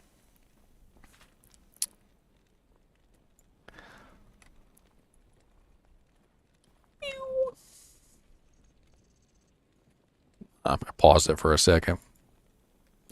I wanted to thank Joe for his donation. I was in the middle of recording when you donated. I was very, very, very thankful, sir. I appreciate that. I see a little Shiba Inu. How it's working though today is basically what I'm doing is like I'm recording videos. So while I'm recording, I don't respond to the chat. So I gotta pause it to respond. I really appreciate the support. $5 is a lot, believe it or not. Who would change color? Oh, Joe, your stuff got deleted. I'm sorry about that, man. I don't even know what happens. Nightbot deleted your messages. He's rude sometimes.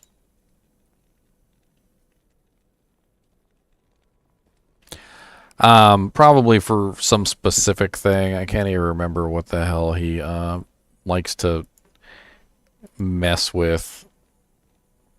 He's always doing something silly. Man, he deleted everything you posted, too. He's rude. What's up, Ryan? All right, let's finish this video out real quick. So we're going to go to the Silos pen real quick. That's our next step. There's really not a lot more to talk about with this bow, but maybe I can squeeze something in. I don't know. F3 open socket mage plates.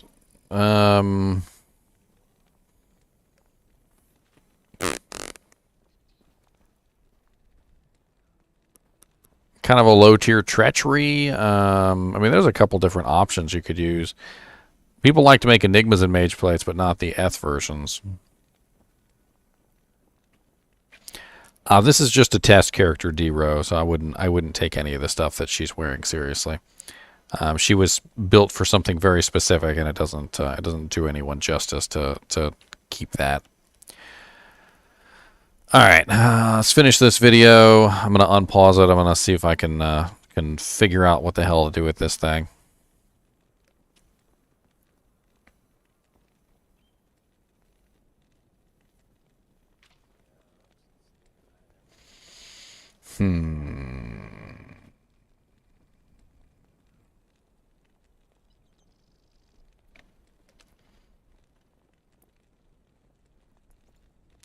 All right, so let's go over to Silos Pen and let's take a look and see where we could potentially find ourselves an Eaglehorn, how rare it is and whatnot.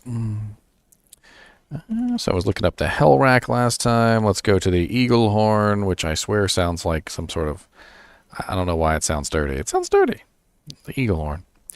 It's a relatively high-level item, so let's do 400% magic find, and let's go to bosses.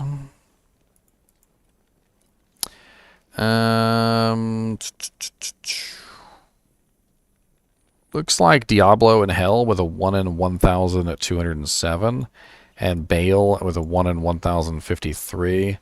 Fisto's pretty trash at 1 in 7,956, but I guess you could farm him for other things. Like maybe you're going for Arachnid Smash or something. You know, it could be a good farming spot. Although if you are on an Amazon and you're actually trying to kill things on an Amazon, I feel like Diablo would probably be your better bet there, just simply because he's easier to farm, easier to get to. You don't have to worry about trying to teleport anywhere. Let's take a look at super uniques. Neelathak's not a bad choice. You can farm him for keys and try and get your bow at the same time. 1 in 8,125. That is kind of a dangerous area, though, full of like physical immunes and all sorts of other things. So you might have a little bit of trouble farming that zone if you can't bypass the monsters. And Amazons don't really have a lot of good ways to bypass things. We got Doc Farron. He's easy to farm, but a pretty crappy drop rate at 1 in 12,000. Pindle Skin, same thing. 1 in 12,500. Very easy to farm, but crappy drop rate. Thresh Socket, same thing. Very easy to farm, crappy drop rate. Diablo, this kind of solidifies Diablo because Grand Visor of Chaos, Infector of Souls, and Lord Decease can all drop the bow, potentially. Looks like even Eldritch can drop the bow. It's kind of crazy. So Eldritch and Shank, as well as Hephaestus the Armor, can all have a possibility of dropping the bow. So you could do a pretty decent little combo here. Kill Doc Farron, kill Shank, kill Eldritch, and then go kill Thresh Socket, then kill Pindle Skin, and then go down and kill Hephaestus the Armorer, and then kill Diablo, as well as Grand Visor of Chaos, Infector of Souls, and Lord Decease. That's a nice little, like, pretty hefty little farming circle there that could eventually yield you with an Eaglehorn, if not any other number of good uniques or set items.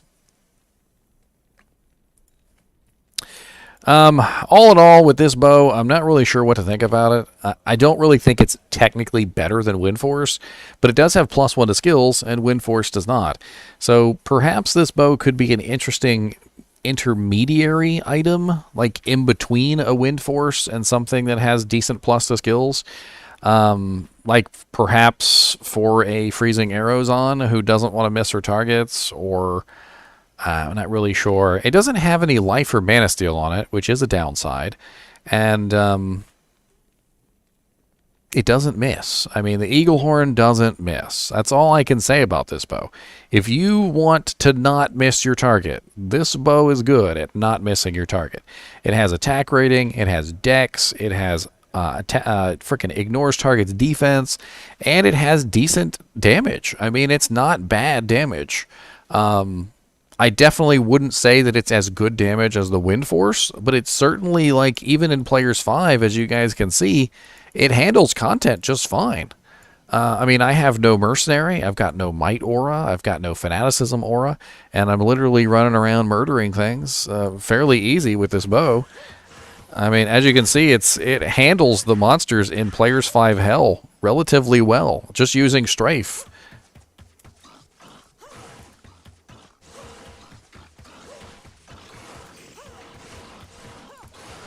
And I think that's in part to the fact that it just doesn't miss. A lot of the other bows, I feel like they're probably missing a hell of a lot more than this bow ever does. And because this bow doesn't miss, you've got no issues taking out pretty much any target you come across. And that's just with something like Strafe. I could be using multi-shot instead. And I could just be not missing with multi-shot either.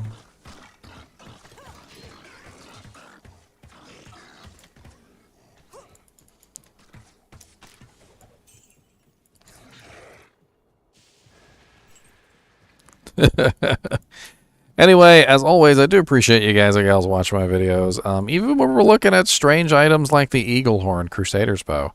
And as always, tell me what you think about this bow, because I want to know, and you guys need to tell me, because I'm a little confused on this one, and I want to know what you guys think. And yeah.